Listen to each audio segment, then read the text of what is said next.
get the show on the road here. Thank you. Okay, are we for? Yes, we are. Okay, the March 21st meeting of the City Council is called to order. This meeting has been properly noticed and posted in compliance with the open meeting law.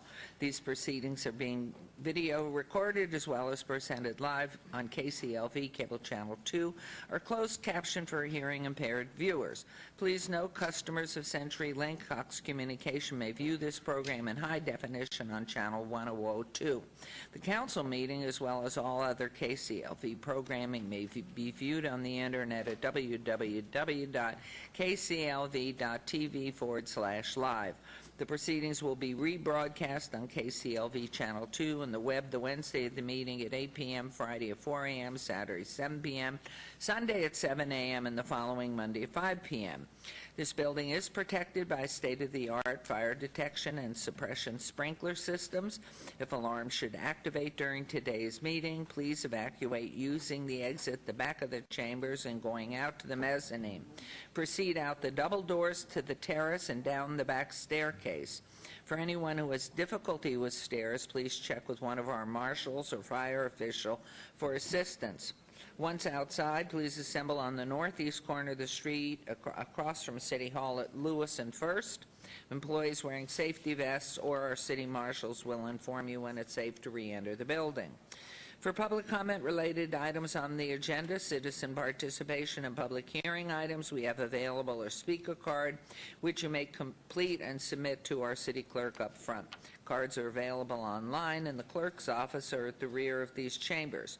If you do not submit a card, it does not prevent you from speaking under public comment, citizen participation, or specified public hearing items. If anyone is present today who has need for hearing impaired equipment, please see our city clerk staff. If you parked in the parking garage across the street, please be sure to have your ticket validated by security officers when exiting. And before we proceed with the agenda, would everyone please rise for the invocation given this morning by Reverend Robert Fowler, Victory Missionary Baptist Church, and then remain standing for our Pledge of Allegiance. This wonderful man has a congregation that's the world, and we thank you for coming again. Thank you, Mayor. Good morning, Council. Would you bow your heads with me, please? Eternal God and Heavenly Father, we thank you and we praise you this morning for the wonderful privilege that we have of being granted another day to live. We never take it for granted. We have friends and family that did not rise this morning, and so for the grace that you have distributed upon us, we're grateful. We thank you for the council that you have allowed to be voted into office.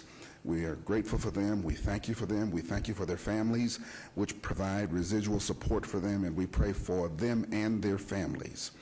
We ask today, God, over these proceedings that you would give us the wisdom of Solomon, who was able to make people understand that personal decisions cannot guide corporate business.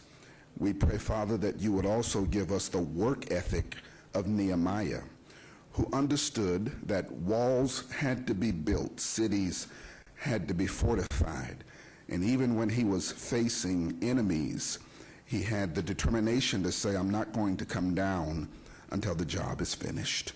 And then finally, we ask, God, that you would give us the wonder of David in the Old Testament, who, though he was a king, always was aware that there was an authority over him.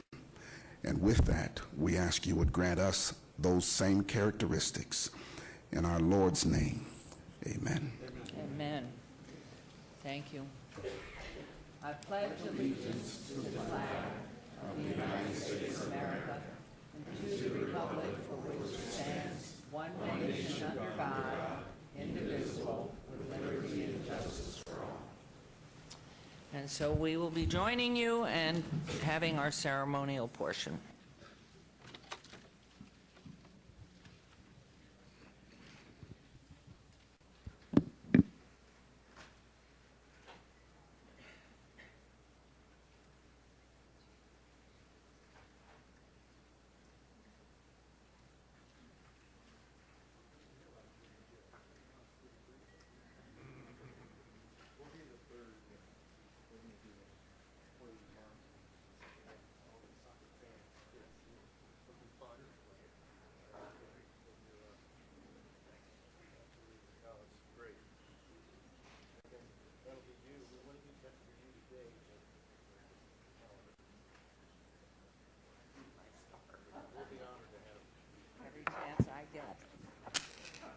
Hi, everybody. Isn't this sort of nice?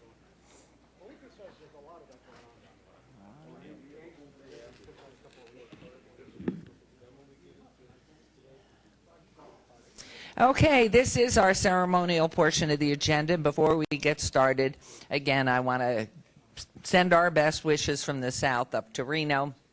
We're going to watch it, and just, I know it's going to be a tight game, but hopefully they'll go right on and bring home the gold from the March Madness that we all look forward to. And again, don't forget, this Saturday at Cashman, Las Vegas Lights, 8 o'clock. It's just a great event, and we're just so excited about them. And don't get me wrong, believe me, I love our Rebels, and just they've had a good season. Hopefully it will get better in the future. They had 20 wins, so we're proud of our team. Okay, so our first ceremonial item. I have the pleasure of presenting our Employee of the Month, and I'd like to ask our Finance Director, Vanetta Appleyard, to please join us at the podium. Where are you, Vanetta? Way in the back. Wonderful. Our employees strive to meet our values of being kind, committed, and smart, and they work to build our community to make life better. I'm proud to announce that the Employee of the Month is Leanne Burton. So, Leanne, please come on down. You're going to be speaking. Ed.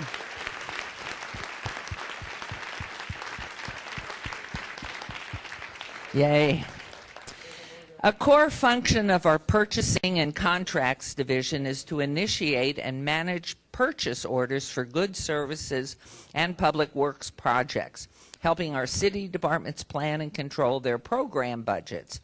Leanne has worked with great focus to review, analyze, and close aged purchase order line items and return needed funds back to the city departments. She's made judgment calls on each line item, approaching this sizable task in an intelligent and methodical manner.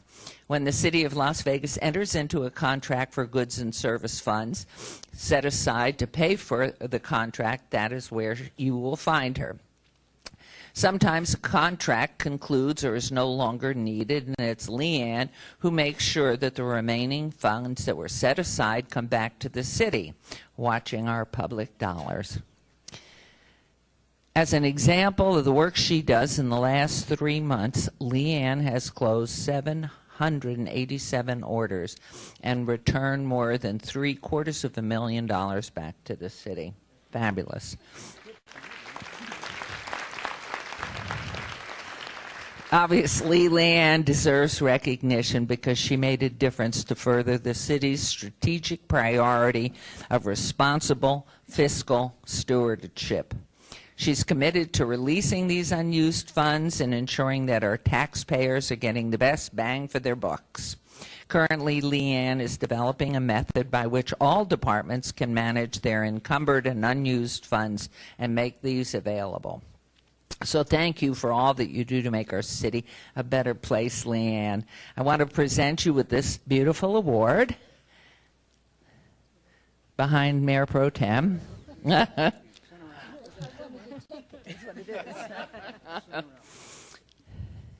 And then direct your attention to the left, where we have unveiled the street sign that's going to have your name on it at Main Street for the next month. And of course, we want to hear from, before we hear from you, we want to hear from Vanetta. But congratulations to you. We're so grateful to you, Leanne. We're real excited to be up here to honor Leanne.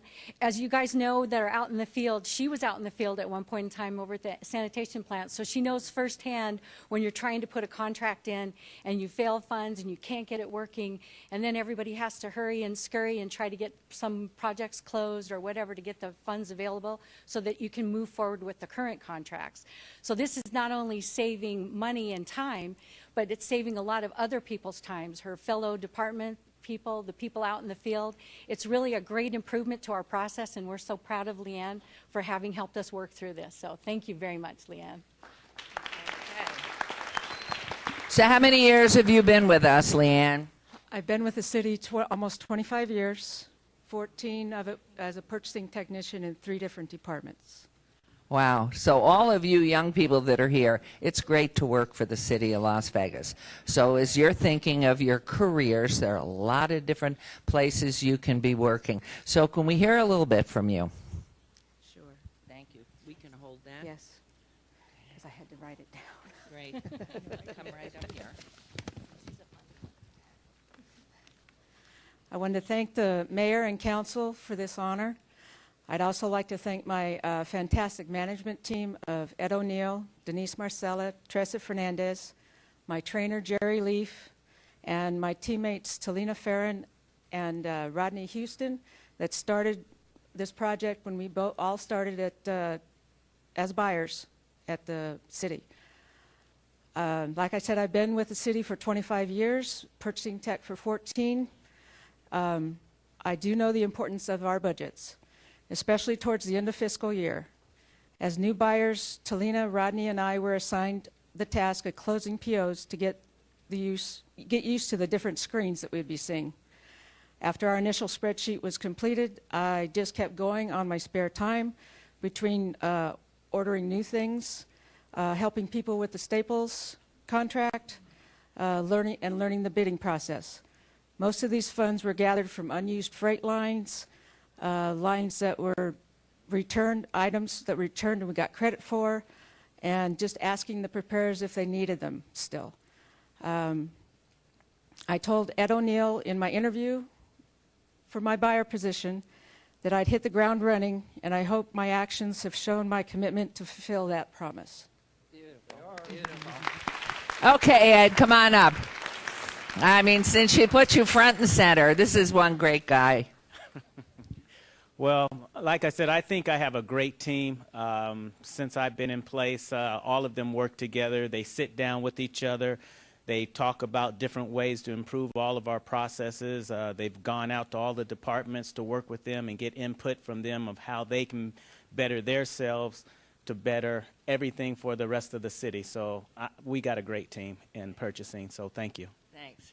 How about everybody from purchasing? Stand up, please, so we can thank you. Where is our purchasing? There they are. Hanging together. Thank you all very much. So, Leanne, let's go on over and have a picture. Ed, come on over. Yeah, that's all right.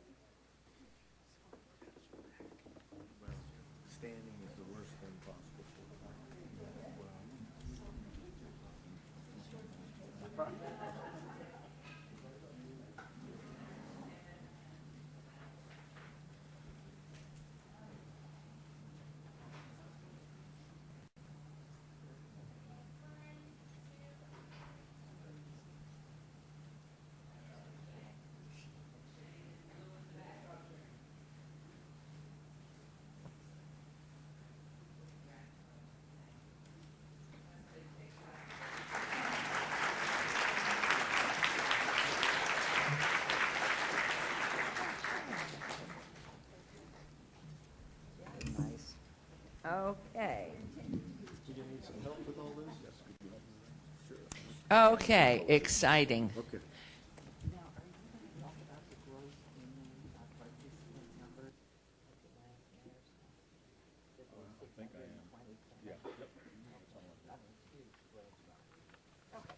So lucky us now, all these wonderful young people go very slowly, Councilman Anthony. They don't want to go back to class yet. Okay, very slowly. No, they're going back to class. Don't worry about that. We want our soccer players educated. So, good morning, everyone.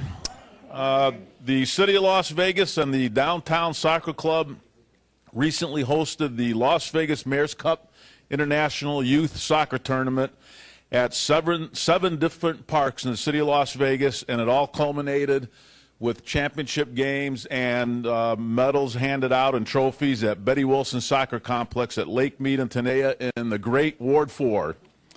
Today, it is my honor and the City Council's honor to recognize the 14 local teams that won their division in the recent City of Las Vegas Mayor's Cup. At this point, I would like to bring down the great Roger Tabor. Come on, Roger, who is a big part of this whole soccer tournament. He is the president of the Las Vegas Downtown Soccer Club and was instrumental in starting this whole thing. This year, 667 teams competed in the tournament with teams all over the United States, including teams from Peru, the Netherlands, Haiti, Germany, Japan, Brazil, Bolivia, Colombia, Scotland, Denmark, Sweden, Canada, Australia, and Mexico also participated. This tournament has become so big that this is the first time that we had to split it up into 2 weekends, February 17th through the 19th and February 23 through 25. It is now in its 11th year, and it is currently the largest international college showcase tournament in the country. We had over 400 college coaches and recruiters come out to evaluate some of the greatest soccer players in the United States and all over the world in youth soccer. We're additionally excited to have the younger kids play in October of 2018, and we anticipate even more teams coming out from all over the world. This is not only a great weekend to see some outstanding soccer players, but during this weekend we had $27 million pumped into our economy, supporting our citizens and creating jobs. Our major partners included, obviously, the City of Las Vegas, the Downtown Soccer Club, Chapman Auto Group, Adidas, Scouting Zone, Generation Adidas International, Rotary Clubs of Southern Nevada, Mystere, Buca de Beppa, Traveling Teams, and Gatorade. And at this point, I'd like to ask Roger Tabor, the president of Downtown Soccer Club, say a couple things about the tournament. Well, thank you, Councilman Stavros. Once again, we're just thrilled to be here. We're very happy with this partnership and this event. It's grown way beyond our vision several years ago. We couldn't do this without the great facilities the City of Las Vegas has, support of the City Council. Of course, our tournament director, Sherry Alexander, would not be a reality. One milestone we hit this year was we had over 100 foreign teams came to our tournament, which is something we're very proud of. We also broke into 6 new countries. Extremely proud of that as well. But we're just delighted to be here. The idea of teaching kids to play soccer and help revitalizing downtown is something that's very near and dear to our heart, and we're very proud to be part of it. I also want to put a word in for the lights. I got my season tickets. I have a lot of soccer fans here. I expect you all to be there Saturday night. And if you get a chance, buy a raffle ticket to support UNLV soccer. And John Kennedy, his group, and how fabulous the fields look. Oh, yeah. We have let me mention the 2 more things. The fields were just spectacular. I don't know. Anybody got a chance to play on them? I usually played on all the city parks, but they just are so much better than any other fields in the valley. Everybody that comes there is thrilled to be on our fields. We also are referees, and I mentioned John Kennedy, who finds over 125 referees. We had 25 referees from out of the country come to this event. So 400-plus college coaches, 750-ish teams. It's truly become a remarkable story. Thank you very much. Thanks, Roger. Awesome. Again, as Roger mentioned, this tournament would not be as great as it is without some great soccer fields. We have some of the best soccer fields in the United States, and I just want to recognize our Deputy Director for Leisure Services, Tim Hacker. Tim, would you please stand? Tim, give him a nice round of applause. And the one person that is out there the entire 2 weekends with her blood, sweat, and tears, and I literally mean blood, sweat, and tears, is Sherry Alexander, who really runs this program. So Sherry, would you please stand and be recognized? She's right over there. She is absolutely awesome. And, it's great the city is involved in this, the Downtown Soccer Club, all the sponsors, our great employees at the city who put this together. But this is all about the kids. This is all about the soccer players and the coaches and the parents who take their kids to these games and exercise classes and whatever else they take them to make them great soccer players. So that's why we are here today, because we had 14 teams that won their division. These are our local kids, our local teams that won their division, playing against some of the best soccer players all over the world. And that is absolutely awesome that we have those teams here, and they're the future players for the Lights and the future player for college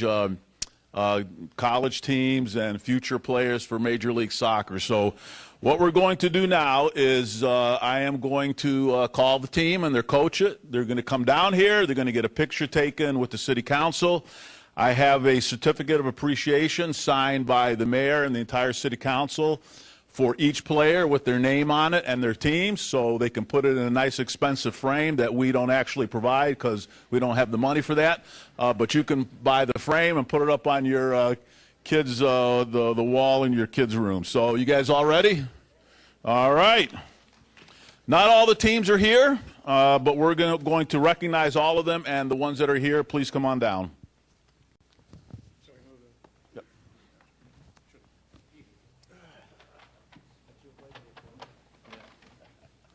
All right, the first team on my list is the Under 11 Girls Adidas Division Champions, Team Heat FC 08 GF, Coach Stephen Fior. Come on down.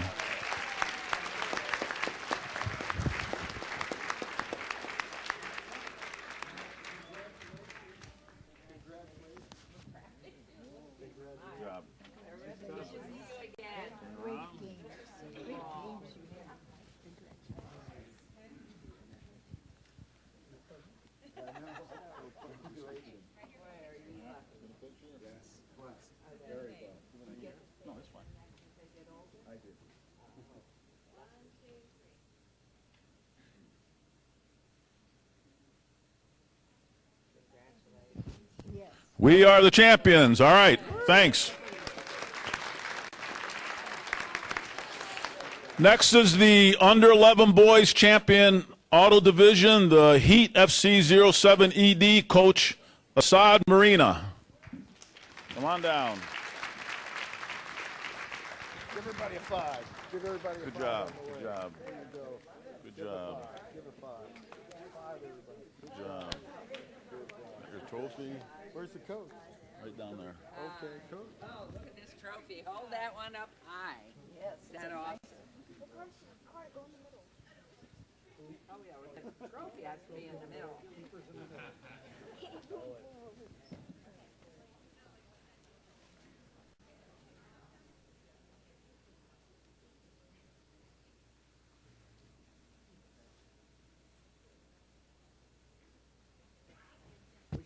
All right, the champions. Good job. Next is the Under 12 Boys Adidas Division, Team LVSA 06 Silver, Coach Ian DeHaan. There they are.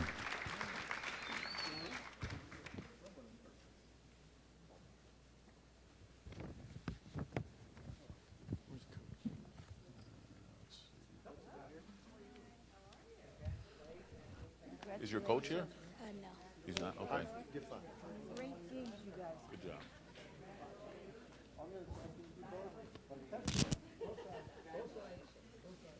No coach. They did it all by themselves?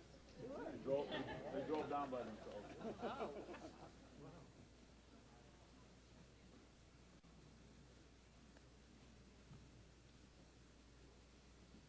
All right, champions, good job. The Under 13 Boys Adidas Division, the Heat FC 05 EM, Coach Assad Marina.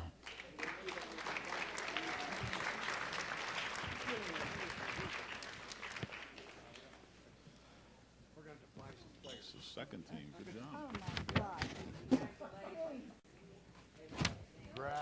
Good job, good job. Good job. I like those medals, too. Are those the medals you got? Wow. Those are nice. Really nice. Yes. Lois, we have to put you over here.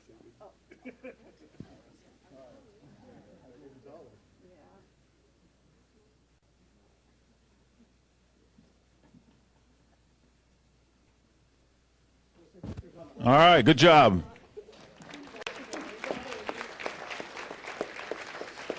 Okay, the under 15 boys Adidas East Division team Heat FC 03 RM, Coach Rafael Majanis.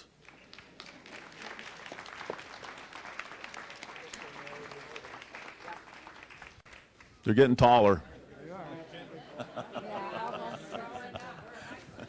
Yeah. Good job. You guys played Good some job. great games. Right here. Congratulations.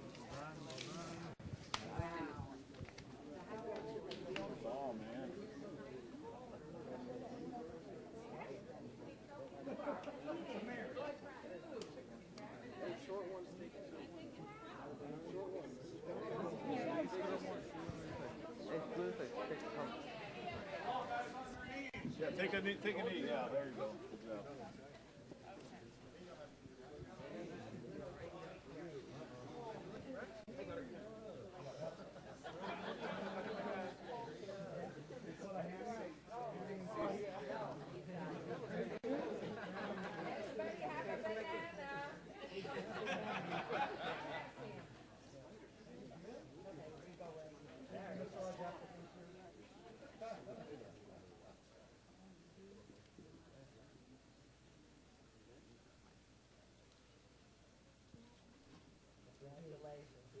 All right, good job.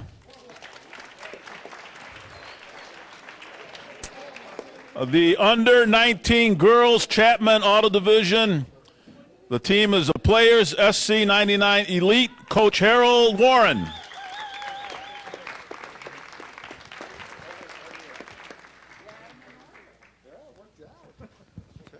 Rare. One in a row. All right. Good job, girls. Get 5 of these.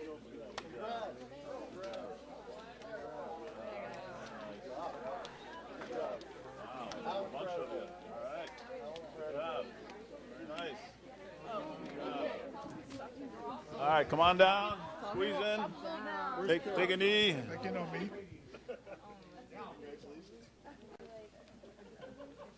So this is a senior team. They're going away next year, some of them. Oh, my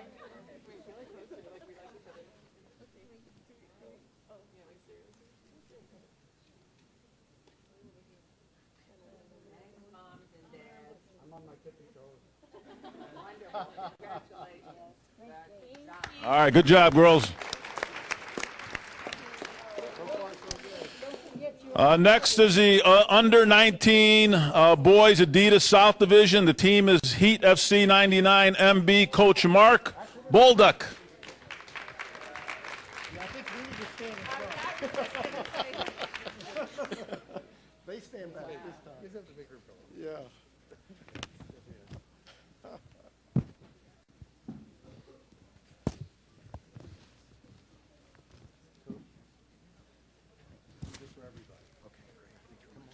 Good job. Thank you. Congratulations. Good job. Congratulations, man. Big deal. Good job. Big soccer players. Very nice.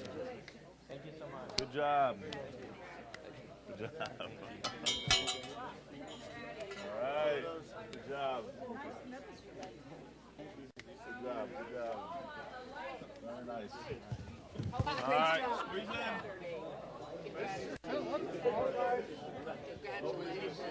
I know.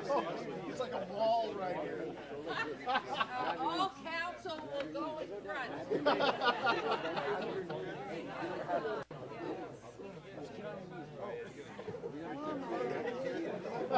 That's all right. That's all right. Just come on over.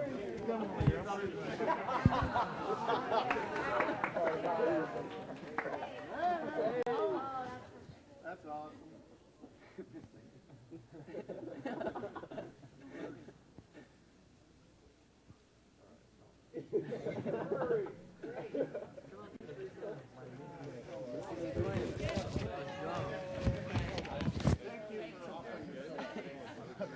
All right. Good job, guys. Well done, fellas. Well done.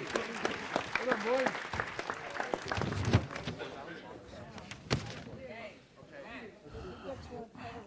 Okay, the under 15 boys Chapman Division, LVSA 03 silver, Manlio Miranda. Are they here? All right, give them a nice round of applause. Under 13 boys Chapman Division, team LVSA 05 red, Coach Jose Gomez. All right, give them a nice round of applause. Under 12 girls Chapman Division, team Albion SCLV 06 Academy EB, Coach Atine Barbara. All right, give them a nice round of applause. I know, I'm trying. We have, looks like a couple more. So under 13 girls Chapman Division, Heat FC 05 ECNL, Richard Moles, Coach. All right, good job. Under 15 girls Adidas Division, Real Henderson FC 03, Jamie Alaya. All right, come on down.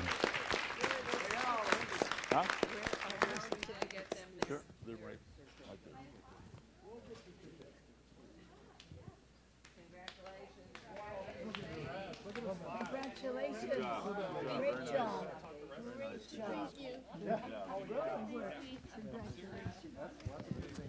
Do they have certificates? We'll have to get it to It was Jamie Alaya. Oh, wait. Yeah. All right, Coach. Yes. Come get a picture, Sherry. For everybody. Thank you.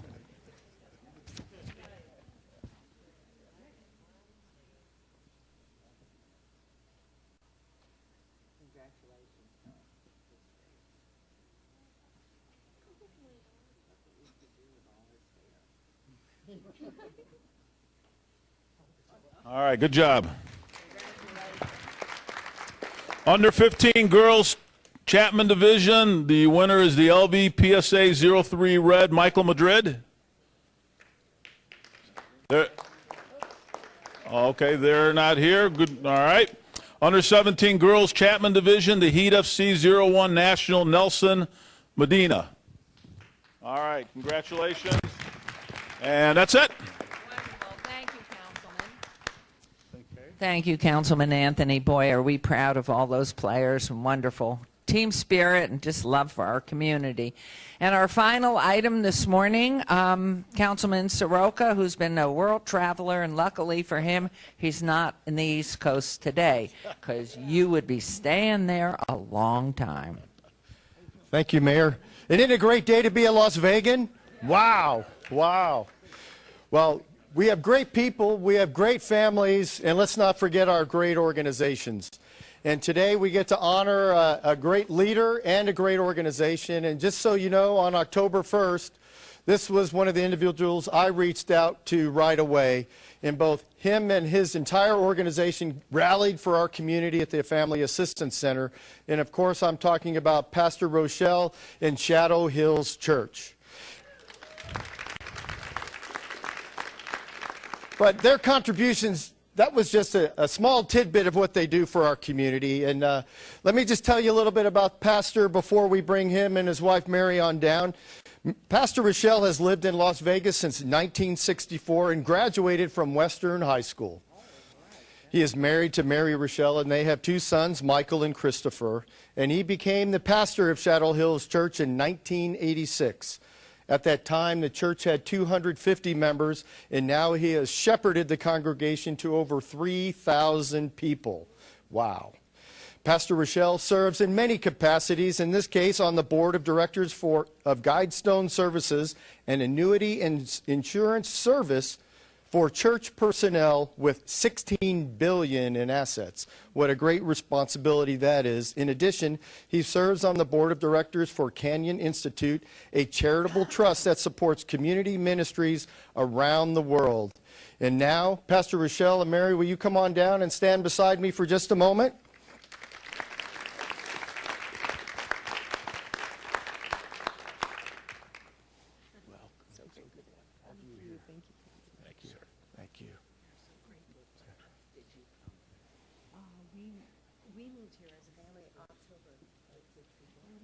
I came in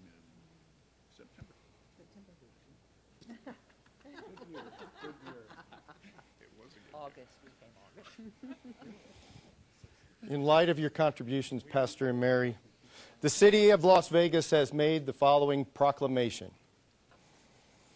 Whereas under Pastor Michael Rochelle's leadership, the Shadow Hills Church Helping Hands group of over 175 women have given innumerable baby blankets, hats, afghans, gloves, scarves, sweaters, slippers, pillows, quilts, and many other items to hospitals, care facilities, cancer treatment centers, and hospice facilities around the community. And whereas Shadow Hills Church Ministry gathered students from our local schools to engage in numerous cleanup projects throughout our community, including the Women's Resource Center, Project 150, Homes of the Elderly, and many others in need who reside in our local neighborhoods. And whereas Shadow Hills Church supports 11 schools through their Serving Our Kids program, which provides over 600 lunches per week, or around 22,000 lunches per year. And whereas Shadow Hills Church Safe Families program has begun impacting families throughout the valley by providing a safe haven for children going into the foster care system. And therefore, we, the mayor, and the members of the Las Vegas City Council proudly proclaim today, March 21st, 2018, as Shadow Hills Church Day in the city of Las Vegas, and call upon all citizens to observe this day by recognizing the contributions made to our community by Pastor Rochelle and the congregation at Shadow Hills Church. Ladies and gentlemen, Pastor Rochelle and his wife, Mary.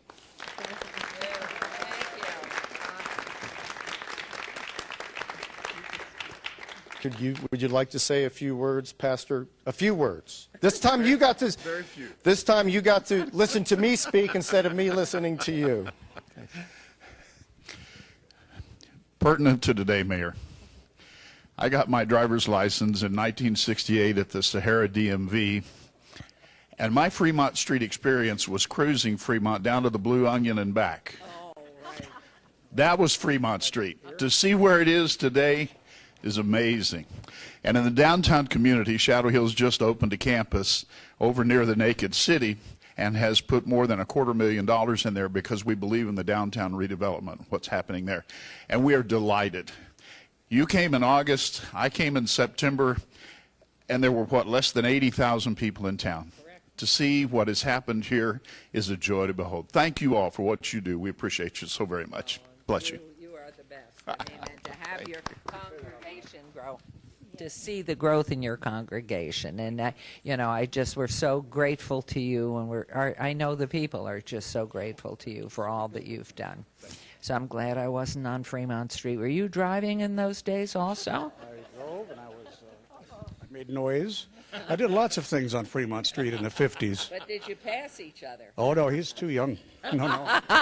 He's too young. Our cars use leaded gas, and we're mostly six-cylinder engines. Well, thank you for the many ways you both helped the community. We're so grateful to you. And, Councilman, you did a great job again. Thank you. And can we have a photo, Mayor? Can we have Pastor and Mary in front and everybody gather around? Yes. Let's face Shane. Where's Shane? It's this way. Yeah.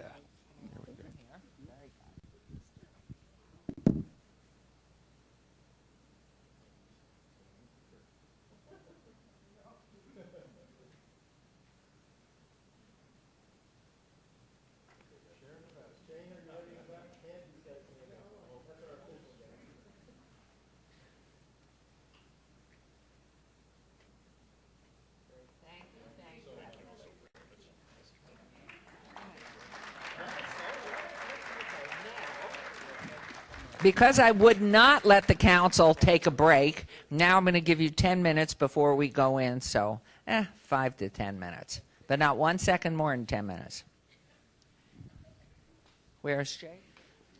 Thank you.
All right, we're back.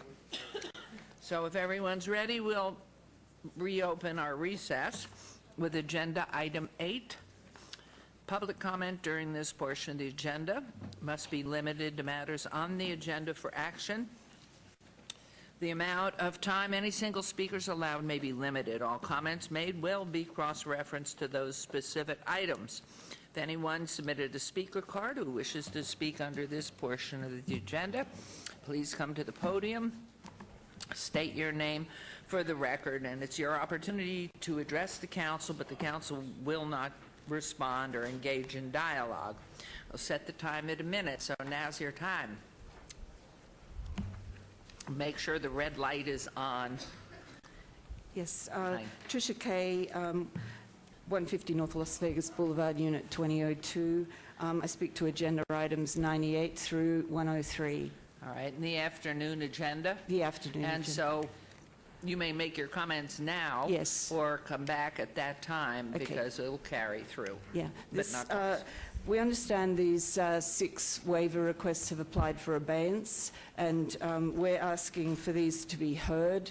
There are 6 separate applications for waivers for the 660-foot rule for short-term rentals in the Ogden where I live, downtown high-rise at 150 North Las Vegas Boulevard. Okay, I'm going to ask for a point of clarification. It doesn't take off your time allotment. If in fact the items have been obeyed and they wish to address them regardless, if we could have some input from you.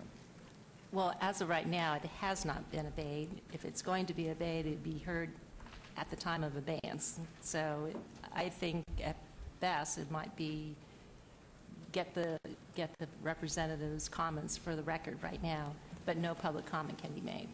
Your Honor. Okay. No public comment from the council. I think the clerk has in hand the request from the applicant's representative to obey these, and so we will be doing that when it is that time, right, at the start of the afternoon session? Okay, so really, the motion will be to obey and a hearing set later, because it is not ready for a hearing, but there will be a hearing. Yeah, we understood that this was the time that we should come and ask for these to be heard rather than obeyed. We don't wish to make further comments other than to make a case that they be heard at the allotted time of 98 to 103. So while the response from council is, I mean, you can make your comments now. They have to be brief. Yes. And we could do that so you've made your record. But Yes. if in fact it is obeyed, which I understand that's been the request, then we will not be hearing it at that time. But Yes. at the time the items come back before council, you can return them. So go ahead and take this time, and if you'll just set it for a minute. Yes, we're asking for them to be obeyed because several homeowners have arranged to take time off work from the hospital to speak to these items this afternoon, and also from other employment. An identical application was heard a month ago at Feb 21 for Ogden Unit 1202. That item was remanded back to Planning Commission. It was an identical situation. All of these items were unanimously recommended denial by Planning Commission. And like that applicant, these owners have all been renting unlicensed during the application period. They're straightforward applications. There's no new information. The ordinance has not changed. It's not likely to change by next month or the month after. So the rules, the situation is the same. The merits or otherwise of these applications is the same. The 6 were part of a group of 9 that applied and were heard by Planning Commission on Feb 13. 3 of those dropped out, and now these 6 remain. The lack of certainty about these waiver applications, so it affects all owners in the Ogden, and it also affects new potential buyers. You may be aware that 25% of the Ogden is still unsold and currently being marketed for sale as upmarket homes. Will these new buyers be buying a home in a building where waivers are issued to anyone that asks? And this is the question, the uncertainty that surrounds us as residents. So you and are you buyers. speaking on behalf of denial anyway? On I gather. behalf of Okay. denial, So we yes. have that, and you've made your record, and we understand Yes. it. If you have any materials and signed documents Yes. or list, you can give them to our city clerk, please. And Thank so you. you've made your record. I just make a copy of the front page of the petition, which now has 95 signatories Okay. asking for these to be Great. denied. Thank you very much. And Councilman? I know it's unusual for us to be engaging during this public comment period, so we're not going to get into dialogue. But it is a Ward 3 item. The Ogden is within Ward 3. So get in touch with my office to help us work through the kinks. Yes. There probably will not be the bill as written ultimately to be voted upon. It might be different. And in the back of the room is Mr. Felipe Ortiz. I wish you would all see him. And he'll explain the process, how this is going to be pulled today, and it'll be brought forward again. There'll be plenty of notice for you. Great. Thank you, guys. Thank you, Councilman. Thank you Mayor. very much. Thank you, Your Honor. Anyone else? Okay, we'll close public comment. And Mr. Ortiz is coming in the suit by the other section. Thank you very much, Councilman. Okay, we'll move on to agenda item 9 for possible action. Any items the council staff and/or applicant wish to be stricken, tabled, withdrawn, or held in abeyance to a future meeting may be brought forward and acted upon at this time. And are you ready, Councilwoman? Yes, Oh, hey, better turn your mic on. I'm ready. The mic wasn't. The mic wasn't. Okay, please, if you You would. want me to say the items that have Yes, been? please. Okay. These items have been requested to be obeyed, withdrawn, or stricken. Consent item number 14, contract number 170117-PH, co-location facilities agreement, including indemnity provision, award recommended to switch. There's an abeyance to 7/18/2018 requested by staff. In the AM session, consent item 15, contract number 17127-PH, civic recreation management software, and the contingency reserve set by finance. Award recommended to Civic Plus, and it was requested to be stricken by staff. Consent items number 20 and 21, tavern license and restricted gaming license, Nevada Restaurant Services Incorporated, doing business as Bourbon Street Sports Bar, number 144, at 7287 West Azure Drive. Staff has requested to obey to 4/4/2018. Consent item 22, tavern license for a change of ownership from Spin Sig Operating Corporation to Sig City Operating Company LLC, doing business as Joe's Bar and Grill at 2851 North Rancho Drive. Staff has requested to obey to April 18th, 2018. Consent item number 23, restricted gaming license, Sig City Operating Company LLC, doing business at Joe's Bar and Grill at 2851 North Rancho Drive. Again, staff has requested to obey to April 18th, 2018. And Mayor, I move that this be followed and voted approval for. These are all the items we have for abeyance, withdrawn, or stricken, unless something else has come up that has not been given to me. But that is the motion. Okay, there's motion on agenda item 9. Please vote and please post. Motion carries, and we'll move on to agenda item 10 for possible action to approve final minutes by reference to the January 31st, 2018 special city council and February 7th and 21st regular city council meetings. Mayor Pro Tem, may I have a motion to approve those minutes? Yes, Mayor, a motion to approve the minutes. Thank you. There's a motion to approve. Please vote and please post. Motion carries. Thank you very much. Items 11 through 43, with the exception of 14 and 15, 20 through 23, which we just acted upon, are on the consent agenda, considered to be routine or recommended for approval by the departments and may be enacted in one motion. Are there any items council wishes to bring forward? I would like to bring forward agenda items 16 and 17, just for clarification, if I could. So let's vote on the others, and we'll bring the items 16 and 17 forward, and I'll read those as we get to them. So that's my motion. Please vote, and please post. And so if you would, those motions carry. Let's look at agenda item 16, which I have to undo myself. And this is more just for informational purposes, because I want to find out the agenda item 16, possible action to approve modification number 1 to contract number 140071-RH, Bentley Select Program Agreement, Department of Information Technologies, award recommended to Bentley Systems, $77,900 annually, Computer Services Service Fund. So, good morning. Good morning, Mayor, Mayor Pro Tem, council members. Michael Sherwood, Director of Information Technologies. What you have before you on item 16 is a software upgrade currently included within the IT budget. This is for expansion of the Project Eddy system at the DSC to help improve development process. Item number 17. Oh, no. Let me read that separately, if I may. Sure. But is this an RFP? How do you go about choosing it? Is it a one-year contract? It is with an option to renew? What is it? I'm sorry.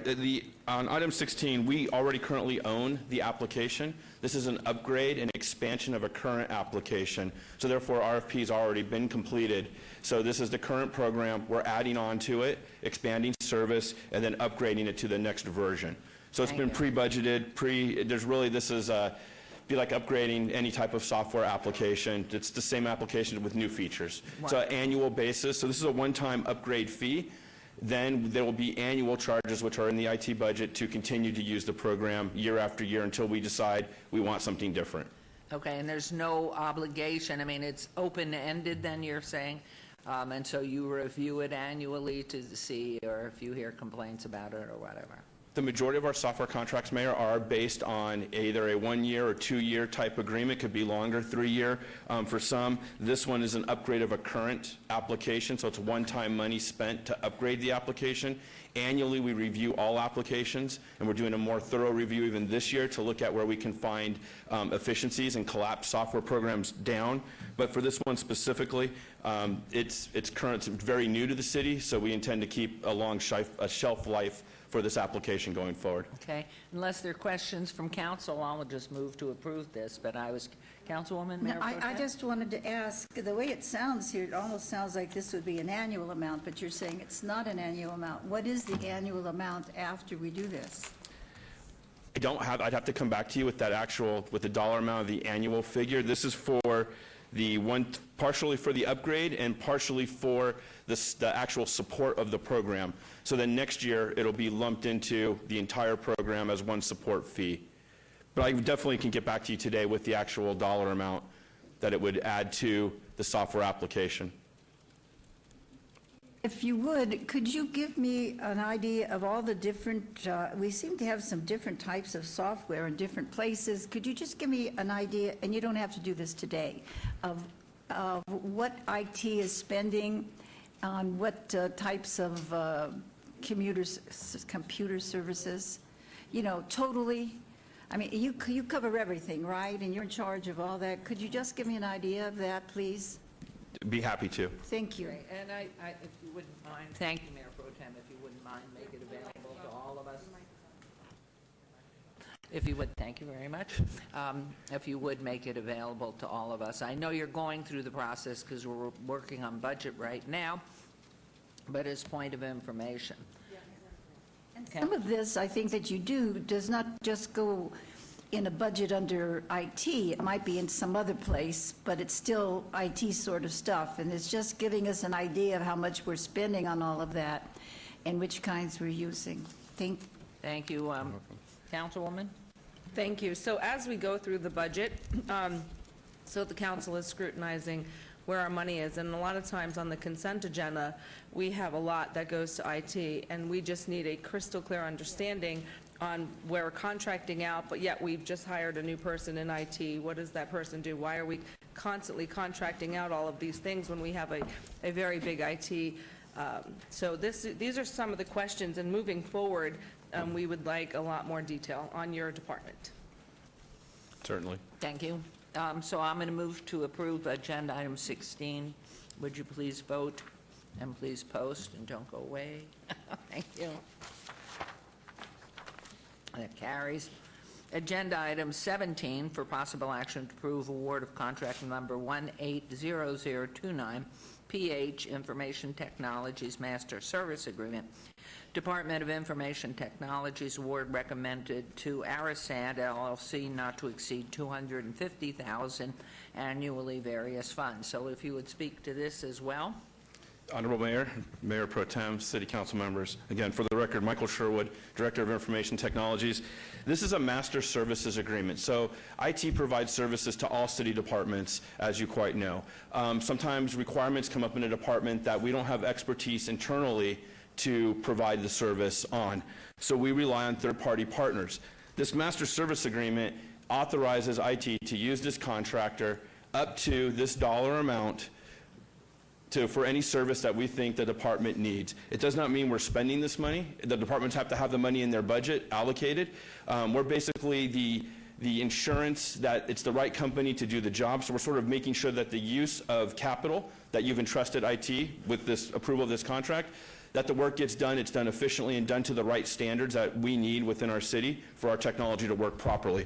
That's why it's noted on here when you see not to exceed 250. Various funds is also indicated because we don't necessarily know today what departments might use the service and what funding they would bring. If they bring no funding, there's no service. Okay, now, if I may, Mr. Sherwood, just moving this forward, how did you select? Was there an RFP to pick Arisad? And does that hold for a certain length of time? And then how do you monitor what they're doing? They have to go through you to extend their services? You approve what they're doing? Is that sort of like a funnel? So maybe a couple questions there, try to break it down into some smaller pieces here. As far as the RFP goes, we have certain software programs, have certain vendors that are approved by the company to provide work. Just like if you had try to come up with a good analogy on a Ford vehicle, generally you would take it to a Ford mechanic. Now you don't have to. You can take it to a second party mechanic, but they may not be authorized or certified. That's a risk you take. In this case, we go for only authorized companies that are authorized to provide this service. In this case, Arison's a very specific service for our Oracle applications that we use throughout the city. So in that case, we do select the vendor. We go through a process to ensure that they're certified, that Oracle, in this case, certifies them to do the work. Then what we do is we work with the departments. They come and say, we need to do X project in our department. We review their ask or their scope of work to ensure the vendor is the right vendor to provide that service. So again, it's more of a, we are a service provider, but before we allow, again, it's a funnel. Before we allow a department just to go hire whatever contractor they want for technology in their department, they come through, basically through finance, through purchasing, IT, to make sure that it fits, and then we administer basically as a broker or manager of the project to ensure the consultant or vendor does the work that they say they're going to do. And who, in fact, if I may, Mr. Sherwood, who follows up that, in fact, that was the quality you expected and finance and everybody else expected from this provider? Is that your role or in concert with the different department head? So generally, Mayor, generally it's in concert with IT. So a lot of the larger projects like Arison, a lot of those fall where it's personally under, I look at those items based on the fact they're financial based or they're Project Eddie based. They're high visibility projects that we want to ensure. But there's an IT management process from the business partner that works directly with the department up to their manager, up to myself. So there's a multi-stage approval process. Obviously, the department that has solicited us to perform the work, we are accountable to them. Okay. So they basically ensure that they're happy with the work we've performed, and then we are accountable to make sure that the vendor performs to what the department or the customer would like. So you're inspecting what we expect? That would be correct. Okay. Any comments, questions here? Yes, please, Councilwoman. Thank you. Thank you, Mr. Sherwood. So as I'm listening to you, so as you say up to, and we are putting aside $250,000 for issues that we might not even have yet, right? Because this is money set aside in case we have a problem, and then we have it. So as we go through this budget process, I would just like to figure out, number one, if we put this money aside and you don't use it, where does it go? Is this a use it or lose it? And number two, why are we putting so much money aside if we don't know if we have a problem? So, Councilman Ferrer, we're not really putting money aside. The departments have money in the, if we need an emergency assistance, a software program breaks right now, we don't have the expertise. What you are authorizing today is to allow us to work with that department. They identify the funding, and then we would go contract with the contractor. We wouldn't have to wait until then come to City Council, try to get approval a couple weeks later while the software system stays down. So this is mainly a mechanism for us to allow us to, if we see a problem or a department has a problem, to take action. But this is collectively for the entire city. So we're unable to, if two departments came to us and each had needs beyond this amount, I would have to come back and explain that to you, why I needed additional funding. We don't believe we'll need more than this for the remainder of the fiscal year. Yes, Councilman Coffin, thank you. Your Honor, thank you. And of course, at the end of the fiscal year, unspent monies will be reverted to the general fund. That's generally in one big bill, right, Mike? You scrape up all that you didn't spend, and you ask the departments, and then it comes back. So it's accounted for all the way through. That is correct. Yeah, thank you. Thank you, Councilman Coffin. So glad. Thank you very much. So I will move for approval agenda item 17 then. Thank you. Please vote and please post. Motion carries. Thank you for that explanation. Very important.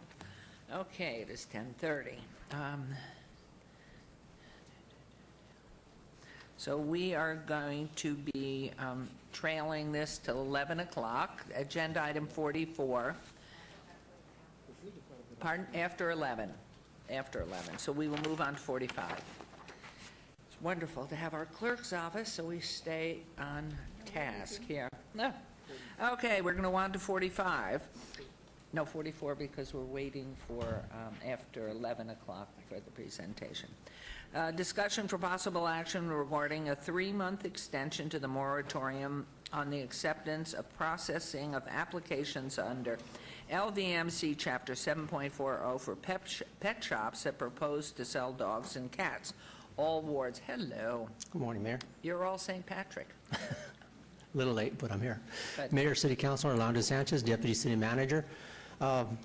This is a 3-month extension. We've been working very hard, and I'd like to give a shout out to Katie Sears. She's done a fantastic job in working this through. I think we'll all be proud of a final product that will be coming forward within the next 3 months, and I'm just asking for a 3-month extension until we complete the work. Okay, thank you very much. Councilman Soroka, since I believe it's your bill, and Councilwoman Fiore, I would just ask you to move on this, if you would. Thank you, Mayor. I move to approve the Request for extension. the request for extension. Okay, so that would come back to us. What is the date on that? 3 months from now. 3 months. I think it's May, what date? 3 months. June 20th, I'm sorry. Okay, so there's a motion to obey agenda item 45 to June 20th. So please, is that correct? Yes. So please vote and please post. Thank you so much. And that motion carries. Agenda item 46. Discussion for possible action regarding the U.S. Ignite Master Service Agreement between the City of Las Vegas and U.S. Ignite, Inc. for participation in the Smart Gigabytes Communities Program, all wards. And so I understand, Mr. Sherwood, you're back on stage. Okay. Good morning, Mayor, Mayor Pro Tem. And please explain what a gigabyte is in comparison to a mini byte. I'll work on that as I go through the presentation. Again, for the record, Michael Sherwood, Director of Technology for the City of Las Vegas. Like any great team, that makes the championships or that is in a playoff, it has a great amount of leadership and partnership behind it, including your leadership as a council and the executive team as well. US Ignite is a club that cities aspire to be part of, aspire to be included in, and it's a great honor that our city today is of course, with your approval, has been asked to be part of. And one of 20, Mr. Sherwood, as I understand? There, I have a map that I think there's 28 now. I might be off a few. Okay. I'll have to count them. I believe it's 28. Select, but very Well, select. it's 27, I believe, of your action today as a council. It could be 28. Great. So what is US Ignite, and what am I really asking the City Council today for? Well, what we're asking for is your approval to approve a master services agreement that formalizes our participation in the smart gigabit community. And this really provides our opportunity for our city to join with other cities. And when we talk about innovation and we talk about the future and we talk about what do these things do for our individual wards that you each represent, what does it do for a city overall, it allows us to participate and gain information and knowledge that we're able to apply in specific areas. Public safety, a huge area that US Ignite participates in and provides projects assistance for. Also in medical, telemedicine, as well as just general safety and automation and efficiency, not only for our internal government operations, but for the community at whole. So what this program does, if we agree to, is we become part of a larger ecosystem of 28 different cities where we share information on how we can do things better with the use of technology.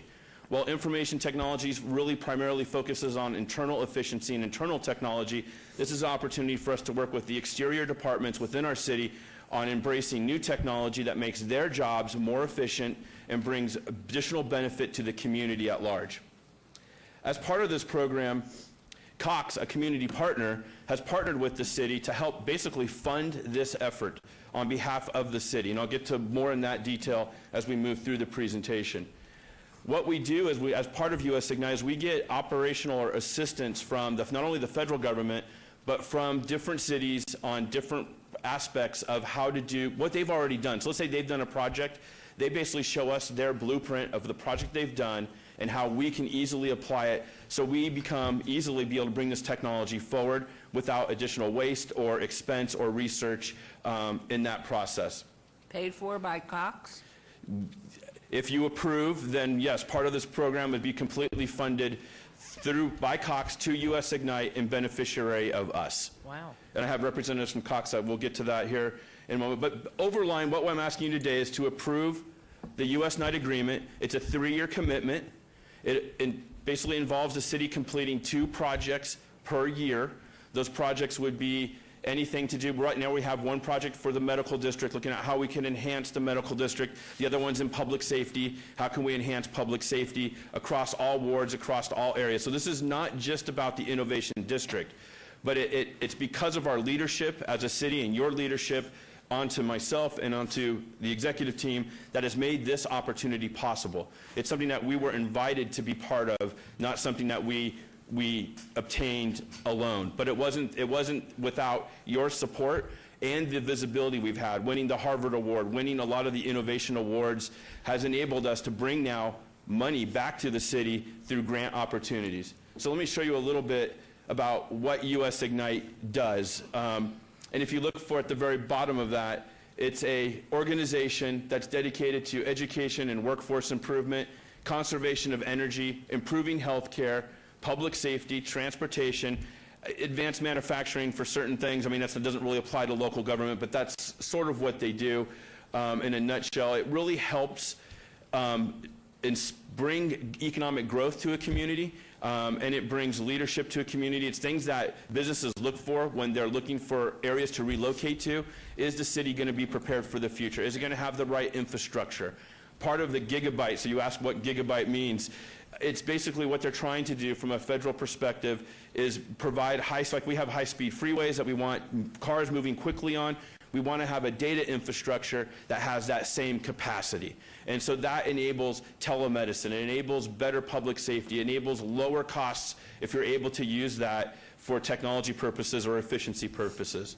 So that's really at the base of it. It's creating a fast highway for information exchange between ourselves, other partners throughout the valley. What I didn't specify in the last slide is this isn't just about Las Vegas. Obviously, the city it is, but it's a leadership position for the valley as a whole, where we can help the other cities as well share data with us and communicate, mainly Metro and then our regional transportation entities, where we can exchange data more freely, which helps us become more efficient, also allows them to become more efficient as well. Is that laying cable? Not necessarily. It's through, sorry, Mayor. Mayor. No, it's fine. To answer the question specifically, no, it's about building, maybe it's a new application so that you could use your smartphone to meet your doctor virtually. Cities have done, and I have a couple examples coming up, but different cities have done different applications or different projects. We've really focused hard on the medical district as one and public safety as the other. We haven't finalized what those projects will be. We have some concept ideas. But really what this is about is that it's about engaging the community and being more efficient in how we can deliver service throughout the community. But not, Mr. Sherwood, about a physical something, a conduit or anything. It's not about that. Some cities do fiber as one of their projects or laying new infrastructure. As we stand today, we're not doing projects that are undertaking that specific goal of laying fiber. In a lot of ways, our city, we're very fortunate. We have partnerships with the RTC and others in Clark County where we have joint fiber use agreements. So we are more focusing on, if you look at the slide in front of you, the funding opportunities that we can go after. Now that we're part of this organization, can we come up with an idea or concept where we can get the National Sciences Foundation or other federal dollars into our city to continue to advance the bottom ideas, which would be new applications, new services for the city at large. And these are some of the things that come along with the program. So we get access to top executives in the technology field. So this isn't, US Ignite is made up of great partners. So it's Cox Communications, Cisco Systems, Qualcomm. So a lot of the big tech companies fund this program to help cities move forward with technology. Wonderful. Councilman Coffin? Thank you, Mike. Thank you. Let me see if I can sum up in my own mind where we are on this, because it sounds like a good idea, but we have a ability here. We've been invited to join a club, and the club is of people, cities, and maybe other local governments who are very much ahead of the game, and they're cooperating. So our ante into this thing is, our dues will be to create 3 or 2 software programs per year of the 6 years, or the 3 years. So in essence, if we create these programs, I'm just summing up what I think in my mind is correct. We create programs, that's our price. They are creating programs. There's a library of programs. Are we then allowed to use, there's 2 questions. Are we then allowed to use any program been created by any of these cities and they use ours, number 1? And number 2, do we have enough staff, or are, because this is work. So let me, I put the map in front of you. You can see the amount, the cities that are out there that are part of the community today. So I'm back up over here to, and Anne Lee specifically, Councilmember Coffin, address the questions that you asked. We are obligated by your approval today to complete 2 projects per year for 3 years. As part of this process, Cox Cable has dedicated through US Ignite, so they're in turn paying US Ignite $100,000 per year for 3 years. $25,000 covers the membership fee, and that membership fee allows us to talk to the other members. We have telephone conversations, webinars, where we exchange ideas, and to answer additionally part of your next question, also exchange technology concepts and terms. Like one of the things we've been working on internally, which I shared with you at the last technology update that I did just not a couple of weeks ago, was where we're using camera technology to look at a park and tell if it's dirty or clean by looking at the video, that feed that comes in. That's something that we developed internally. It was through a hackathon that we had sponsored with Microsoft. Actually, Microsoft sponsored it, paid for it, came here, we did it all free. We developed the technology. Now we are going to take that, it's one of the public safety programs we're looking at doing. We're going to take that technology and share it with other communities so that they can benefit from not having to recreate it. As far as additional staffing or resources, no, we do these things already as part of our program. It's a smaller part. Our main focus really in IT is the business entities within the city, serving them. Your Honor, then one last question. Then if you then share, are all license fees waived and all that, so we don't have a big bookkeeping problem between the cities? They get ours, we get theirs if we need, and no fees paid? So again, to answer that question, they would obviously, if they're using software components from different vendors, they have to contract with those vendors themselves.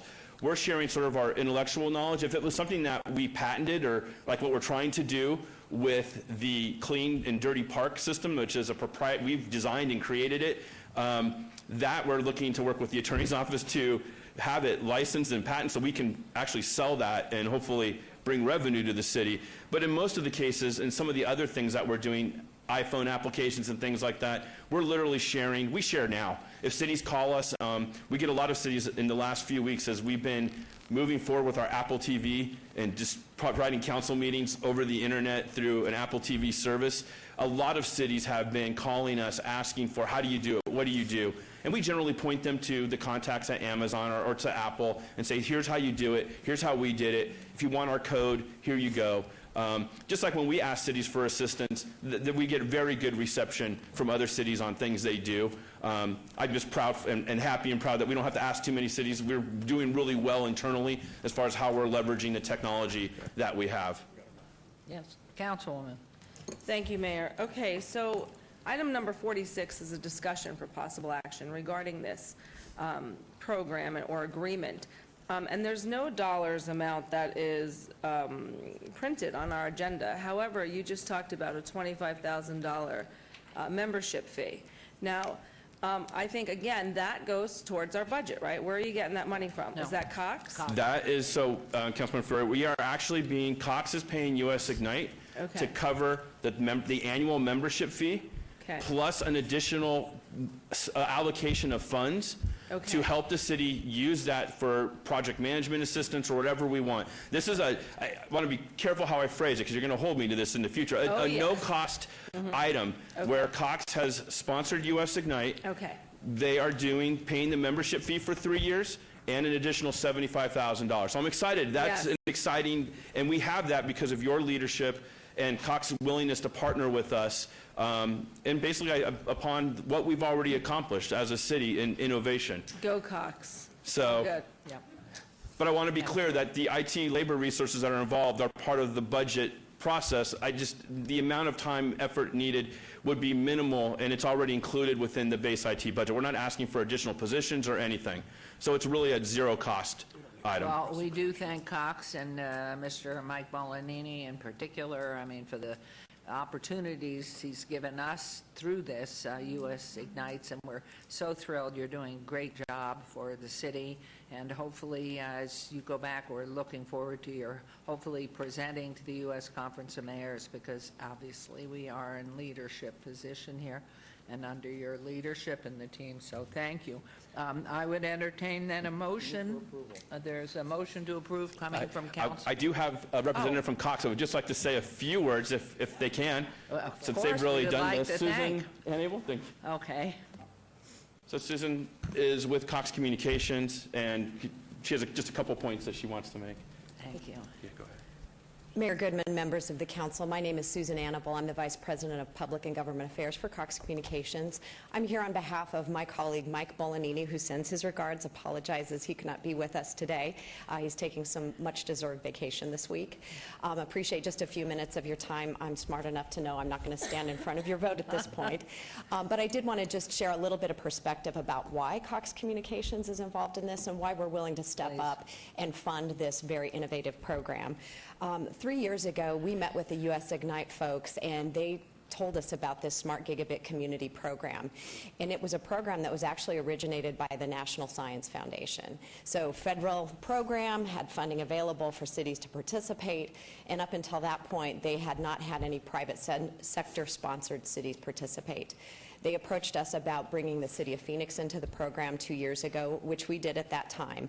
And selfishly, because we serve hundreds of communities across the country, the opportunity to partner with our most tech-savvy cities, like Las Vegas, was very intriguing to us.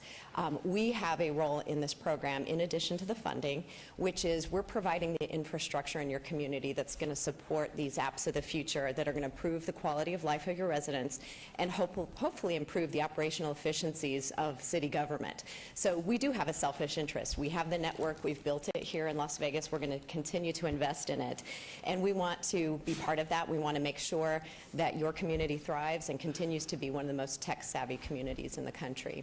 And so with that, I'll stop, and I will say we can't wait to see what Las Vegas is going to do with the app development. There's some really great things that have happened in Phoenix that have leveraged some federal grants, and we hope you guys are going to be able to do the same, and we stand ready to partner with you, and I'm happy to answer any questions you might have. Thank you. I do hope, and we really do thank Cox. I mean, it's a wonderful opportunity for us. And as far as public announcement on this, obviously today, because we are open to the public, the information's out there. Okay, and that was Mr. Riggleman. And then is there going to be an additional announcement that is? Okay, so council will be apprised of that. Yeah, Mayor Goodman, US Ignite is planning to announce their newest smart gigabit community partners next week at their Smart City Summit in Kansas City, and so Las Vegas would be included if you approve this measure Wonderful. today. Hopefully there's no snow. Anyway, so therefore, Councilman, you just moved, but your mic was off. You want to try it again? Thank you. Thank you, Your Honor. I do move now for adoption of item number 46, this agreement. Is a motion to approve. Please vote. And please post.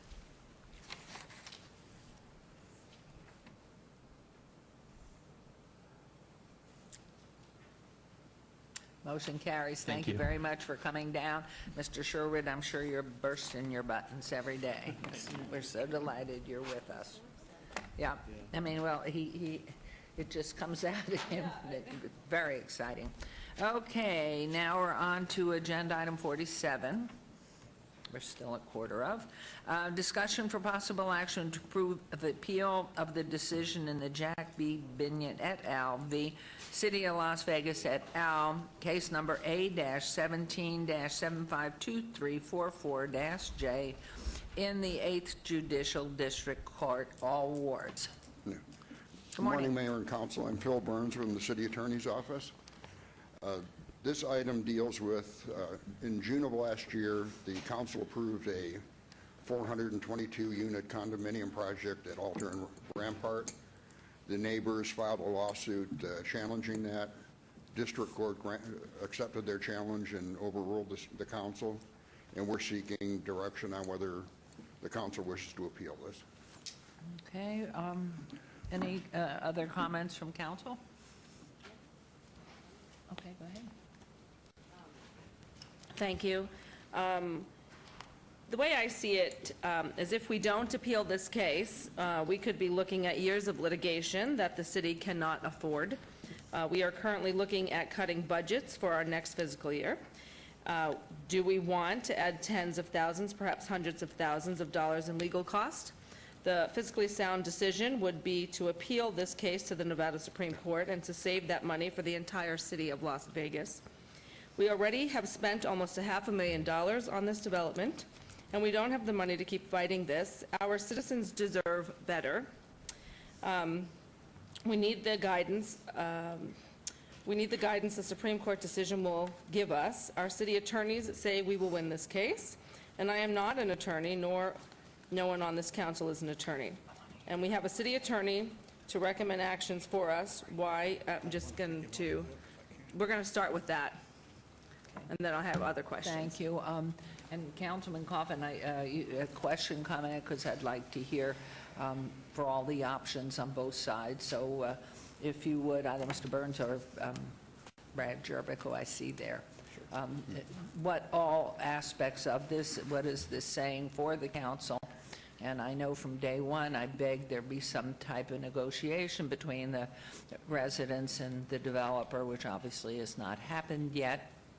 And then once lawsuits began to appear, it really took it out of the, from, at least from my particular part, belongs in the courts and let the courts decide. But I'd like to know what the options are and what happens with this in a vote either way, please. I understand there's, And then you'll get yours. there are a number of lawsuits that are pending right now. This one involves a lawsuit filed by several of the homeowners against the city and the developer, arguing that there should have been a major modification to a 1990 agreement called the Piccoli Ranch Phase 2 Development Agreement. In that agreement, it had a number of things that were anticipated in that development back in 1990, including multifamily homes, single-family homes, and one line in that agreement discusses open space drainage, and it says 0 next to that. And so the argument that's been made in court, because it's 0, there needs to be a major modification to that plan if you're going to do anything on the golf course, because anything greater than 0 is a major modification from that plan. And the judge in this case said, yes, you do need a major modification. So it was a win for the homeowners, a loss for the city and the developer, who appear in the same caption box in this case. There are several things that could happen as a result of that. One, the council could simply require a major modification from the developer. That would resolve it. You could just change the plan yourself and take the 0 out, put another number in. That could change it. You could change your own code. That could moot out the lawsuit. There are a number of things that could happen short of an appeal. But of course, you do have an appealable issue, and you do have strong legal grounds to argue it. Our code is pretty blunt, and it says that in certain districts you require a modification, and this district isn't included in that list of districts that require a modification. And we think that that is where there was an error by the court, with all due respect to the court. But if you look at the long-term consequences to the city, I can't tell you that there are long-term consequences to the city as a result of this particular decision. I can tell you that you have other remedies besides going to the Supreme Court, but that's why we're here, is to give you that option. I work for you, you don't work for me, so you want to set me loose on the Supreme Court, we'll be glad to go. If you don't, we'll be glad to stand down. It doesn't really matter from one point of view, because there are two parties that can appeal this case, the City of Las Vegas and the developer. And I have no doubt the developer will appeal to the Nevada Supreme Court, even if we don't. Having said that, I'll be glad to answer any questions. Go ahead, Councilman. Thank you, Your Honor. The Councilwoman Fury has raised a point about expense, and true, a good deal of time and money has been spent on this whole deal from the beginning of its notification to the planners and on through the legal costs we've been incurring, not to mention the legal costs of the defendants and the plaintiffs, everybody. Well, one way to surely continue to spend a lot of money would be to appeal, because that will then definitely inject us into the long-term spending of this case, which I have no doubt will go years. And I'm thinking that by not appealing, we leave it in the hands of the courts, because we have been at loggerheads. This municipal government does not be able to reach consensus, except that a majority of this council is now on record as opposed to that argument and opposed to the issue, which would be appealed, which means further waste of money if we appeal. So I guess I didn't intend to speak on that issue, but I just wanted to first make sure that you agree that we're still going to spend a lot of money if we appeal. I think that's the unfortunate part about all this. I think there's unanimity among the council, certainly among your legal department, that the way to fix this is to negotiate this and to get a deal that works for the neighbors and for the developer. We are unable to get that, so the only alternative right now is this barrage of lawsuits, and it literally looks like a medieval fight with people, throwing the arrows one way and the hot oil goes the other way, and the next thing you know, we just have lawsuit after lawsuit. Every one of these lawsuits, I have no doubt, is going to obviously result in a winner or a loser at the district court level. Whoever loses at the district court is going to appeal to the Nevada Supreme Court, and having a lot of experience with that, I can tell you there's a few things that complicate this. One, the Nevada Supreme Court, 8 out of 9 justices have recused themselves. So you're going to have senior judges or retired Supreme Court judges sitting in. And then you're going to have briefing schedules, and you're going to have settlement conferences, and you're going to have oral argument. And none of these cases move as quickly as any lawyer ever promises you they're going to move. If anybody tells you 6 months, they've got a crystal ball that I don't have.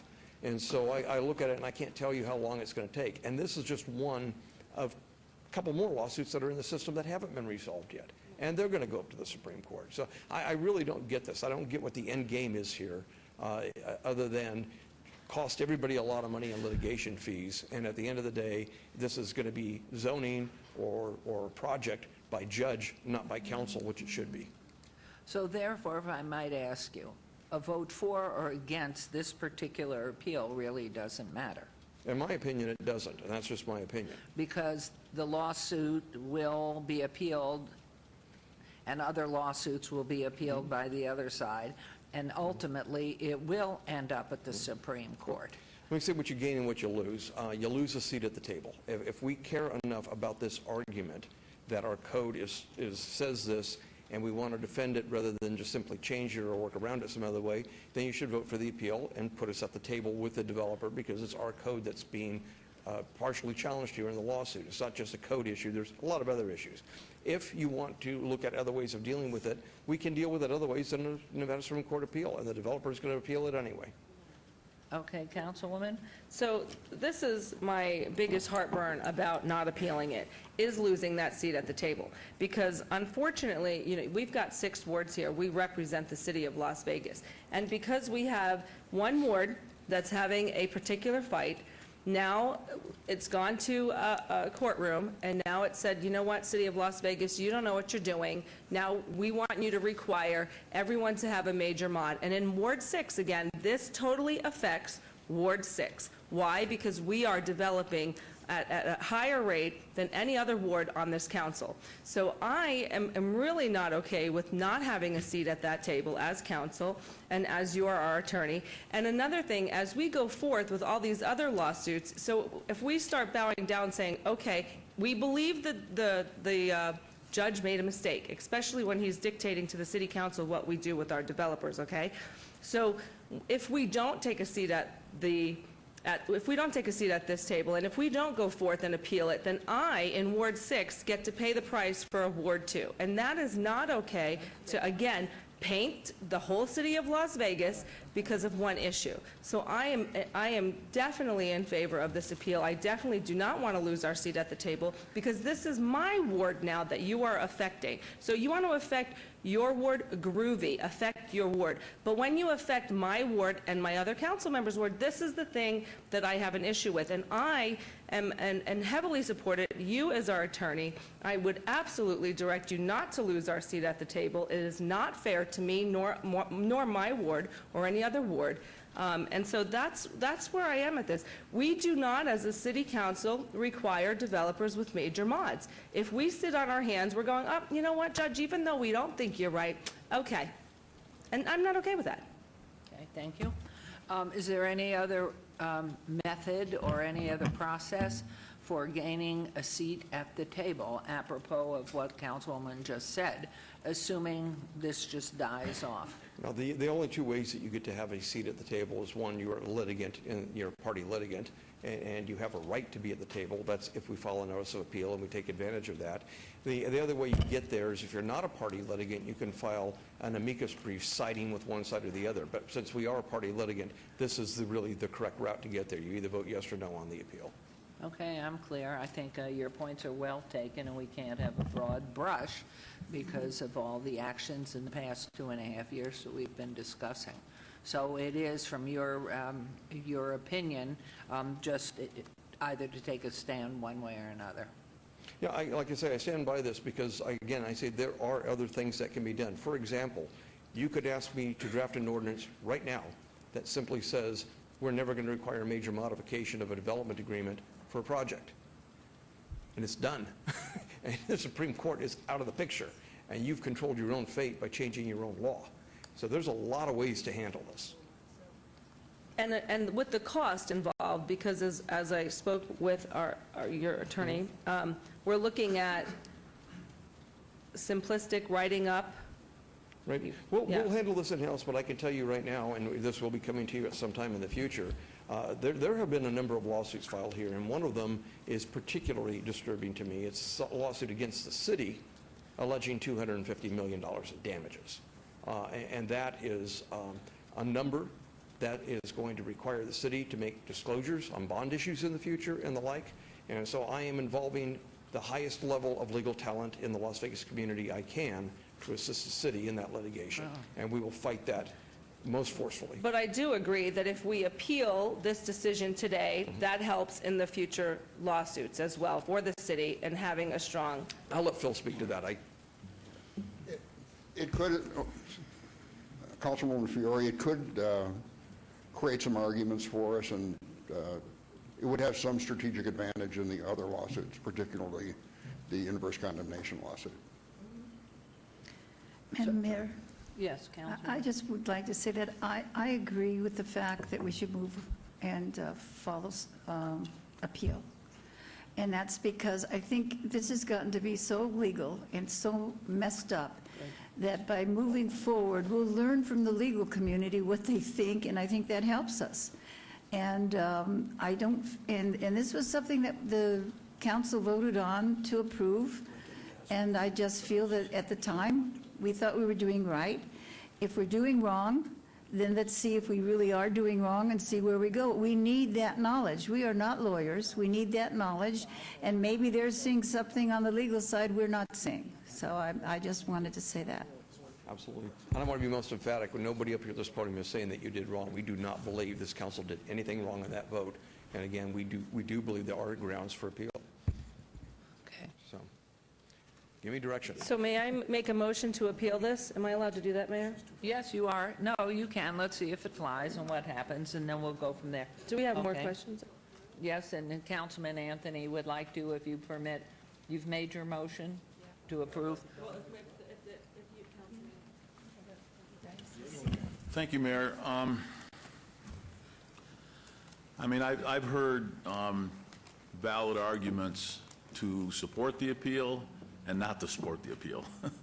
So I'm not sure which way to go here. I mean, there's so many questions. Brad, I mean, you both did a good job articulating some questions, but I mean, some of the questions I have are, if the developer is going to appeal this decision anyway, I mean, I know the seat at the table is interesting, but we would be spending a lot of time and effort and money and lawyer resources in this one. They could be doing other things that would be for the benefit, and the developer can file the lawsuit, and you can do your amicus brief. I mean, we're still watching what's going on. So that kind of bothers me a little bit. We've never really had a public discussion on exactly what the ruling said and what the ramifications are. I mean, we've really never kind of vetted that out up to this point. So I've heard people say it's a good decision. I've heard people say it's a bad decision. I've heard people say we need to ignore the decision. I've heard people say we need to follow the decision. I mean, we've never really talked about that. And I'm going to have to interrupt you. We have an agenda item that has to have a time certain, which is at 11 o'clock. And so we will, what do you call, you recess this item? If you want to hold this item I can't until hear after you, the I'm 11 sorry. o'clock hearing. Do and what? that'll also give me an opportunity, if any one of you, because you're allowed to talk to me about litigation collectively or individually. And Okay. so it might be not a bad idea to do that 11 o'clock hearing. And if Councilman Anthony, you have any questions you would like to discuss privately, I'd be happy to, Okay. or publicly as well. Okay, so we're going to go right now into agenda item. We will trail this item at this point. And so if you want to talk, but I need you to hear agenda item 48, time certain 11 o'clock. Hearing and discussion for possible action regarding a complaint for disciplinary action against TPO Company, a foreign corporation, DBA D&D Day Spa, and Misuk Tro individually and as owner is TPO Company, whose place of business is located 1201 South Jones Boulevard, location 102, Las Vegas, Clark County, Nevada 89102, as holders of cosmetology license number B0502858, accessory massage establishment license number M11-00048, an independent massage therapist license number M12-02121 for violations of the Las Vegas Municipal Code, Ward 1, Councilwoman Tarkanian. Good morning. Good morning, Your Honor. John Curtis, Deputy City Attorney. With me is Mary McElhone.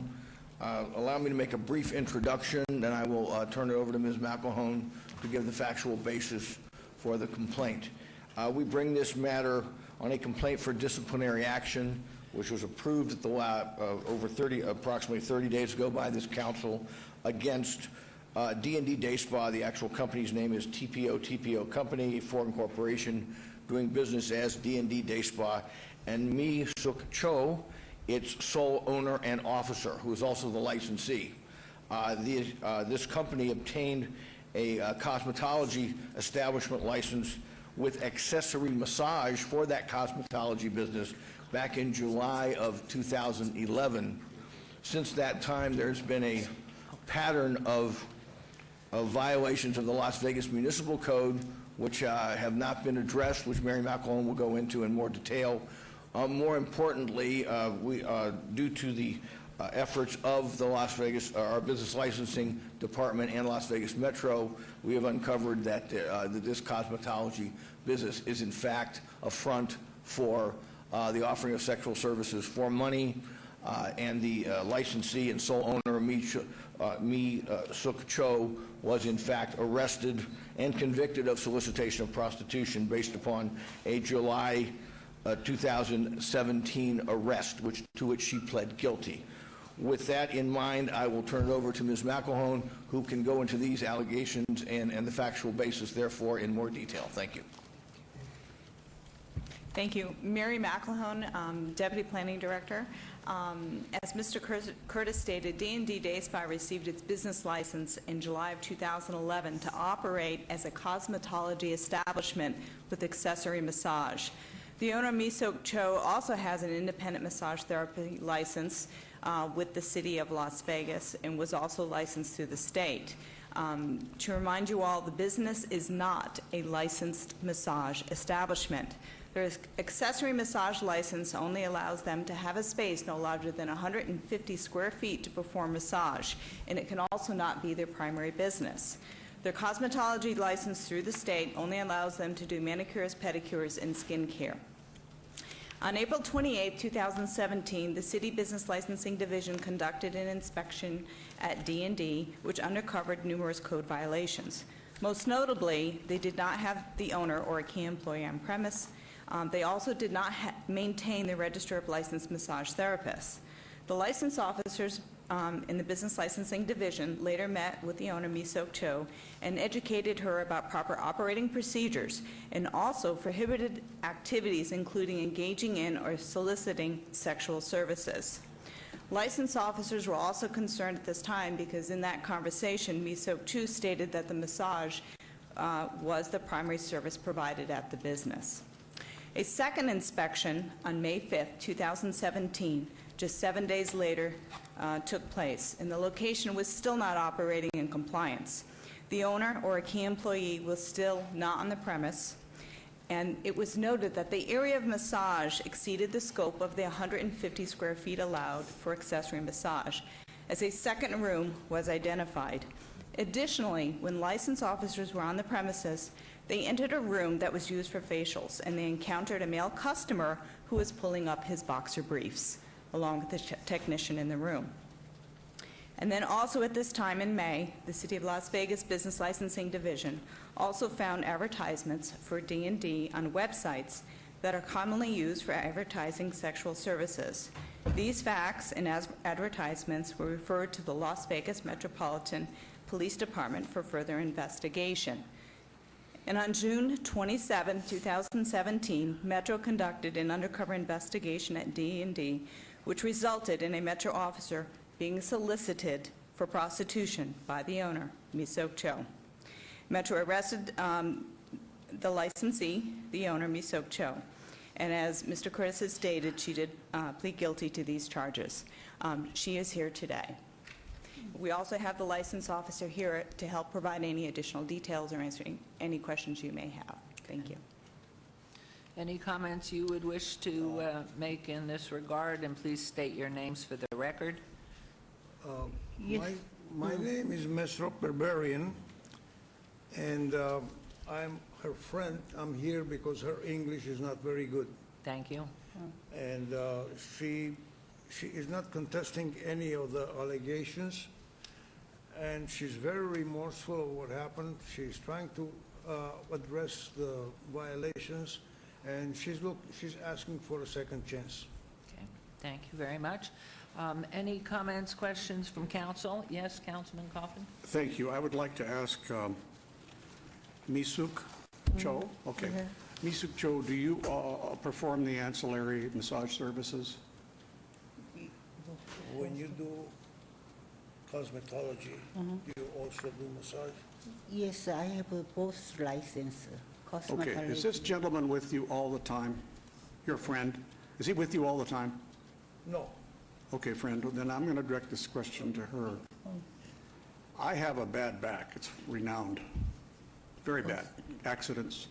My lower vertebrae, nearly all my vertebrae are fused. I have a lot of arthritis and stenosis, so you're going to give me a massage. I want you to be very careful. What kind of recommendation would you have for me to get a massage on my lower back? He says he's got a very bad back. Wait a minute. She doesn't have an interpreter in the dispensing of the services. I just simply asked her as a customer how to massage, how best to massage my lower back, or if it should be massaged because of the surgery. Not you. No, her. I'm just translating to her. You're not there, sir, when I'm in my boxer shorts, okay? And I don't want you looking at me. But I don't understand. You're there looking. Sorry. She said she doesn't understand. You don't understand. My English is not good. Thank you. So I made a mistake before, so give to one more chance. I'm not make no more mistake.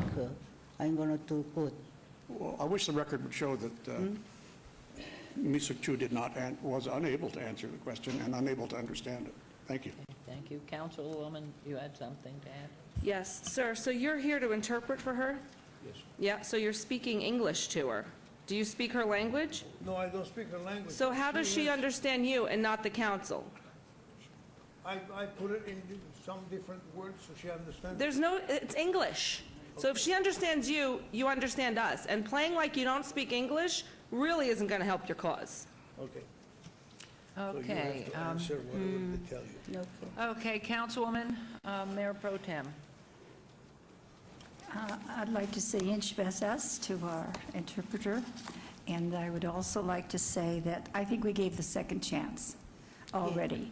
When you were caught the first time, you were given a chance. You were given another chance. I think you've been given your second chances and third chances.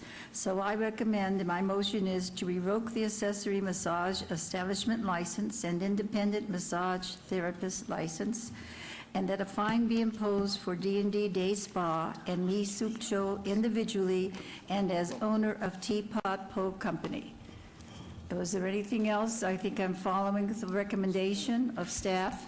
Mayor Pro Tem Tarkanian, we also recommend that you revoke the cosmetology licenses. And revoke the cosmetology license because it really isn't cosmetology you're doing there. Thank you. Okay, and that's your motion? That was my motion. We would recommend at this point a $10,000 fine, which is the maximum fine that can be imposed. That's part of the motion because I'm following recommendation of staff. Okay, thank you. Okay. So there's a motion. Please vote and please post.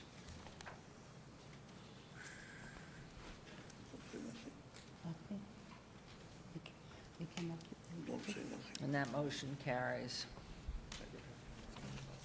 Thank you. Thank you, Mayor. Thank you, Council. Thank you. At this point, we will be coming back to that prior agenda item afterwards, but we are going first to, I have a comment here, agenda item 45. I'd like to have a motion to recall agenda item 45, please. I move to recall agenda item 45. Correct.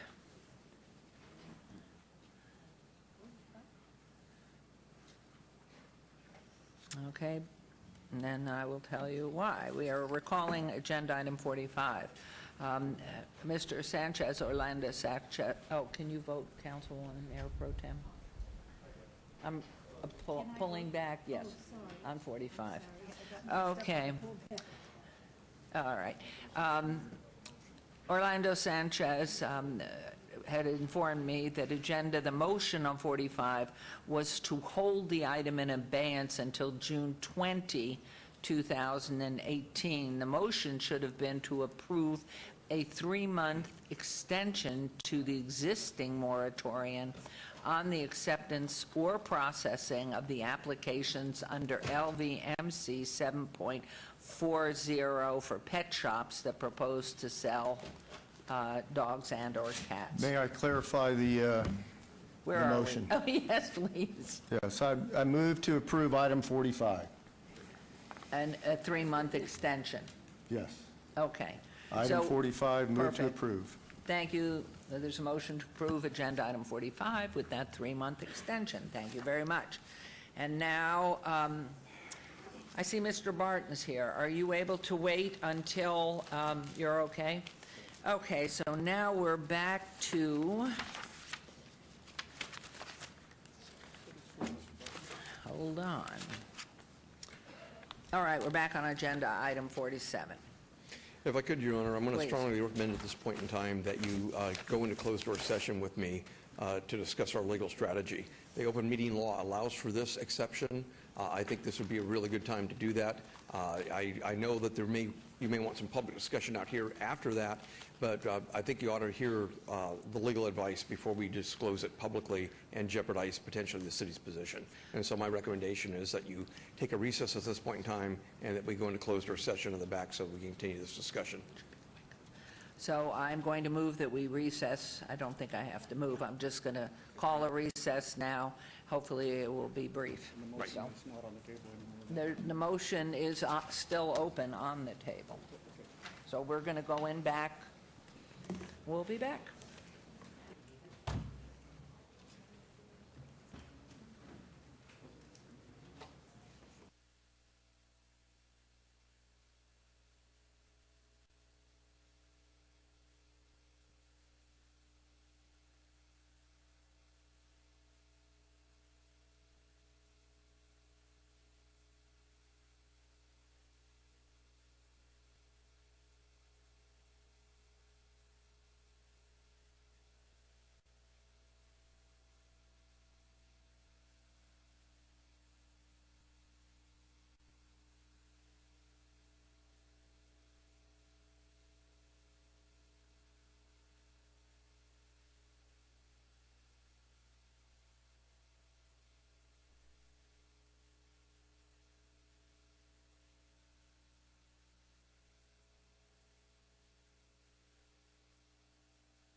Okay, thank you. We are back here. We're still on agenda item 47. And I'm going to, once everybody's seated here, wait for councilwoman, councilman. Do we have testimony on this? Well, I'm going to ask, we have a motion on the floor. There is a motion made by Councilwoman Fiore. And so we're going to, do we see Councilwoman Tarkanian?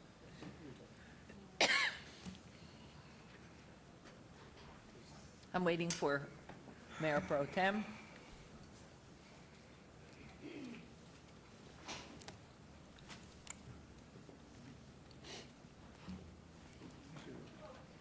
Here she comes. Wonderful. Okay. I think what I'd like to do, we do have a motion on the floor. It should be on our little screens here. A motion has been made by Councilwoman Fiore. And turn it back to our As I legal indicated, I counsel. appreciate the time to meet with you in closed order to discuss the litigation. I'll be glad to answer any questions you might have as a result of that. Yes, Thank you. Councilman Anthony. Thank you, Mayor. First of all, Brad, thanks for doing that, because it gave me an opportunity to ask an important question that I had, because I know I started out by saying I wasn't sure how to vote on this, but the way you answered the question back there has helped me decide how to vote. So I'll just ask you in public, just so people understand it. The question was the court ruling. Is it more specific towards the Queensridge project, or does it really have major ramifications on the entire city of Las Vegas? Technically, what was before the court was the Queensridge project. It was that set of facts and that set of facts only. Okay, so in my mind, I believe that's the case, because I read it. It talked about the Queensridge project. So if it's the Queensridge project, then the Queensridge community should fight it out, and I don't believe we should be involved in it. Since it doesn't impact the rest of the city, it doesn't impact my ward, it really has no bearing on anything that would happen in my ward, then I don't believe I need to support the appeal of the decision. I just leave it where it is and let the developer and the neighbors kind of do their thing. Like the mayor said, hopefully it gets negotiated, but if it gets appealed, they appeal it, and we just kind of pay attention to it.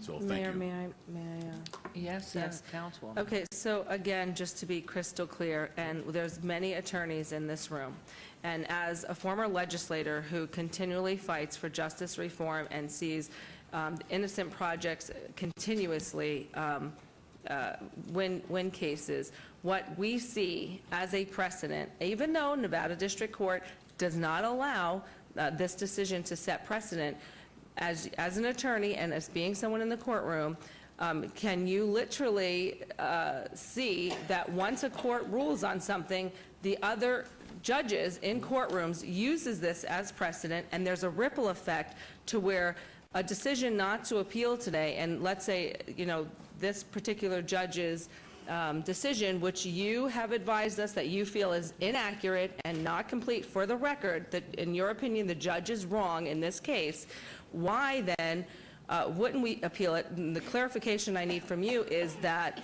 it is across the board. Usually when a judge sets precedent, the other judges follow it. Let me rephrase the question and tell me if I got it accurate. Even though a district court judge's opinion is not precedential, and that is the answer, and it is limited to this set of facts, what happens if somebody litigates in the future on a different golf course, perhaps one in your ward, a similar argument? What does another district court judge do if another district court judge hears it? Will they be aware of this decision? Absolutely. Will they follow it? They could. They have respect for each other, and you often see one judge follow another judge, and I've had cases in the district court where they went in two different directions. So it's out there. It's not legally precedential. Is it internally precedential for a judge? They're going to certainly want to know what other judges think, and so I can't tell you they will ignore it. Thank you. So again, I urge my colleagues to vote to appeal. Number one, it gives us a seat at the table. And number two, it puts some backbone in the city council's decision that we are correct. Okay, thank you. Because, excuse me, if I could just add on to what she said, my understanding from our discussion was also, you can't tell what the perception of another judge would be. That's There's correct. always the risk there. and they are friends, and they do talk together, probably have play handball and other stuff together, so, you know, you just don't know. Phil will be glad to tell you, we've actually had cases with the exact same set of facts go to two different judges with two different answers. So, Yes, Mayor? I'll just make it real brief, too. The words I heard that are critical here is that with the identical set of facts, there will not be identical set of facts in another case. It's impossible. I don't think so. There might even be similar facts in a case, but that's what the district and the appellate court would look at. Should there be another action at some other place? Because all of these golf courses, they have different rules, different CC&R, different land plans and all that, a different history. This is unique. Thank you. Councilman, yeah? Thank you, Mayor. And just to clarify, on this issue, we're discussing a major modification decision, correct, Brad? yes, we're talking Major about modification, which applies to RPDs, which we no new development will be an RPD because we no longer have RPD on the books. It's an old designation. Is that correct? Let me make it clear. It's PD that it applies to. You need a major modification of a PD district. Queensridge is not a PD district. Queensridge is an RPD 7 district. Thank you. So it should... And so our argument has been because the law says it's PD and it clearly isn't PD, a major mod is not required. And that would be the main issue we would appeal on. And thank you for that. And so that's very helpful to this discussion because we do it for PDs, which we do now, and in the past we're arguing whether or not we do it for RPDs, and that's what the judge ruled on. But my concern, so just to clarify, we're talking about RPDs only. Nothing new is affected by that because we already do major mods or rezoning for PDs. But my concern is the greater impact. And as I've shared, using my military background, we can win the battle and lose the war as a city. We can win this case, say, and we can cut our legs out underneath us for defending against future cases. And I think that is very important that we decide whether we want to win that battle or we want to win the war. And we want to protect ourselves against potentially millions of dollars of lawsuit damages. And so I will not be in favor of appealing so that we can protect our great city. And I'm also very appreciative of you clarifying that this is a Ward 2 issue. This is a Queensridge issue. This is Ward 2 residents and Ward 2 residents. And as a representative of those people, I ask that we do not continue this for the sake of Ward 2, and as a member of the city, I ask that we protect our assets and do not hurt our arguments for later litigation that is already on the books. Thank you. Okay, thank you. Well, I think I'm probably the only one that hasn't been heard, and it's probably because you've all heard me say, married to a lawyer, 2 lawyer sons. And since day one of this entire process 2.5 years ago, my hope had been that there would have been negotiation and everybody would have won 75% and we would have a magnificent facility out in Badlands. Once courts are involved and at the lowest level as it moves up through the system, precedent is created very often because I've seen it used again and again. The one thing that you did mention by voting in favor of this action to approve the appeal keeps us at the table. And as the mayor, with my responsibility to all 6 wards, I'd like to be in control. I'd rather drive than have somebody drive me. And I would like to protect the whole. I certainly understand exactly what Councilman Soroka is saying, and if I could look in a crystal ball and there were a guarantee that this would not be used, but I know enough about the law that's dangerous, and knowing that in fact you and I have talked on both sides of the fence about this, I feel I have to vote to secure for the whole, so I will be voting in favor of Councilwoman Fiore's motion because I do feel we need a seat at the table. You can't take a chance, and judges listen to judges as they choose depending upon the wave of politics that's in front of them. So just for clarification, and if there is no one else and we have a motion, I'm going to ask you to please vote. And you had one more comment? It was a question. A question, Are you please? going to Your allow any- microphone. Your microphone. Thank you, ma'am. Is it appropriate to have testimony or opinions? Because I'm not quite sure how we're operating.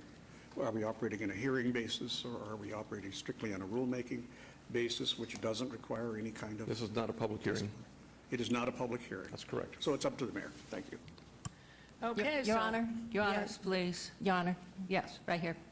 Where are you? Terry Ponticello. Oh, thank you. I just want to clarify for the record that Councilman Fiore has made a motion to approve the appeal to the Nevada Supreme Court. So an aye vote, a yea vote would mean appealing.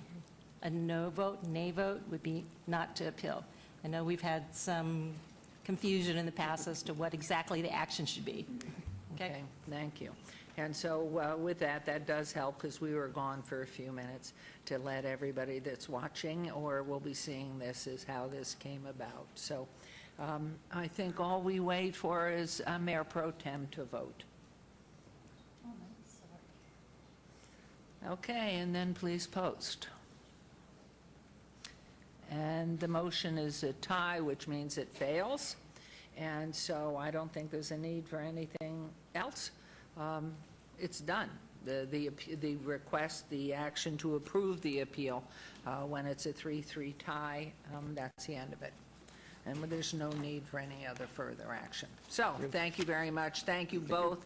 Phil, thank you so much. And now I'm so confused. We are on number what? 40? 49. Oh, we're going to go back. No, we are now, this patient man, we are going back to agenda item 44.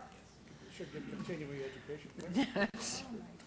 So this is a report by Dr. Mike, I gave you a new name, how do you like that? Mike Barton, Chief Student Achievement Officer, regarding a status update on the Clark County School District All Wards. And lucky us, we have our wonderful Dr.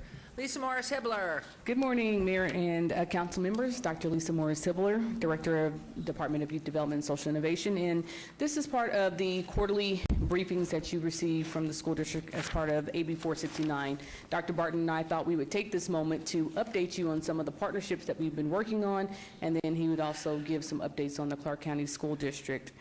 So with that, over the past 4 years, the city's been providing educational support programs to students and their families with the emphasis on pre-K, our before and after school programs, developing our full-service community schools in order to create those learning hubs. And some of the accomplishments that we've had are the creating of our 2 Strong Start Academies, which created 326 pre-K seats.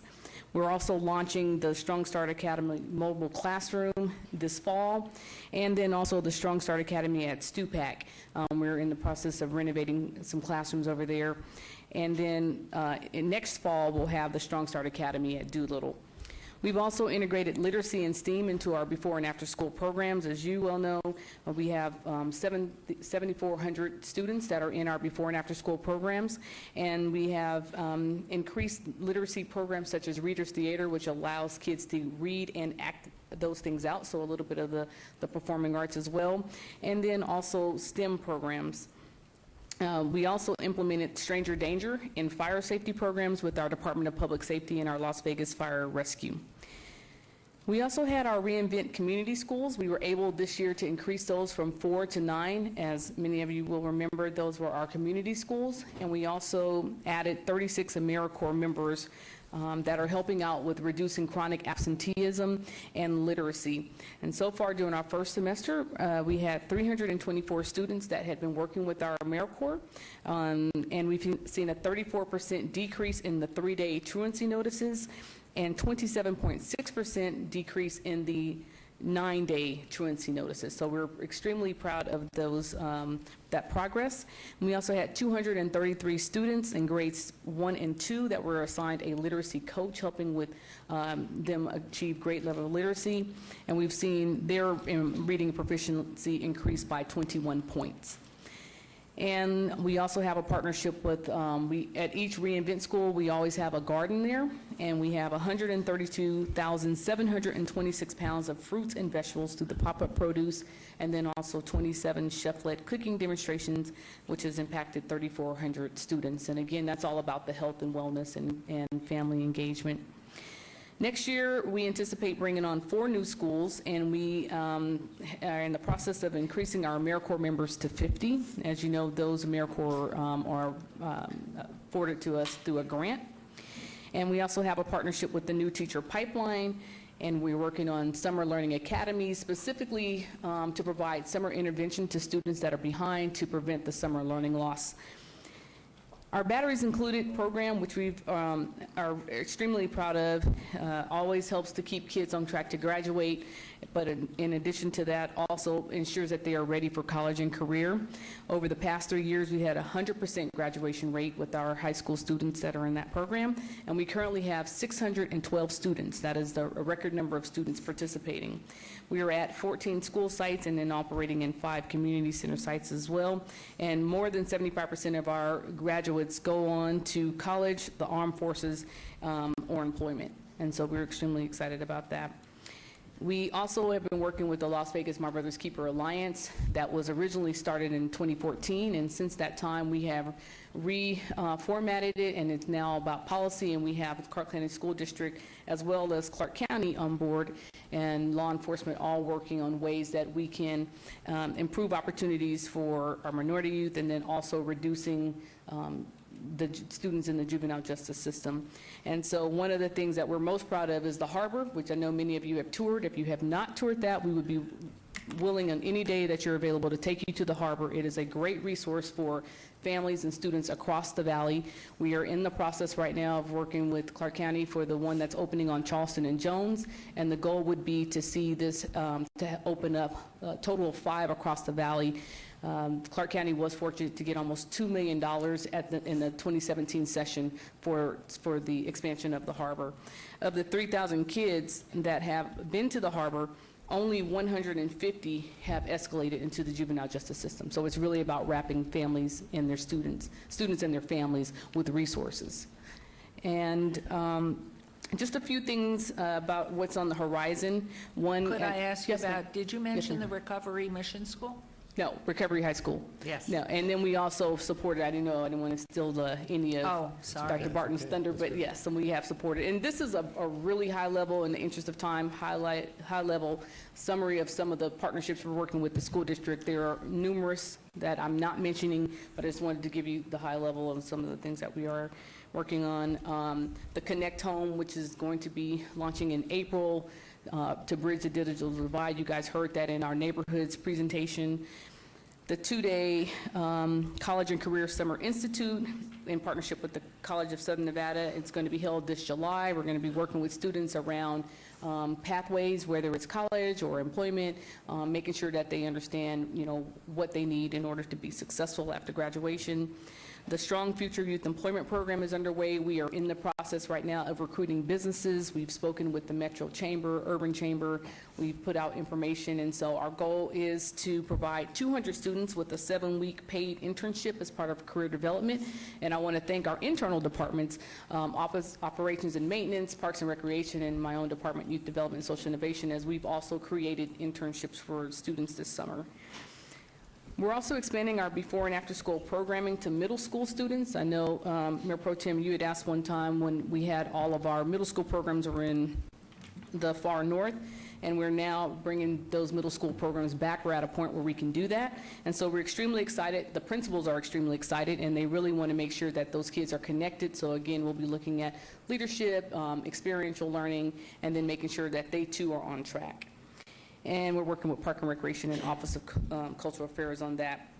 And then lastly, we are bringing back the work that we used to do around safe schools, safe neighborhoods, where we were partnered with Metro and the Clark County School District Police. So we've been in a lot of discussions with them and our faith leaders about how we really get back into neighborhoods and curb a lot of the juvenile delinquency that they're dealing with. It's different for every area, but in our last meeting with Northwest Area Command, they were talking about paintballs and just all sorts of things that were happening after school. And so we are now coming back together proactively, whereas we had kind of moved more to a reactive mode. So excited to be back in the communities doing that work. And I know that you guys understand that strong cities are built on a foundation of strong families and empowered neighborhoods, and I'm happy to be able to be a part of that work. So, Dr. Barton. Thank you. A lot of accomplishments. Wonderful. Good morning. Good morning, Mayor Goodman, members of the council. It's my pleasure to be here today. I'm Mike Barton. I'm the Chief Academic Officer of the Clark County School District, and I just want to say thank you. First of all, that you heard a listing of things that, first of all, Dr. Lisa Morris-Hibler, I got to give her a shout out as far as a partner in this work. We had our state of the district this morning, and it's Superintendent Skorkowski's last day of the district, and so it was well attended. We went over our strategic plan, and Dr. Hibler got a shout out just for some of this partnership with you as leaders in the city of Las Vegas on how we're making a difference. So I want to give you some good and some bad this morning. I'm just going to be frank. That's my style, to be transparent. The good things as far as graduation rate, what have we done as a city, as a district, to move the needle with graduation rate? In 2011, the graduation rate was about 59.11% as far as graduating kids from high school. Dismal, in my opinion. What we were able to obviously announce today with our strategic plan is that we're now at 83.22% graduation rate, moving that remarkably in the last few years because of many of the partnerships that we have and will continue to support in the Clark County School District. We also were able to, with very great sense of pride, talk about advanced placement.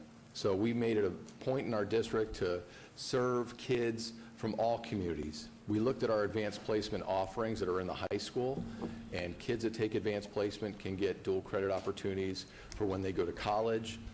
It's a rigorous course offering, and because we were looking at students who are underrepresented in those advanced placement classes, Nevada is ranked near Massachusetts as far as being one of the best in increasing the advanced placement pipeline. And we don't hear that too often, where Nevada is right near Massachusetts.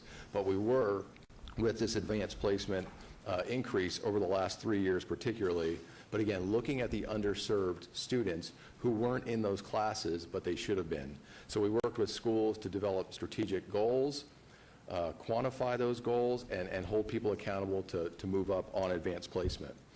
Now I'll just get to some of the transparency and reality as far as when you look at a strategic plan that we put in place in 2013 in the school district, where is the metric that we need to do a lot more work on? And that's closing the achievement gaps.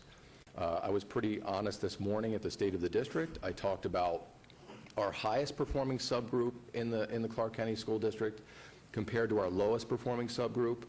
We're not closing those gaps as rapidly as we need to. So that's where this partnership with the City of Las Vegas and Reinvent Schools, that's where we need to rally allies around that issue in getting students more services, more supports, because many of the students coming into our schools in the city, not so much in the suburban ring, but the kids that are coming in have those obstacles that are just stacked on their shoulders, and then they have to come in and get that high level of education. My vision is that every single school in this district should have the highest standard, should have the best classroom teacher in front of the children every day, and not just, sometimes people that aren't in education can fall into this trap. They go into a classroom, they see students who are in rows, they're compliant, but are they really in fact learning something? I know that as people who are educators know that when you walk in, you've got to see that high level of engagement, and we should see that in Summerlin, but we should also see it at all of our schools, including our Reinvent Las Vegas schools. So that's really my approach this morning with this council, is to say thank you, and also to just put it out there that closing of the achievement gaps, that in my opinion is the next chapter. That's where we need to double down, triple down on the resources and supports that are provided. And I've got to give great credit to the City of Las Vegas, because we started Reinvent in the district, but and there are other partners as well. And the City of Las Vegas has just been there every step of the way, whether it's a summer program at these Reinvent schools to prevent that summer lag where students are home for the summer and then it happens to the best of us. They forget some of that learning. Whether it's after-school programming with SafeKey, and making Safe Keys more academic in nature, whether it's just that food insecurity issue, teaming up with a great organization like CIS to provide that support on the reInvent campuses. Our principals have opened their doors and embraced the reInvent City of Las Vegas model because they're feeling that they're getting those supports that will help with the wraparound services, but also those academics that need to be just spot on in the classroom. This is bridge building. This is like, if this is the next chapter for the district to close those achievement gaps, then we as a partner in this business and work need to be open ears. And so I am open ears as far as this work continues. I know I've had many conversations with individual council members on certain things that could help move the needle. And just know that from the Clark County School District, my vantage point, we're here to do that, and I'm here to do that personally. The other thing that was highlighted this morning that I know we have to do a better job on, but I think it was highlighted very well this morning, disproportionality. Thinking about students who, and I think we've made some efforts in this area, but we have a long way to go, and the City of Las Vegas has been instrumental. Dr. Lisa Morris-Hibler has been instrumental in ensuring that students are not kicked out, and they're not going to behavior schools, and they're not expelled, but there are actually opportunities to provide them with the right services to stay in school, to get that education, to graduate, to take advanced placement. And so our efforts in disproportionality have to be ramped up. We need to work together on that. We need to work with the juvenile justice system, the harbor, and we're doing that. We'll continue to do that. So I'm here as a partner today. I appreciate everything that you've done. I appreciate your leadership. I appreciate her leadership. I've got to tell you, she's great to work with. And I also thank 2 associate superintendents who are here today as well, and they represent your schools in the City of Las Vegas. Ronnie Gerzon, one of our associate superintendents, and also Lorna James Cervantes, an associate superintendent as well. Thank you. Happy to address any questions, but again, just appreciate the rallying of allies around closing those achievement gaps. One of the things I know that's been so significant over the past years, probably going back beyond my memory almost, how do we preclude placement of substitute teachers in classrooms in the more challenged schools and get our hooks into what are your thoughts and plans, and is that being addressed where we get the permanent teacher that makes all the difference rather than a revolving door of teachers that there's no continuity? It's a great question, Mayor Goodman, and I think that there are solutions. I've got to tell you that there were some solutions that we started when the Victory School legislation happened. We were able to build some incentive programs for attracting teachers to campuses, tough campuses, retaining those teachers on tough campuses.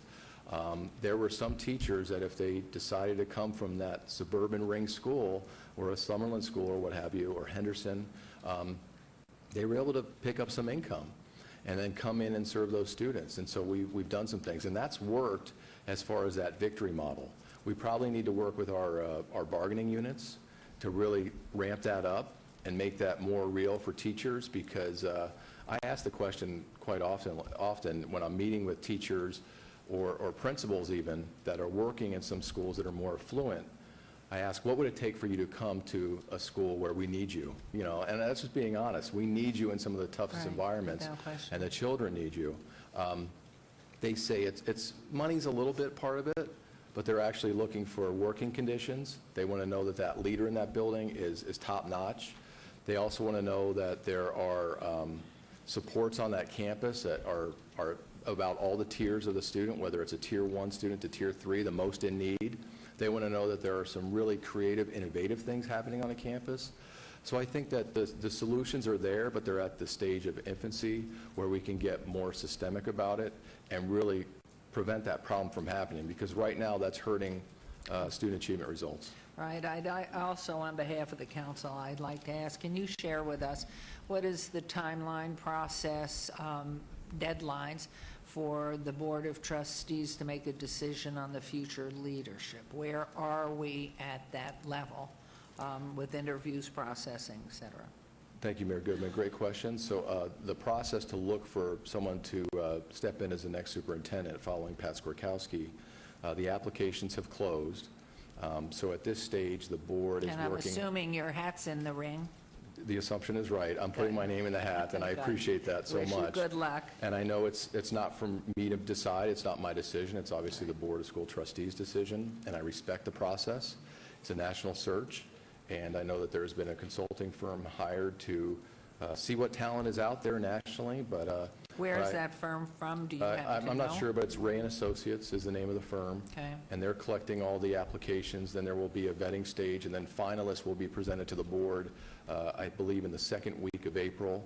And then there will be public interviews and public community input meetings and that sort of thing. So a lot of that to be determined. Okay, thank you very much. And they expect to have the selection confirmed at by what date? I believe July? the June? original deadline that I heard was a tight timeline, and it may have changed, but it was April 18th, but I believe they want to have someone in place by June, and I know they wanted to do it somewhat earlier to have some transition with Superintendent Skorkowski. Well, and please thank Superintendent Skorkowski. He's been a good friend to this council and the people here, and appreciate everything he has managed to achieve and do, and just a good man.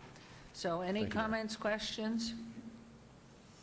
Well, we do thank you, Councilwoman. I wanted to thank Dr. Martin for being such a good partner to us. I've been fortunate enough to have worked with you some in the past and at Cimarron, and I know how hard you work, and I know how much your heart's in it, and that's greatly appreciated. And of course, I've already given you so many accolades. Dr. Hibley, you don't need one more, do you? But anyway, thank you. Thank you very, very Thank you. much. We appreciate it. Thank you. Call on us. Thank you. Okay, we'll move on to agenda item 49. Okay, R21, what time is it? All right. How many more items before afternoon? Oh, okay.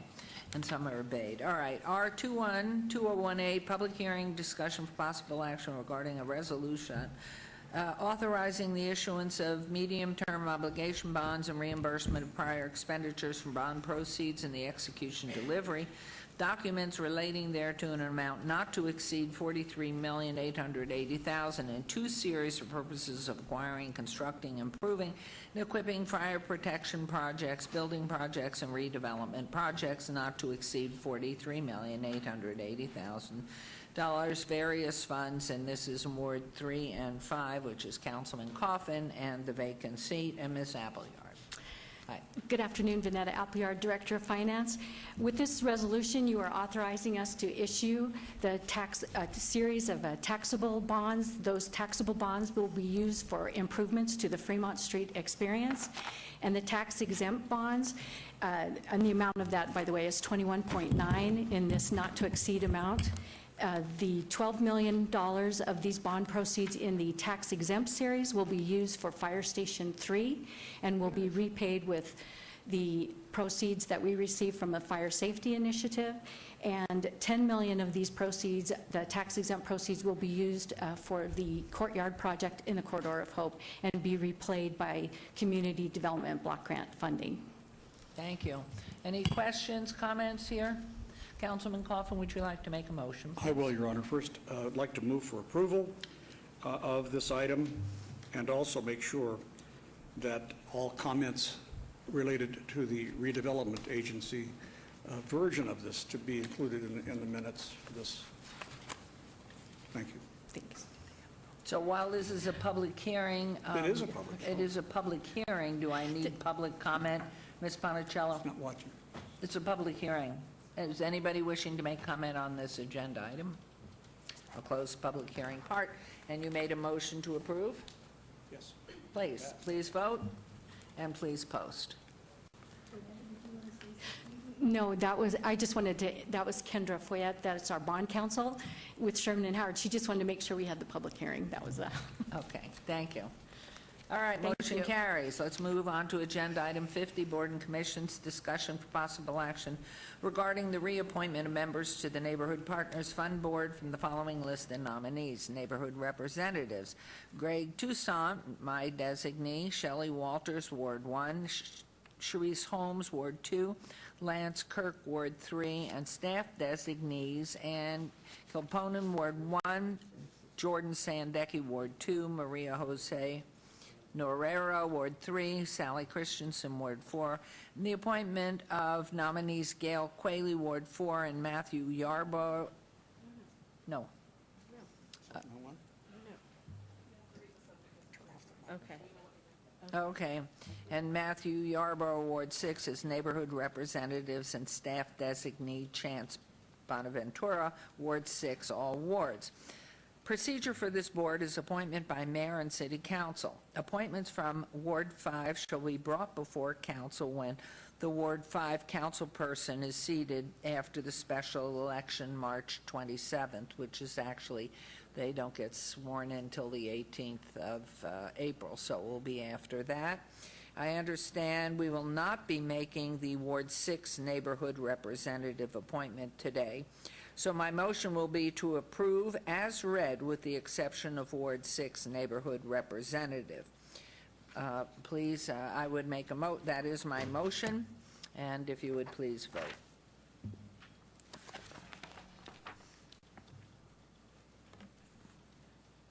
The motion carries. We'll move on to agenda item 51, discussion for possible action regarding the reappointment of nominee Adrishan Andy Armenian to the Parks and Recreation Advisory Board. Mr. Armenian sits in a seat designated for the mayor's appointment.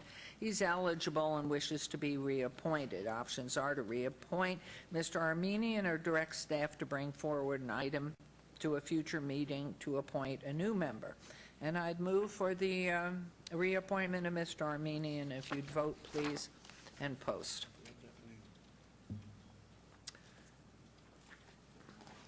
That motion carries. Thank you very much.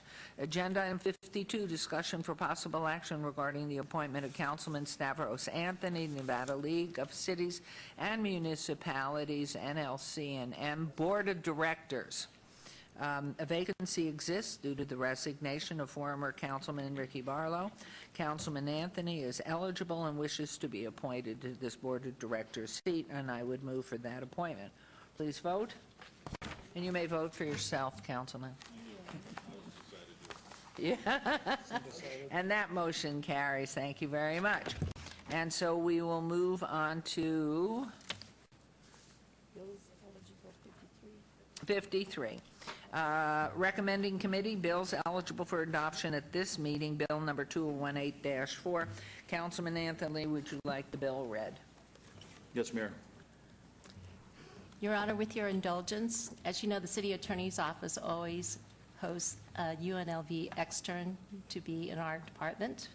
This semester, we have Michael Shamoon, who is a second-year law student at UNLV Boyd Law School, and he will be reading the bill into the record. Wonderful. Go for it. Bill number 2018-4, an ordinance relating to the keeping of chickens. Excuse me, point of order here. I want to make sure Michael has the First Amendment to be reading. That is what.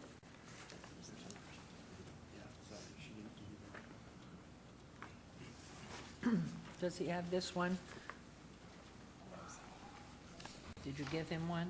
I'll give you one. Okay. There you go. Sorry. Yes. And thank you, Val. You have to say First Amendment after you. Thanks, Mayor. Thank you. Bill number 2018-4, First Amendment, an ordinance relating to the keeping of chickens, amending provisions of LVMC Chapter 19.12 to update the standards applicable to the use, animal keeping and husbandry, including the addition of provisions to allow the use in the R1 and RMH districts as a conditional use, amending LVMC 7.38.050 to make related adjustments to animal control provisions regarding neighbor consent, and providing for other related matters. Thank you very much. I do have a card of an interested public comment. Ms. Ponticello, may I take that comment? Mr. Steed, would you like to read any of the amendments into the record at this time, or take public hearing? It's been in the backup, so unless somebody wants to hear the way it was amended at committee meeting, I don't have any comments. Okay, go ahead and take public comment. Go ahead. Okay. We have Patricia Russo, 1012 Eugene Cernan at 89145. which is Rainbow and West Charleston. If you would like to make your comments, introduce yourself as well, please. Thank you, Mayor. I appreciate your time and council members. The reason I'm here Your is... name again, please. Patricia Russo. Thank you. And the reason I'm bringing this up is there seems to be issues with chickens, and I don't understand these issues. They're very small, quiet creatures. They require very little land. They certainly do not need 350 square feet between their neighbors. Chickens have been a part of society as long as we can go back in history. They do not need a lot of land. One chicken requires 2 feet by 2 feet. There's plenty of coops to keep your neighbors happy. There's CC&Rs and homeowners associations that I think should take care of residents that do not want to be in a neighborhood that allows pets. Quite frankly, I feel that my neighbors' dogs create more of a mess in their yard, along with their weeds that are overgrown, whereas chickens do not cause these problems. They are good at weed abatement, they take care of pest controls, and they're very quiet creatures. And I don't think that the city of Las Vegas should be having their animal control time pressured on people who live in a R1 area with over 6,000 square feet property that they own, that the CC&Rs don't have a problem with it. Thank you. Appreciate your coming down. Appreciate your comments. Okay, at this point, Councilman Anthony. Move for approval with First Amendment. Okay, there's a motion to approve. Laura's in favor. First Amendment. Oh, did you want to make comment too on this item?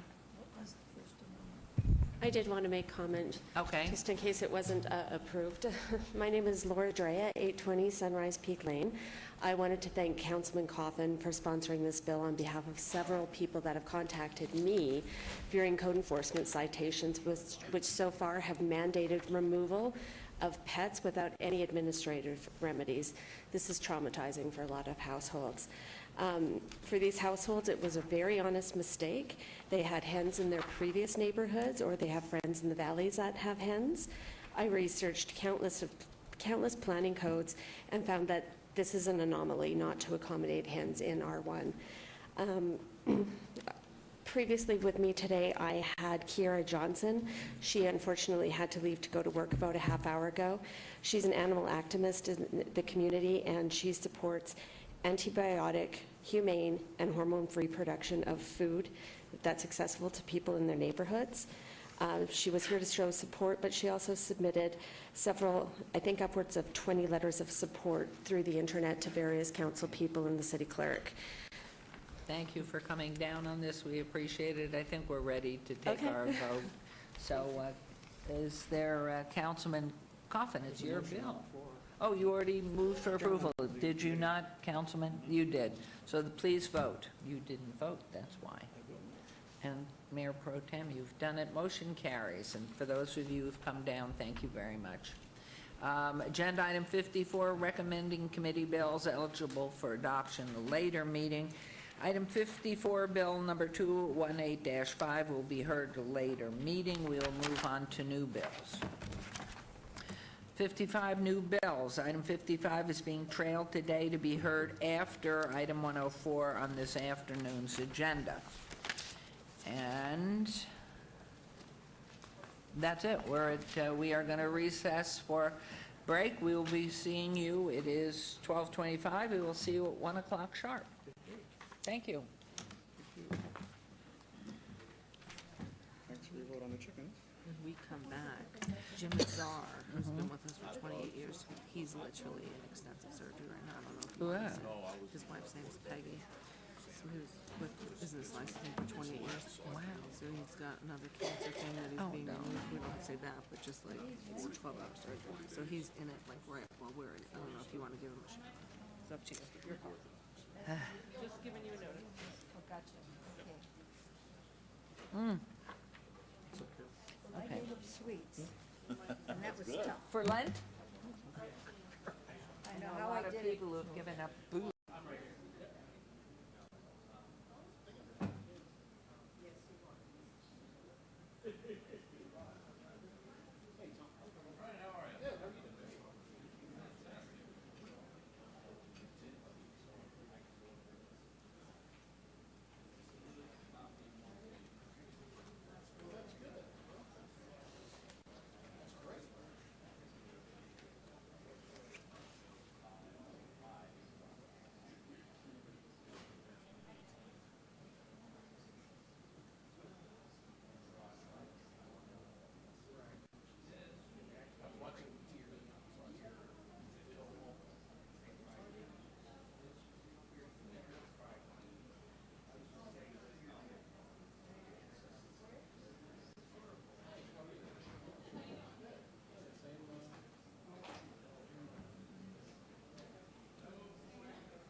You ready for another round, Patty?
Okay, everyone, we're back in the saddle.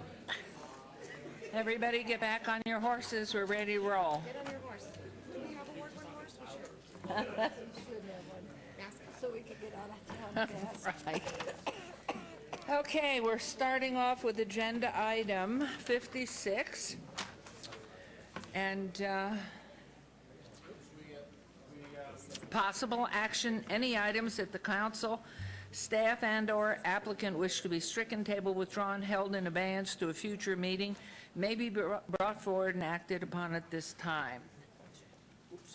And therefore, are you set? No, I just was coughing. Okay. We'll wait. I'm ready.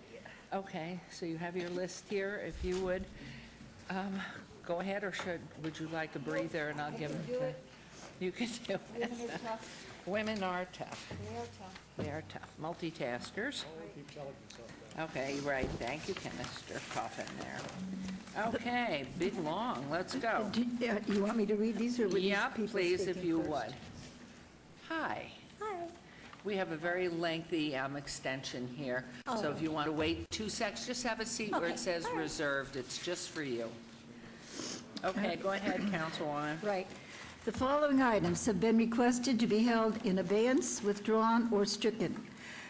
Items number 61 and 62, GPA 71428 and ZON 71429, applicant owner, First Presbyterian Church, Las Vegas, Nevada, on acreage at the southwest corner of Martin Luther King Boulevard and Charleston Boulevard. And this will be tabled as requested by the applicant. Items number 63 to 67, GPA 71561, ZON 71562, VAR 71563, SUP 71565, and SDR 71566. The applicant owner is Charleston Land, LLC, on acreage at the southwest corner of Charleston Boulevard and Westwood Drive. And the applicant has requested abeyance until April 18th of this year. Items number 68 to 71, ZON 71569, VAR 71927, VAR 71928, and SDR 71570. The applicant owner is Shadowland LLC on acreage at the southeast corner of Charleston Boulevard and Westwood Drive. The applicant has requested abeyance to 4/18 of this year. Item number 74, applicant owner Judah Sakalik, owner Judah Sakalik Living Trust, appeal of the denial by the Planning Commission on an existing short-term residential rental use at 1621 Bird Street, withdrawal without prejudice by the applicant. Item number 96, applicant owner Richard and Stanley Turum, proposed short-term residential rental use at 641 Ampere Lane. The applicant requests abeyance to 6/22 of this year. Items number 98 to 103, the applicant owner Jack and Hilde Lancaster, SUP 72347, applicant owner Daniel Duncan, abated to April 18th of this year as requested by the applicant. And lastly, I believe we have one more. I don't know what item this is. It just says SUP 724. Oh, it's the same item? Oh my goodness, and I better read the whole thing. Applicant owner Daniel Duncan, SUP 72411. Applicant owner Bruce and Tiffany R. Marler, SUP 72412. Applicant owner Marshall Family Trust, SUP 72413. Applicant owner Pamela Joyner, SUP 72414. Applicant owner William F. and Sandra A. Gleason, appeals of the denials by the Planning Commission on proposed short-term residential rental uses at 150 North Las Vegas Boulevard, Units 920, 1604, 2503, 902, 2315 and 1112, and their requests by the applicants are abeyance to April 18th. Those are the requests, and I move to approve. Thank you very much. That was lengthy, and thank you. I hope there's some things left for us. I hope not. Sorry about that. Okay, there's your motion. Please vote and please post. And Councilwoman, your vote. I'm waiting, yeah. Okay. And that carries. Thank you very much. Okay. Items 57 through 60 may be considered in one motion, one vote. They're considered routine, non-public, and public hearing items with no condition changes. Any We just voted on 96 to obey it, but they want to talk. That's where those two people. Oh. Here they are. We obeyed, but you wanted to talk. I don't mind. Can they talk then, just in the conversation? Mayor, because they were public hearing items, you are able to allow the public to speak on those items if you'd like, with regard to the abeyance. What I'd like to do, since there's so many of you, and I'm going to read the cards I have, but you do not have to had submitted a card, but these are the people, and we will allow you each 2 minutes, but not 1 second over 2 minutes. We have Linda Ramsey, and for each of you, please do state your name when we go forward. Of course, our famed auctioneer, Christian Kohlberg. Hope you brought something good to auction. Lara Kohlberg, and Richard Whalen, and Keith Alexander, and Alita Alexander, and there may be, here comes one more. And Mayor, Your Honor? No more. Mayor? Okay, yes. When I just want to when make the sure residents come up and speak, Pardon? if you could ask them to cite exactly which item they were speaking on, that would As help you the come record. forward, Before right. they They're all 96. Before they speak, I want to make sure that everybody understood that the items are not going to be heard today. So what arguments you make today would probably be less remembered when we do.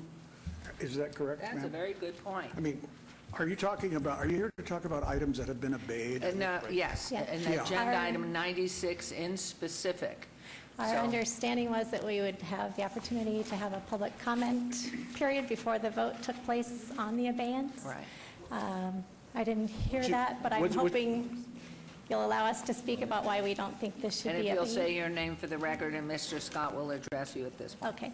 Laura Kohlberg, 612 Ampere Lane.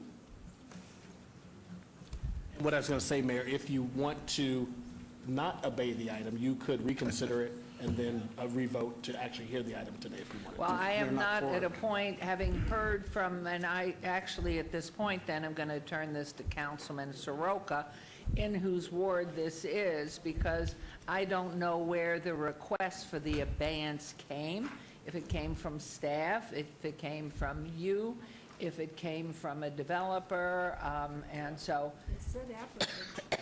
and the applicant. So, given that we have 6 cards that I know of, my sense is, listening to Councilman Coffin, I think that is very, very wise advice, because between now and the 18th, I believe, to when it's obeyed, when is it, the 20th? Oh, my goodness, June 20th? Okay, hold on 1 second. One of the applicants on that? Because it says applicant asked for it. We didn't do it. The applicant wrote in and said they wanted to remove it until that And time. Kimberly Knutson, I made a mistake, that's on agenda item 75, but that was, we'll get to that, but the rest of these are all on 96. So if that indeed has been obeyed to June 20th, Our and this is understanding. March, Our understanding was that the abeyance would have to be voted on after we had a chance to comment on it. There were Mayor, there what were you- 2 of us who would like to explain why we would like the abeyance to be denied, and then the rest of us would speak later at our assigned Mayor, time. if you'd like to reconsider item 96, you can recall that one, and then you can vote separately on whether or not to obey that item after they've given the opportunity to speak, if you'd like to do that. okay, I'm going to give this over to Councilman Soroka. Would that be That would be great, amenable? Mayor. I'm happy to hear the concerns. Okay. And love to hear the concerns, and then after that, we can consider reconsidering if we would like. Does that work, Council? That's fine, Council. Okay. Happy. All Because right. these are my friends and neighbors, I'll have you know. These are. Even if they were your They look enemies, pretty it's all nice. right. So again, repeat your name, please, and Okay. Laura Kohlberg, 612 Ampere Lane. And my husband Christian Kohlberg, also 612 Ampere Lane. We're here representing not only ourselves and the 12 other residents of West Mesa who are sitting right here today, but also we're representing the 240 individuals in our neighborhood who have sent postcards and signed petitions against this short-term rental application. We object to the request for abeyance for the following reasons. The reason given by the applicants is that they have not had time to meet with the neighbors. The applicants have had more than 3 months since their pre-application meeting with staff on December 11th, and 36 days have now passed since the February 13th Planning Commission meeting, where they were instructed very strongly to meet with us. They've made no effort to do so, and we think their local attorney has had plenty of time. The applicants also requested to have their Planning Commission hearing obeyed on the day it was to be heard. The 10 residents who attended that meeting did not know about the abeyance until we arrived, and we were grateful that the abeyance was not granted and we were able to be heard at that time. We consider both of these abeyance requests to be a disrespectful waste of time and resources. The applicants chose the timing of their application. If they didn't want to come here from New York to meet with us until June, when it would be convenient for them, they should have put off filing their special use permit until that time. Their local attorney is available. By the time we heard of this abeyance request on March 15th, late last week, several residents had already taken the time off of work, rearranged work schedules, made childcare arrangements, and altered travel plans in order to attend today. So here we are. Being here is not convenient to us, for us, yet we made the sacrifices necessary to be here. If the applicants are truly interested in being part of the neighborhood, they also could have made sacrifices to attend the meetings they scheduled, or they could have arranged to have their representative present. In addition to the neighbors we knew were coming today, many others have mentioned they are trying to be here. We haven't kept track of them, so we had no way of contacting them, and many were planning to come later in the afternoon or evening based on the fact that we're number 96 on the agenda. If this abeyance is granted, we understand that the city will not be mailing any further public notice postcards to notify the residents of the rescheduled date. We find it unacceptable that only the residents who are here today and those who are savvy enough to find the information on the city's website will know about the change in schedule. It will become then our burden to make sure the neighborhood is informed at a further cost of our time, effort, and expense, which we do not think is fair. If the delay until June 20th is allowed, it will add to the neighbors' frustration, as many residents will be away on summer travels. If an abeyance is approved, we respectfully request that it take place in October, when the residents return to Las Vegas. This neighborhood is buzzing with concern, and we want this resolved as soon as possible. We believe that a neighborhood meeting with the applicants at this late stage of the process will not change the neighbors' opposition. More than 60% of the West Mesa households have already strongly expressed their opposition and their desire to protect their vested interest in their homes. Councilman Soroka has asked us to sit down with the applicant and work on restrictive regulations for this property. With very true sincerity and respect, although we are more than happy to provide input for future changes to the rules, we do not wish for our neighborhood to be a guinea pig, so to speak. All rental situations come with risks, no matter how stringent the regulations are, and we do not want those risks present in our neighborhood. In summary, the residents of West Mesa Estates consider this abeyance to be unreasonable and unacceptable. We urge you to deny this abeyance and allow this matter to be resolved today as scheduled. Because you were so comprehensive, and I saw your eyes going down your page. Anybody else speaking on this, if you have something additionally to add, please do so. But I thought that was most comprehensive, and thank you very much for your comments, and we'll move from there. And Mr. Kohlberg, did you want to add anything? You better be right on, because she said Don't start yet, please. I can be extremely Madam quick. Mayor, could I just say something? I see people here from Scotch 80s. I'm assuming they were coming for the items between 61 and 71. And I want you to know that the applicant has either tabled or obeyed every single one of those items. So I didn't know if you wanted to stay, and I noticed you were writing the forms. I just wanted to let them know. I think they got here a little late and didn't hear that. Scott Jades. And that would be on items 61 to 71. Yes. 61 to 71, the names I have are Philip, Tom, Mick McCoy, Mark, you need to go back to school, sorry, Deering, I think, I'm not sure. Barbara writes much better than you do. Barbara Deering and Claudio Lodo and Jessica Saylor and Herman Fox, and are those 61 to 71? And Tammy Ankenman and Willie Cherry. So those are on 61, 71. And I also want to tell, they were obeyed to April 18th. So you'll know that's the next day, because I think it's very good so many of you came here. And if you can come back on April 18th, you certainly will be heard and, considered on everything. Okay, thank you. Okay, so that's quite all right. So, Mr. Kohlberg. Good afternoon. Good afternoon. Mayor and council members, Christian Kohlberg, 612 Ampere Lane. I reside, as it was shared earlier, there with my wife Laura and our two sons, Parker and Justin. In consideration of the council's time, my wife has summarized, I think, fairly effectively why we're asking that the abeyance request be denied today.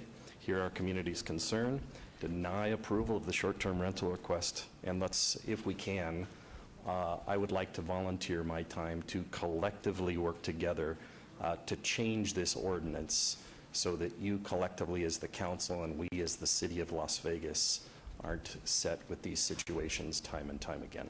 Thank you. I've got another page, but I'll pass. Thank you. You can give it to our clerk, though, if you'd like. Great. Yep. Yes, sir. Yes, my name is Keith Alexander, and I'd like to thank the council for allowing me to speak. And this is in regard to 96? Yes, ma'am, it certainly is, yes. Thank you. Laura spoke on the fact that we took time out.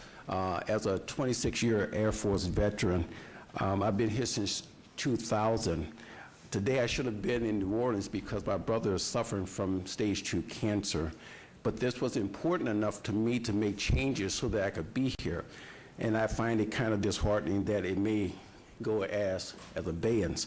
But what I want to say here that hasn't been said is that I took the time to look at some of the city council's prior council meetings, and it was chiefly pointed out to me that yourself, Mayor Goodman, and Councilman Tarkanian both have a strong view about short-term rental, that actually you said that it was disruptive and to the peaceful environment and the quality of life of the affected areas.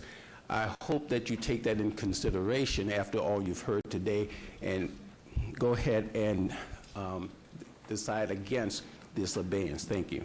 Our best wishes to your brother. 96 also? No, 61 through We'll get 71. back to that one. Let's do 96 Okay, first, sorry. if that's all right. Thank you. Anyone else wishing to be heard on agenda item 96 that has something to add to the comments already in our possession? Thank you. Good morning, Morning. council people. I also live Name? in West Mesa. Linda Ramsey, 8632 Blissville Avenue. Been there for 22 years. Bought the house new. Some of the neighborhood is older, some of it is newer. I live in the newer section, 96. Managed to maintain that home in spite of the fact my husband was in the construction trades and lost his job in 2010. It's a good neighborhood. We have families who have their children, grown children now in there, who have bought homes. I have big concerns, and I brought it to the office of Councilman Soroka's office and spoke to Joe there about the fact that when you go on and look at the documentation presented for the area, I don't know if you can put this on the overhead, it shows the subject property enclosing an area that doesn't even have homes. They explained to me that staff said it has to be within a certain radius, but that includes living spaces, part of Boca Park, a vacant lot, and not every and it's only a little corner of the neighborhood. This is their decision whether or not they're going to obey. They're not hearing our testimony. Oh, I see, So we okay. have to vote. Well, this is something that I want them to take a look at, because this is concise with the way it should be looked at. It did state that 567 notices were mailed. We don't know who they mailed those notices to, that there was 26 associations. There's no associations in that area, and it only showed 29 protests. So my concern is that if it's going to be abated, that they take a look at that and make sure that it's encompassing the neighborhood and not a vacant lot or commercial businesses outside the range. Okay, thank you. Madam Mayor, could I just say that, it's a 1,000, what is the radius? 660 feet, and as But far I as mean notices. on the mailing. Madam 1,000 feet. 1,000 feet circle around the entity involved is where it's mailed. So there may be vacant lots in there, there may be businesses, there may be lots of houses, but that's for all of what we do, it's 1,000 feet.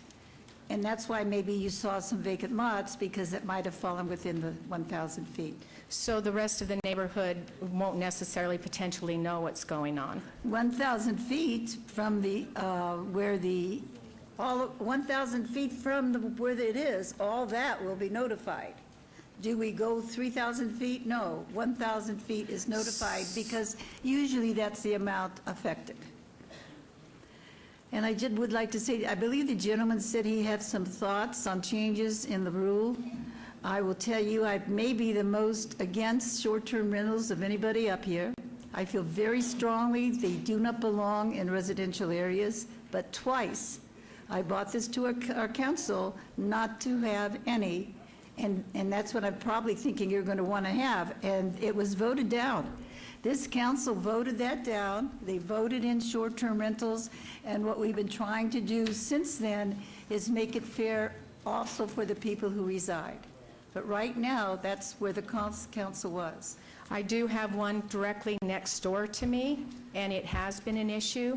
I didn't know any of the rules regarding that, and finally, when I had just had too much of the loud music all night from about 10 o'clock at night till the following afternoon till 1, the police did come, and they had left, so they couldn't do anything about it. And then they told me what I was able to do at that point, to call anytime, but it is a huge issue. Oh, boy, it is a huge issue. I know They've that. had cars, and liquor bottles out for the garbage like But I crazy. just They've want come you to to Las know- Vegas to party, is what Yeah, they've we've done. tried hard in the city, and we have a hotline. Who has that hotline number?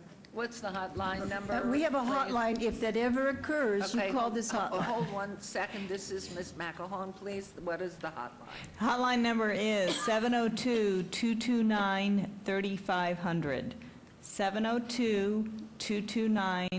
702-229-3500. Laura, is that the number you called? Nobody was there to answer the phone. Uh-oh. 24 hours. I think we had says. problems. Hold on. Mary McElhone for the record. We had a problem a couple weeks ago with the actual company that we had contracted with, where they had problems with their servers. The servers went down and they did not notify us, and we didn't know that the calls were going nowhere.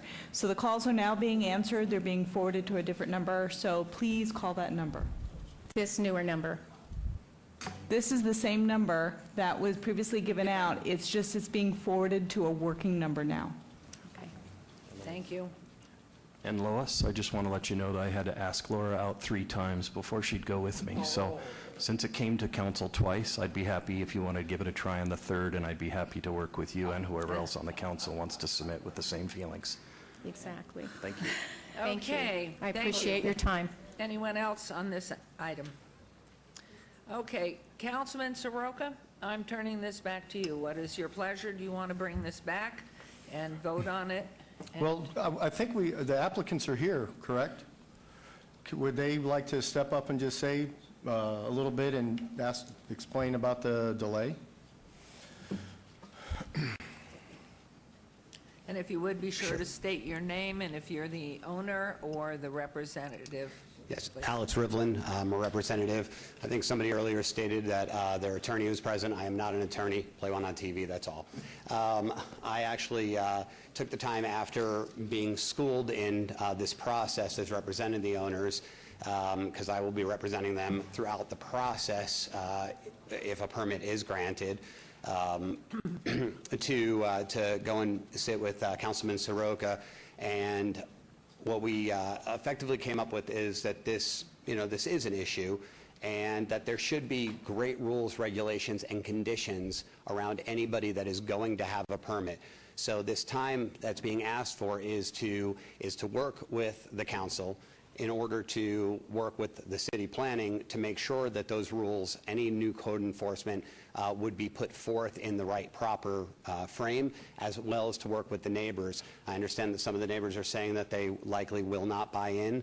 I would hope that with the right rules and regulations that they would be able to. I've stated in the past that long-term rentals also pose a risk.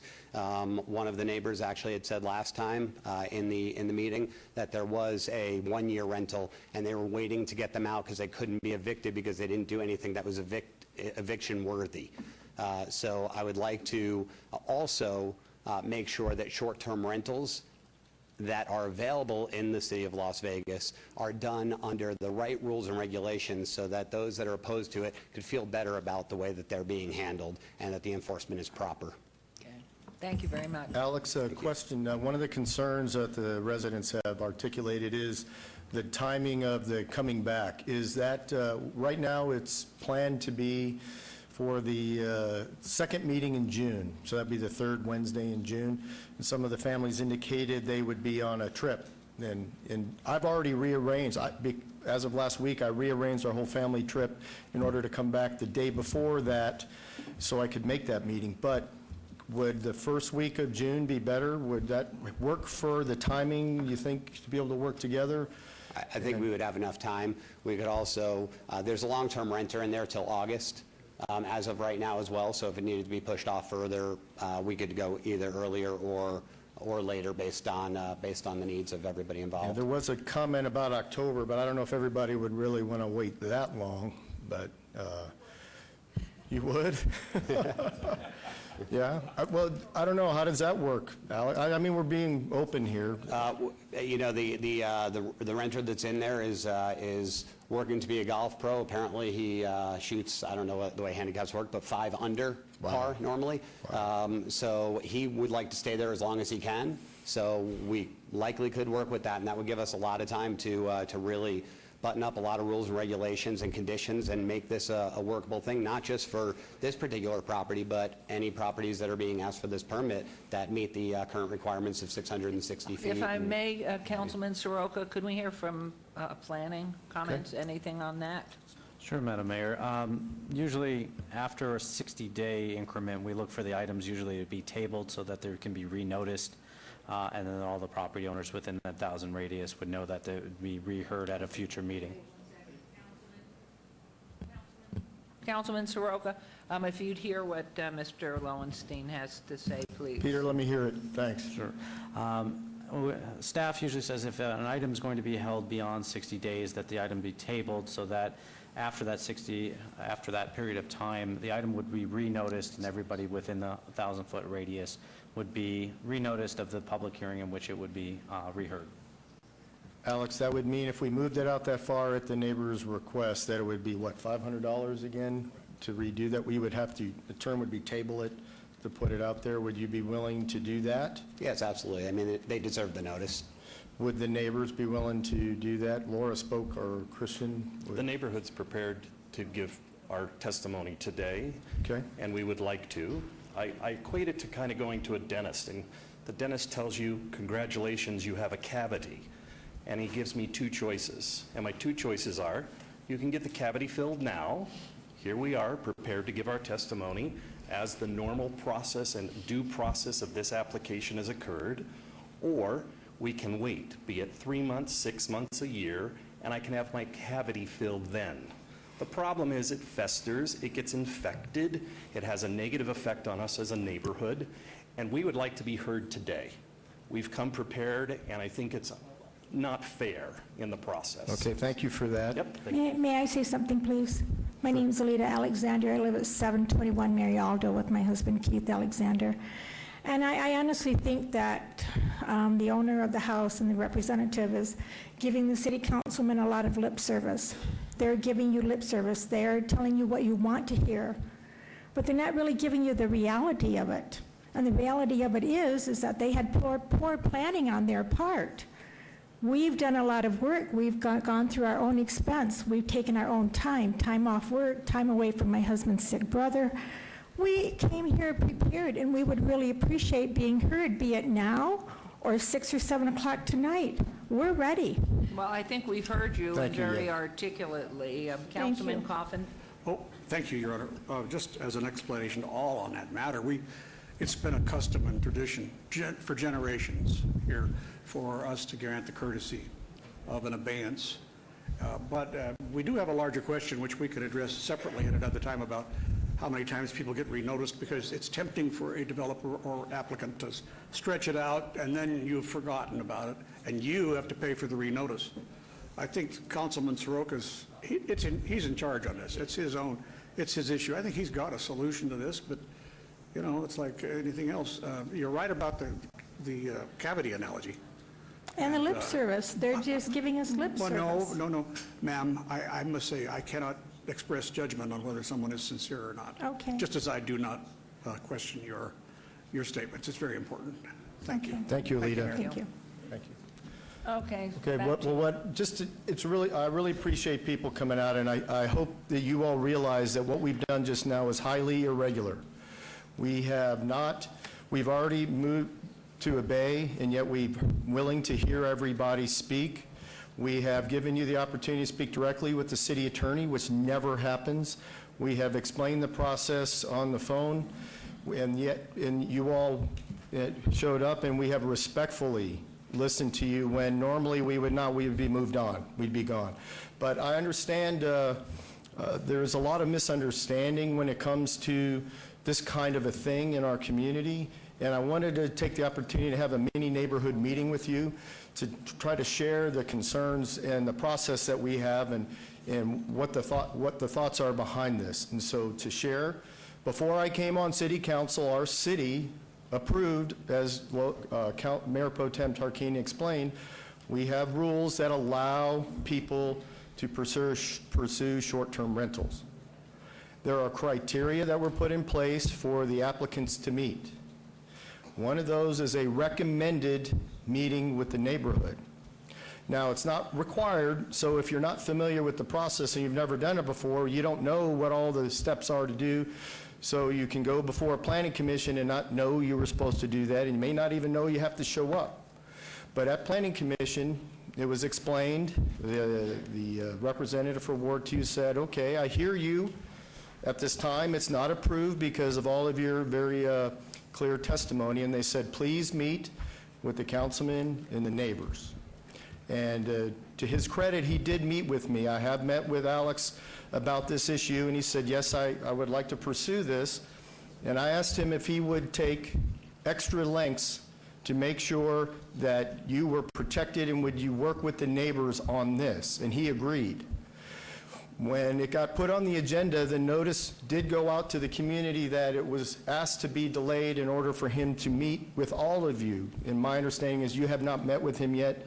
He has not met with you yet.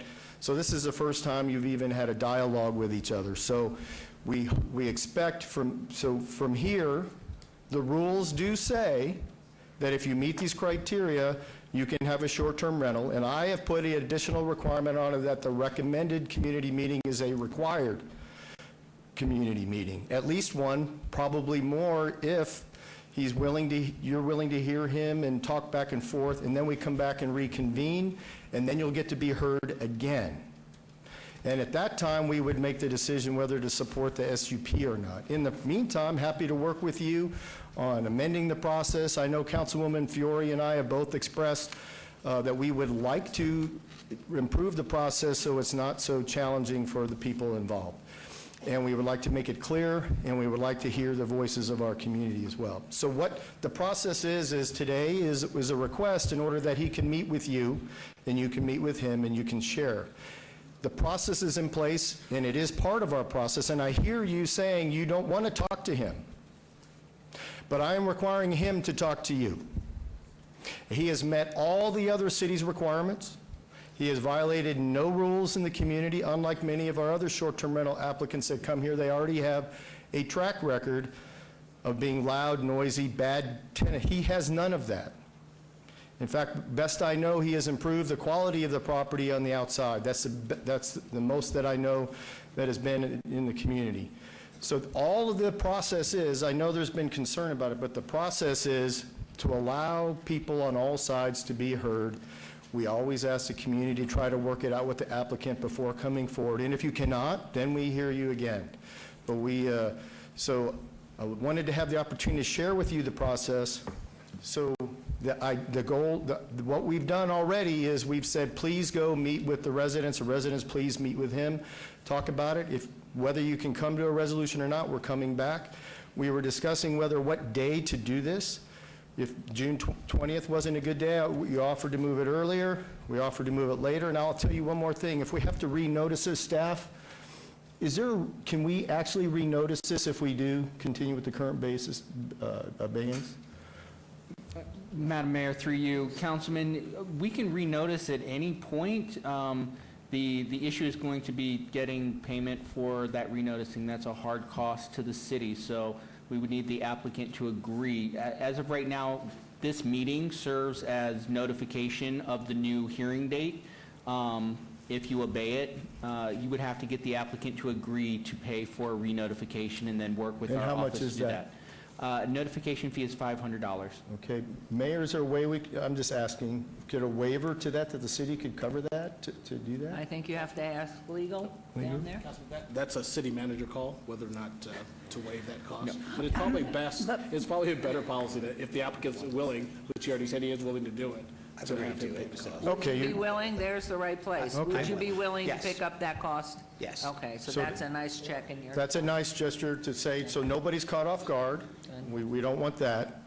We want you to have an opportunity for both sides to sit down and talk about your concerns, which is what we want, and then we'll have a chance to come back. And before then, as I said, I've rearranged my summer plans for this as of last week, just like everybody else got notice on that. So I'm changing my plans and my family vacation as well. And I'll be coming back the night before, so we can be here that day. And be happy to work further.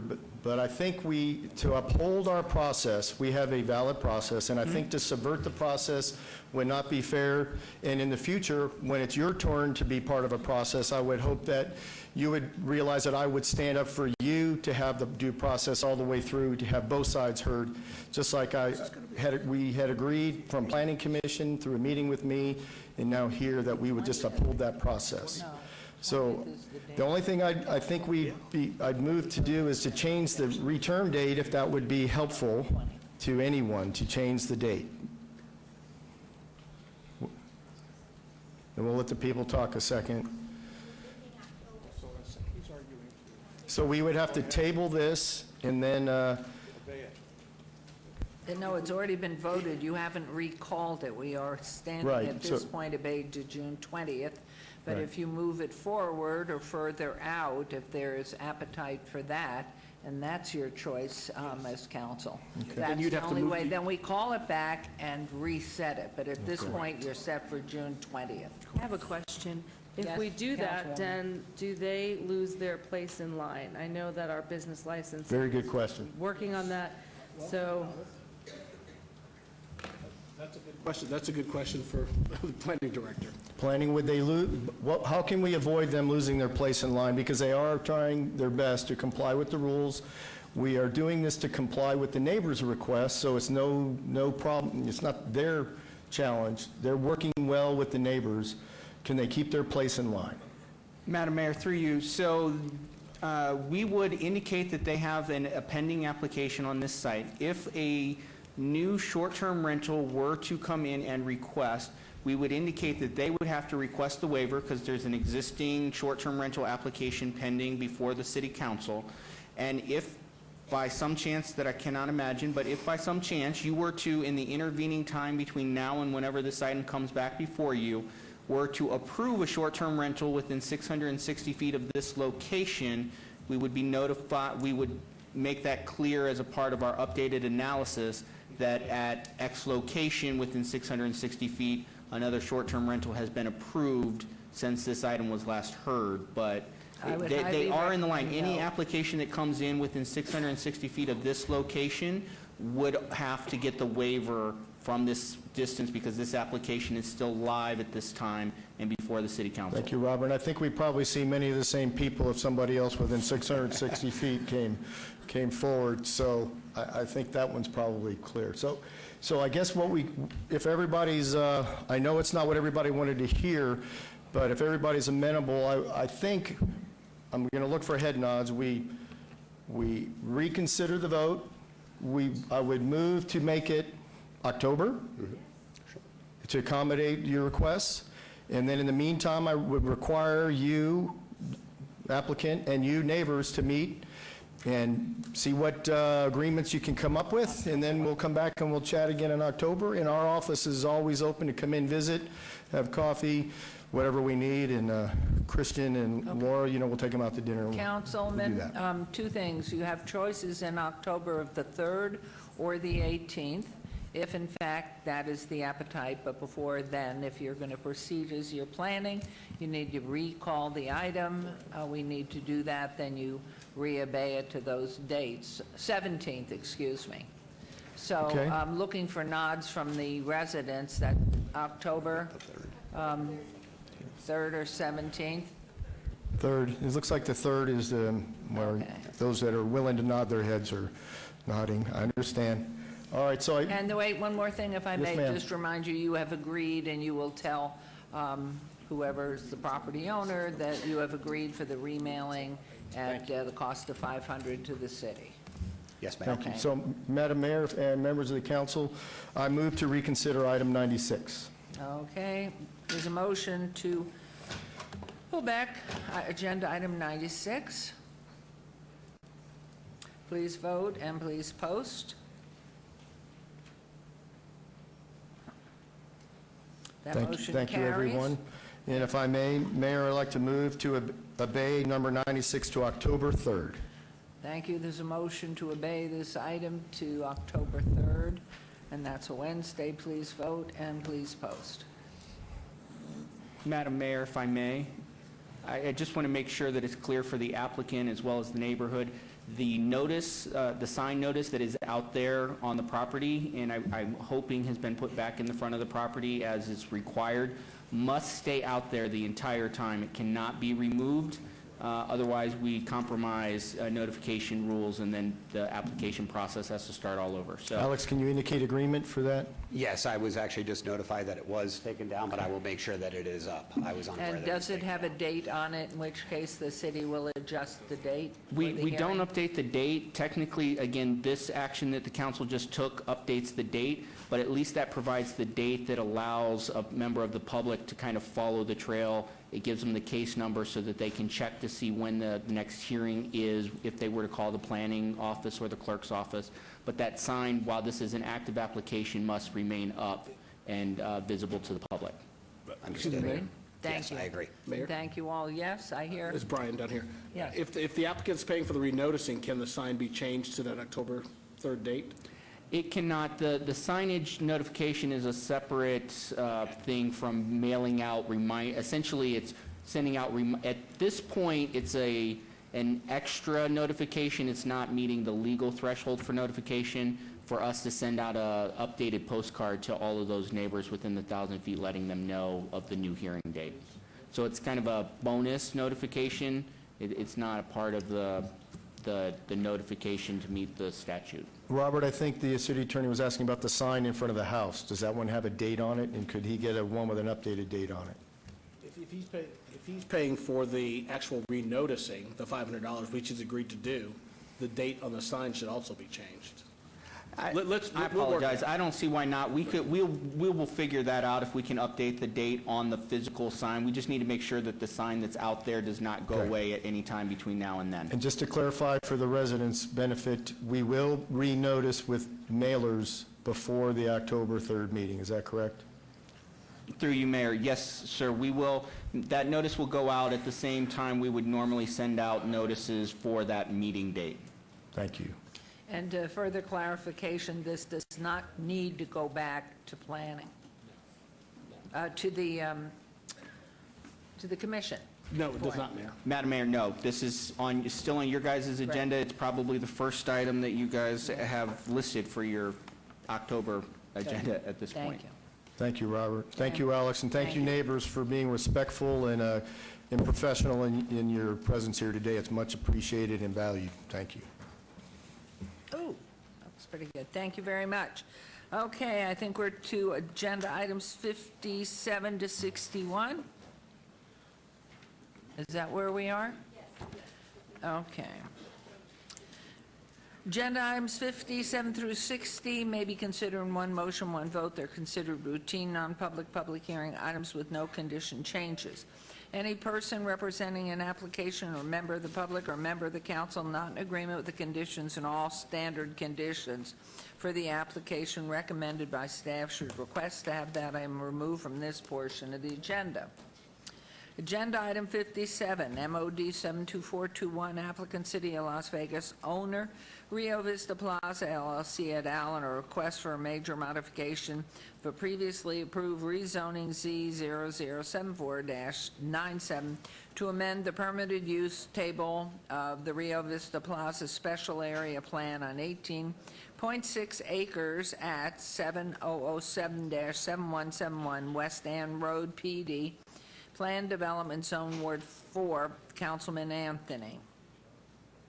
Number 58, SUP 72396, applicant Nacho Daddy, owner Ambleside Properties LLP, on a request for a special use permit for a proposed 4,500 square foot restaurant with alcohol use with 1,200 square feet of outdoor seating at 900 South Rancho C1, limited commercial zone, Ward 1, with Councilwoman Tarkanian.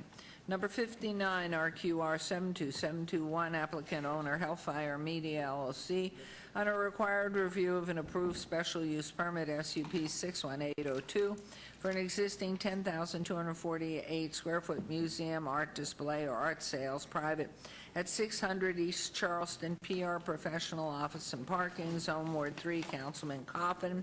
And number 60, VAC 72361, applicant owner City of Las Vegas, on a request for a petition to vacate a portion of Azure Drive at the intersection with Sky Point Drive, Ward 6, Councilwoman Fiore. Items 57, 58, and 60 are recommended for approval by the Planning Commission and staff, and item 59, which is recommended for approval by staff. All are public hearing items which I declare open. Is there anyone wishing to be heard on any of the items 57 through 60? Okay, seeing none, I'll close public hearings. May I have a motion for items 57 through 60? Madam Mayor, I'd like to pull the one 58. Okay, so let's have a motion then. We'll trail that one for this vote. Agenda items 57, 59, and 60. May I have a motion on those, please, Mayor Pro Tem? Move to approve. Thank you. There's a motion to approve 57. What did I just say? Which is the one you're pulling? 58? 58. 58. 57, 59, and 60 is what you're voting on. Please vote. And please post.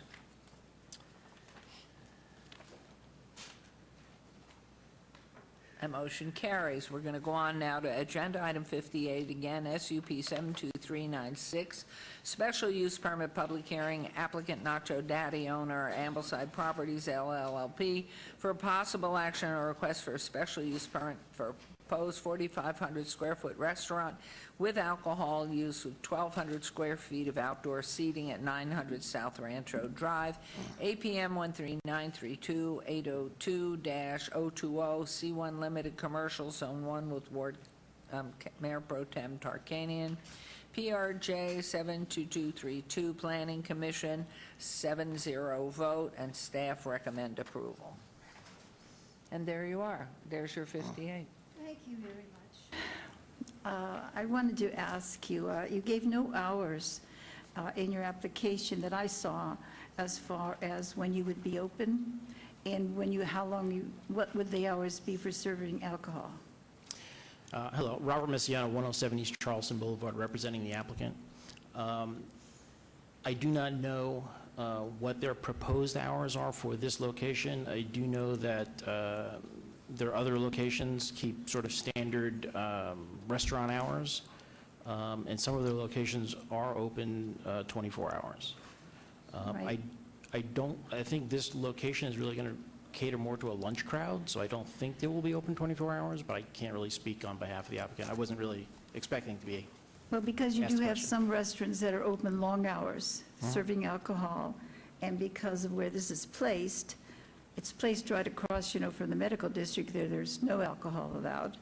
And I would just like to obey this. I have no question as far as the restaurant. It looks good to me, and I have had one person voice concern about parking, but I know that at that end of the parking lot near Smith's Shopping Center, that there usually are places you can park. So I wasn't as concerned about that. I am concerned about the hours. So it isn't a big thing, but could we obey it for a meeting, just one, till our next meeting, and have somebody come and meet with me and tell me the hours, or call me? I just need to know that. Yeah, that would be fine. Pro Tem, you're also able to propose some hours if you'd like to propose hours of operation. Well, what I'd like to do is, I want to see what they do in their other places, and so I'd like to get an idea myself of hours of operation. This is the first time we'll have something like that there. We have other places that serve food in that area, but this is new. This is near the sidewalk. This is right, right where everybody will be walking back and forth. We have some homeless people that are there. We're trying not to have them there, but, so I would just like to do that, please. Yeah. And obey it just for one meeting and have somebody from your office call me. Yeah, I don't think the applicant would mind addressing your concerns. Okay, then that would be my motion to obey for one meeting. It looks good, don't you Is think, that April Carolyn? 4th? Yeah, it's beautiful. To April 4th. Right. I lose track of time. She does a better job. April Great. No, 4th. it looks beautiful. Yes, and that's the one question I would have in that particular area that close to the medical centers too. Okay. Thank So if you. you'll convey that, all right, there's a motion to obey this item to the 4th of April. Please vote and please post. And you will convey it, right? Yes, I will have them contact you.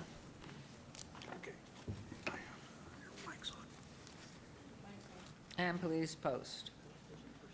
And that motion carries. Thank you. Thank you. Thanks. Okay.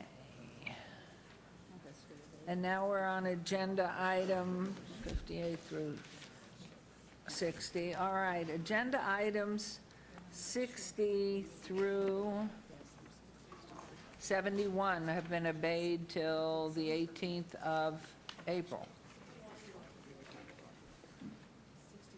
61.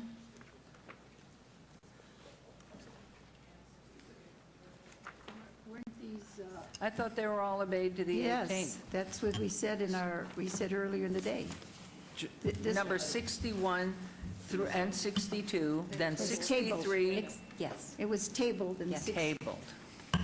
County Clerk, Councilman Soroka, Yes? if I could, on item 58, I'd like my yea vote to be registered. On 58? Yes, Okay, thank you. thank you. Oh.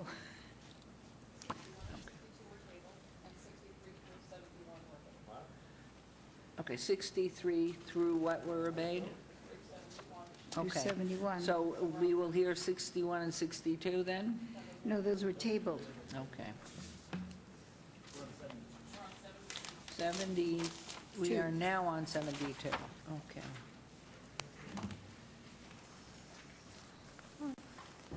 Okay. WVR 72173, public hearing, applicant owner Fremont LV BLVD LLC for possible action request for a waiver to allow outdoor dining to occur 11 feet from an intersection where 20 feet is required at 107 Las Vegas Boulevard South, C2 General Commercial Zone, Ward 3, Councilman Coffin. Planning, staff recommends denial, planning recommends approval. Could we hear from our staff, please? Madam Mayor, the applicant is requesting the waiver to install permanent outdoor seating areas for customers with railings that are affixed to the ground within 11 feet of the intersection. The southeast corner of Fremont Street and Las Vegas Boulevard is a heavily traveled pedestrian corridor, acting as one half of the pedestrian gateway into the Fremont East Entertainment District from the Fremont Street experience. Reducing the pedestrian queuing area within the existing public right-of-way by nearly 60% has the potential to create a bottleneck during those peak usage hours. And as this requested waiver is detrimental to the pedestrian realm, staff has recommended denial of this request. Thank you. Thank you very much. So knowing that you represent the applicant, would you introduce yourself and give us your comments? Yes, good afternoon, Madam Mayor, members of council. For the record, John Curran, 701 East Bridger, Suite 850, here on behalf of the applicant. We've operated Inspire Theater here on the southeast corner of Fremont and Las Vegas Boulevard successfully for a number of years, and we would like to sort of promote that sidewalk cafe culture similar to what a lot of our neighbors have done on this block of Fremont East. We'd like to put permanent outdoor seating there. We have an encroachment for temporary, but we would like to go for permanent outdoor seating for a number of reasons, which I can get into. First of all, it helps us control the door, helps manage ingress and egress, helps, again, promote a better guest experience for our visitors. That'll give them a place to gather and congregate on the sidewalk. And then you'll also notice there are some ground floor windows that open up, and we have unfortunately experienced a number of times in the past where passerbyers will perhaps reach in and grab drinks off the window or that sort of thing. So putting up these permanent barriers will actually help us from a number of different things, operationally, guest experience, and safety. Again, the reason I'm here before you is seeking a waiver of 11 feet, 11 inches from the intersection. We're not encroaching on Las Vegas Boulevard in any way. It's only on Fremont. At its most narrow point, it's only it's 7 feet 6 inches of pedestrian clearance, which is, in our opinion, ample room for pedestrians to queue and gather and pass by. We have met with some members of council and staff and sort of better explained our intentions and our reasoning, and actually a number of staff who we've met with do agree with us that having this permanent outdoor seating will help city's goals and our goals together. With that being said, I respectfully request you follow Planning Commission's vote for approval, and I'm happy to answer any questions. Do you have any pictures of what your design looks like? I see you shuffling some things. Sure. So we'll actually mimic the design we have on the second floor, the balcony on the second floor just above. So it will be a... Oops, sorry. There you go. Yep, so it will be a nice-looking steel railing. I believe it's either 36 or 42 inches high, and it will match what's just above it. While I've got the camera, I'd actually also like to show really what we're after here. Is this triangle right here. It's about 10 square feet of public right-of-way that we intend to encroach upon. We currently have an encroachment for outdoor seating along Fremont. This section here is actually private property, so we could put a fence on there on our own private property if we want. It's just this connection point that would allow us to, again, have that sort of controlled door. And it's taken us a number of almost 9 months to get here. I think I'm glad we're hopefully at the finish line, but we're just after this approximately 10 square feet of public right-of-way. So the whole limitation from the westernmost portion to its eastern is how long and how wide? So this will show this shaded area is what we're after, and it's actually only 6 feet and 6 inches wide. We currently have an encroachment for temporary outdoor seating that's 8 feet. Our neighbors have 8 feet. We're only seeking 6 feet 6 inches. And again, at its most narrow, there's 7 feet 6 inches of pedestrian clearance. And how's the service come out the door that's at the corner there to serve the clients? No, so the entrance will be here, if you're able to see, and we will check IDs, and people will enter here, and then they'll be able to enter the back patio through a secondary door on the inside. And then the patio itself, though, is contained, and nobody can come in from the outside. They have to go in the door Correct. into the So facility. we have a patron scan system in place, which is great. We're hoping more Fremont East operators employ that. So we actually have a record of who it is, and they come in, they check at their ID scanned, and they won't be able to get onto it unless they are of age, and we know And who they is are. service 24/7, or is it limited? No, it's not 24 hours. It typically operates as demand dictates on a big night. You know, maybe it's going to go until 4 a.m. or so. and it opens in the afternoon depending on the day. And do you have liquor? Yes, full tavern limited license. There's a theater here. We have some different programming that's gone into the theater that we're excited about. And there's actually 3 different levels, 3 different experiences within Inspire Theater. And downtown cocktails just to the south on the same side. That's right. So that you enter just to the south on Las Vegas Boulevard, separate entrance, separate business license, Okay. separate operation. Okay, any comments, questions before I give it to Councilman Coffin?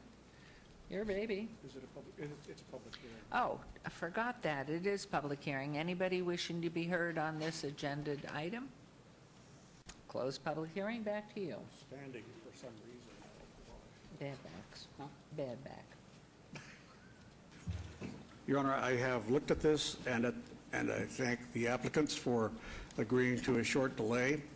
And after having inspected it, looked closely at it, realizing, of course, that the city very wisely, when it reworked Fremont, added distance to the sidewalk, which then allows the cafe-style living that we really appreciate in many countries, and we're instilling here in this country, at least while the weather is good. So the triangle really is not usable by the general public, so it makes sense to bring that into the nest. I think it's a good thing, and I'm going to move for approval. Okay, there's a motion to approve on agenda item 72. Please vote and please post. Sounds good. When are you going to do it? As soon as we get a building license, I suppose, from the building Okay. safety. So you'll have to come in for a drink sometime. Great, we'll do that. Can we find out if these folks have a business in front of us? I'm sure they do. You're Right. waiting for one of the next coming items. You're just happy standing there and holding up the wall? Come on. Marshall? Please excuse me. That motion carries. Thank you very Thank much, you. Mr. Curran. Yeah, please excuse me, Herman Fox, 1244 Park Circle.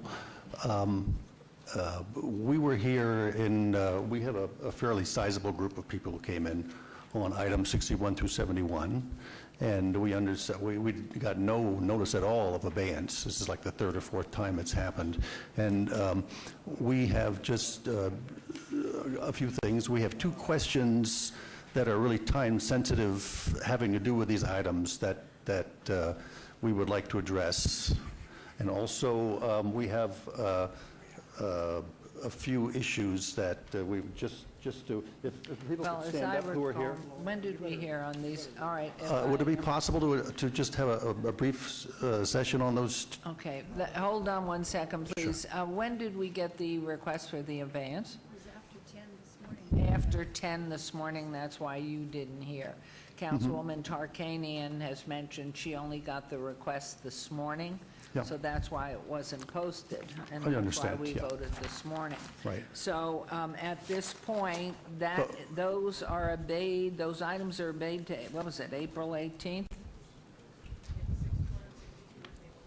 61, 62 are tabled, Right. and then 63 through 71 will be heard on the 18th. Right. I have 2 questions that have to do with the conflict we're having with the city. Your Honor. And we're just looking for some clarification. Okay, I'm no, gonna ask for a no, point of order. Councilman, we just did it for another item, so please let me go ahead and hear and be brief. What your requests, I want Councilwoman to hear them. Thank you. Please. Thank you, Go yeah. ahead. We've been to 3, a group of concerned citizens from the Scotch 80s have been to 3 meetings solely devoted to the form-based code. Correct. And we were told that the medical district would be the first one. They're really going to hit hard, and we were going to be an example. And we are now just going into the more advanced session. We have a small group meetings I'm sorry, Mayor. scheduled. Excuse me, Mr. Fox, I'm one sorry, Mayor, I'm second. just having a little conference with the clerk. Would you mind just reading in, just briefly, 62, so we can have a placeholder for the actual conversation we're currently having? Okay. I'm sorry, 63 through 67, if you don't mind. You want me to read them all? Or just brief, if you just brief, either just the item numbers or the zoning numbers, the Okay. GPA numbers. So these are items, we're starting with 63. Oh, those right there. Got it. Okay, are there GPA 71561, ZON 71562, VAR 71563, SUP 71565, and SDR 71566. Applicant owner Charleston Land LLC, acreage southwest corner Charleston Boulevard and Westwood Drive. So is that sufficient? Okay, now again, Mr. Fox, please continue. Thank you. Yeah. Anyway, we've gone through these 3 meetings. We have now small group meetings to give our input on the form-based code. The city have asked us to do this. Right. And now we're talking about changing the zoning in this one section that concerns us. That's what we're going to be talking about on the 18th, I suppose. We thought we were going to do it today. And the question is, should we continue with the form-based code, or if we're really planning on making zoning decisions that'll be grandfathered in before the form-based code comes in, we're just at a loss of whether we should attend these meetings or not. Very good question. That's the so one I'm going to question. ask Mr. Summerfield, please, if you would respond first. Madam Mayor, so I would say I would definitely encourage anyone who who's interested in talking about the form-based code standards for the Las Vegas Medical District that they do continue to meet with our staff on those. We've been working very closely with the Mayor Pro Tem's office on reaching out to the neighborhood and the community to discuss those things. Having said that, and while it is fully the direction that we've received from this council and from the city manager's office to continue to pursue the use of a form-based code to help deliver the vision that is the downtown master plan, every property owner has a right between now and when we do adopt those standards to make the request under the current codes to change the zoning or to request a different general plan amendment and to request a development approval. So these applications are still viable applications. If they are granted on the 18th or a future date, they will create an entitlement, so that property owner will be entitled to develop at the level of whatever the entitlement is. In the case of just a rezoning or a general plan amendment, that may change when the city comes forward with the form-based code. If they're approved for a specific development, though, they have a time frame as a part of that approval that they have to build that development, and they would retain those entitlements whether we adopt a form-based code or not during that time period. So, Councilwoman. I would suggest coming to the form-based because there's nothing that shows that the items 61 to 71 would have been approved anyway. I mean, we don't know how that's going to turn out. And I don't know how many times a person can request abeyance either. Perhaps you could tell us. And well, that's illegal, I think, isn't it?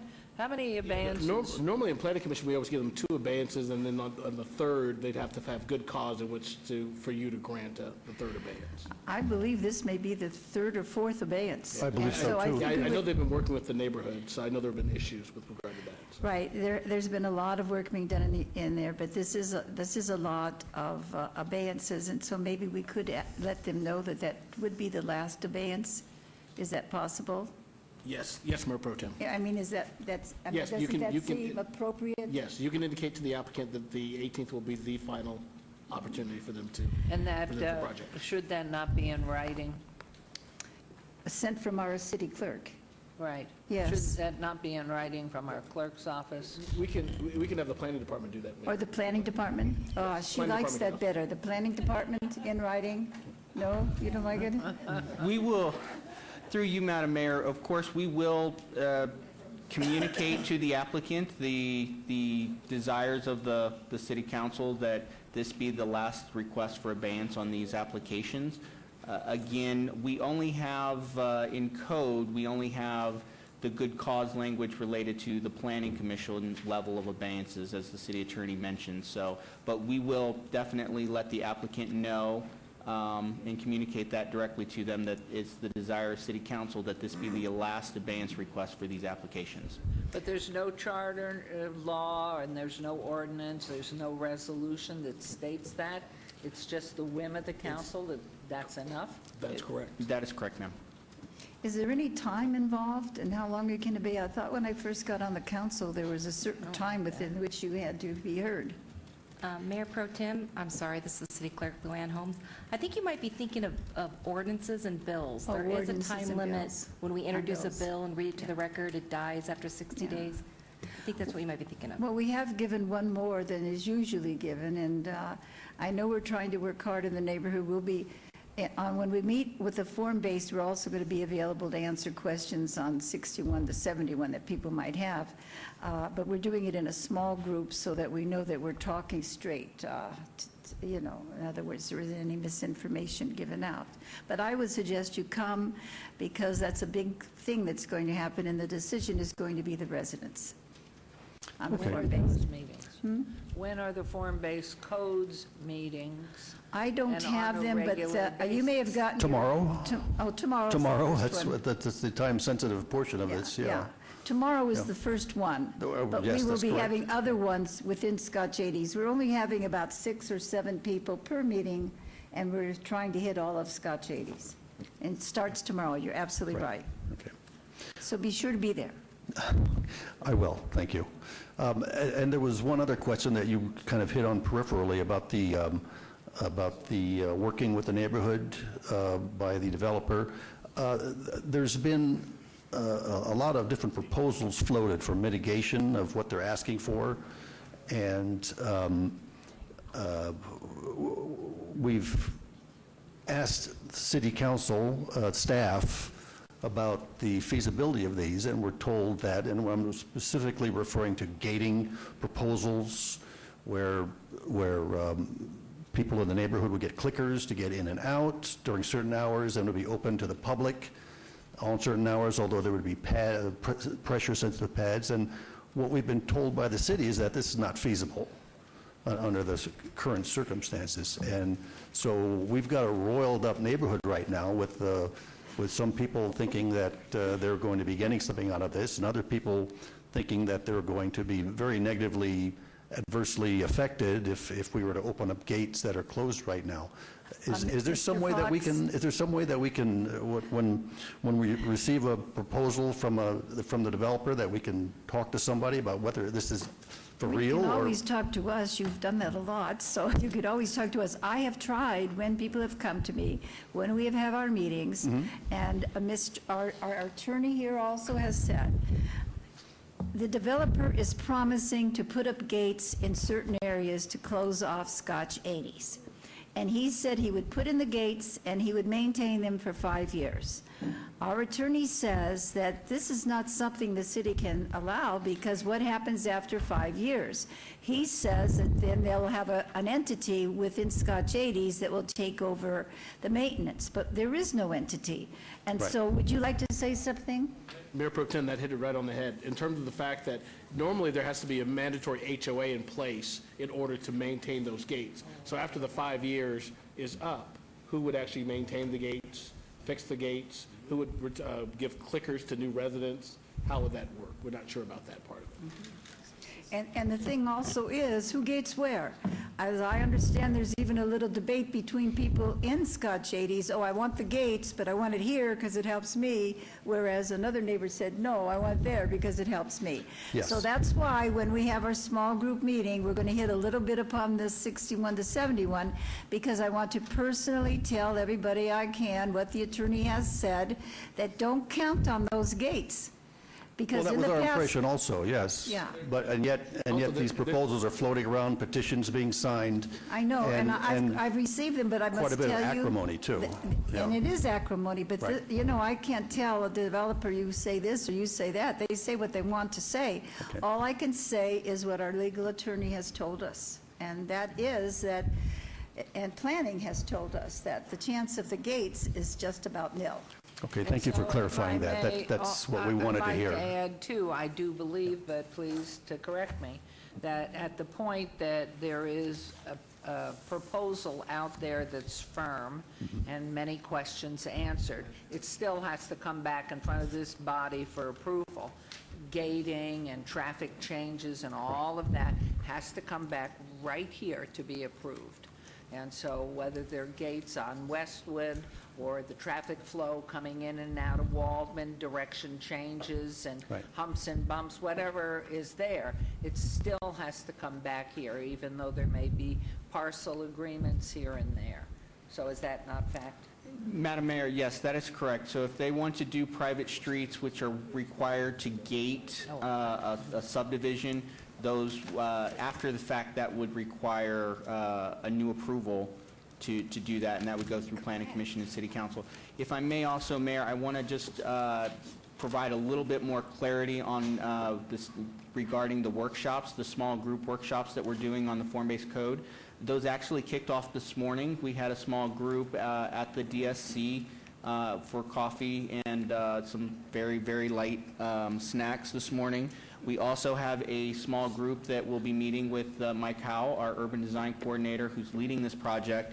They will be meeting this evening at the DSC at 6 p.m. And then, as was mentioned, we do have another meeting tomorrow as we do these kind of small group ones. We kick them off today. We have a couple more this evening, tomorrow evening, and then we have some more next week, I believe it is. So I just want to make sure that that was clear for the record, that those kicked off today. And are they posted that you're having them and where they are and how often and the hours?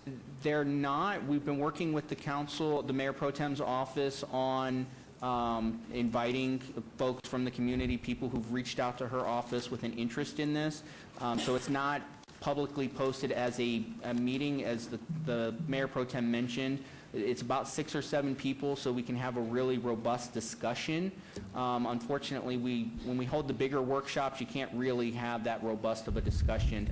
These are allowing us to meet with the neighbors, talk to the residential community there, and really have, like I said, a robust discussion. But we are open to having as many of those as we need to hit everyone who is interested in the conversation. So please reach out to the planning department, reach out to the Mayor Pro Tem's office, which we're working very closely with, if you'd like to be a part of those, and we'll work you into the schedule of them. Perfect. And I hope you serve something good.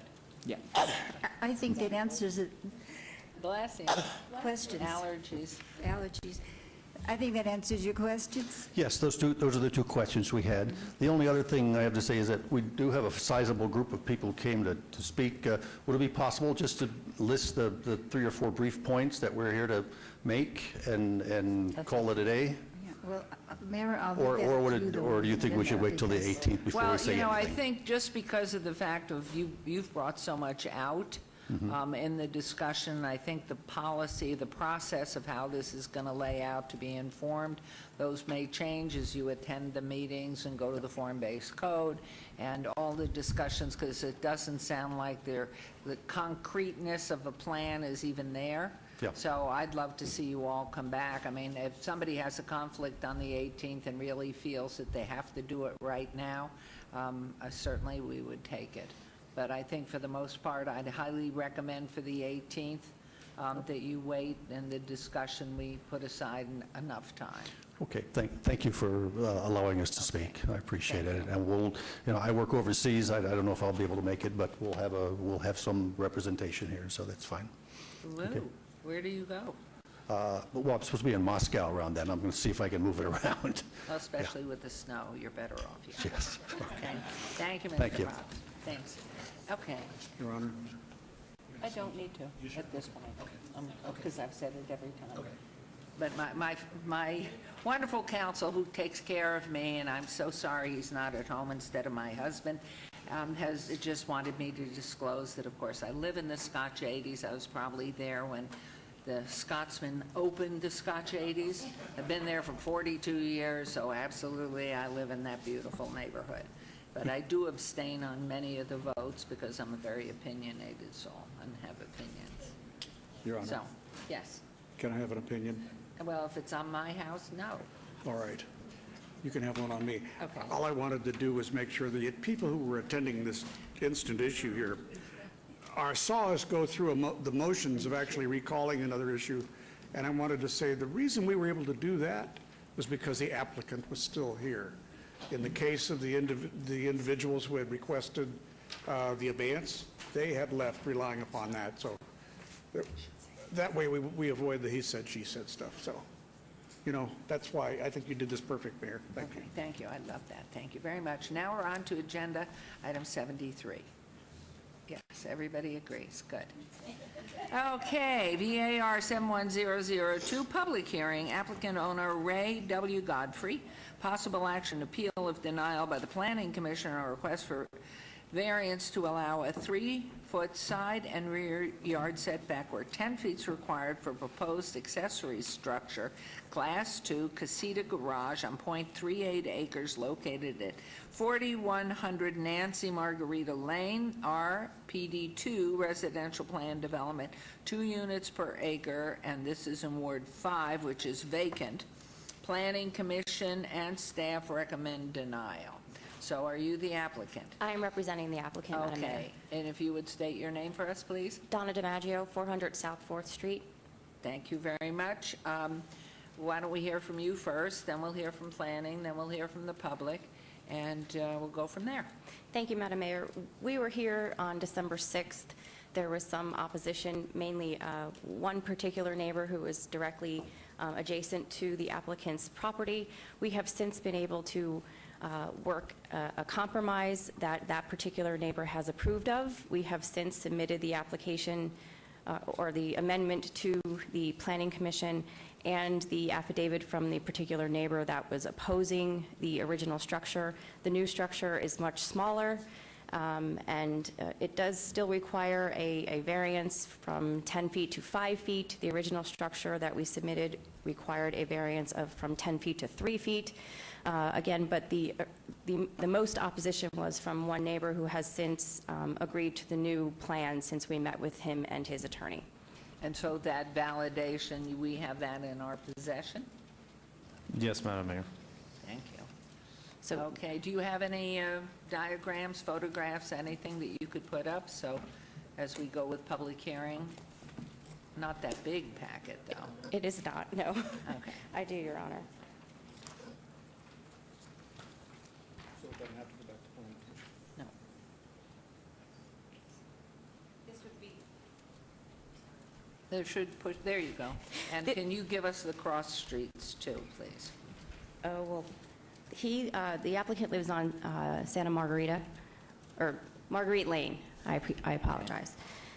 And so this would be the amended structure that is reduced from, I believe it was 944 square feet, and now it is only 540 square feet. Where, excuse me, but where's the main residence?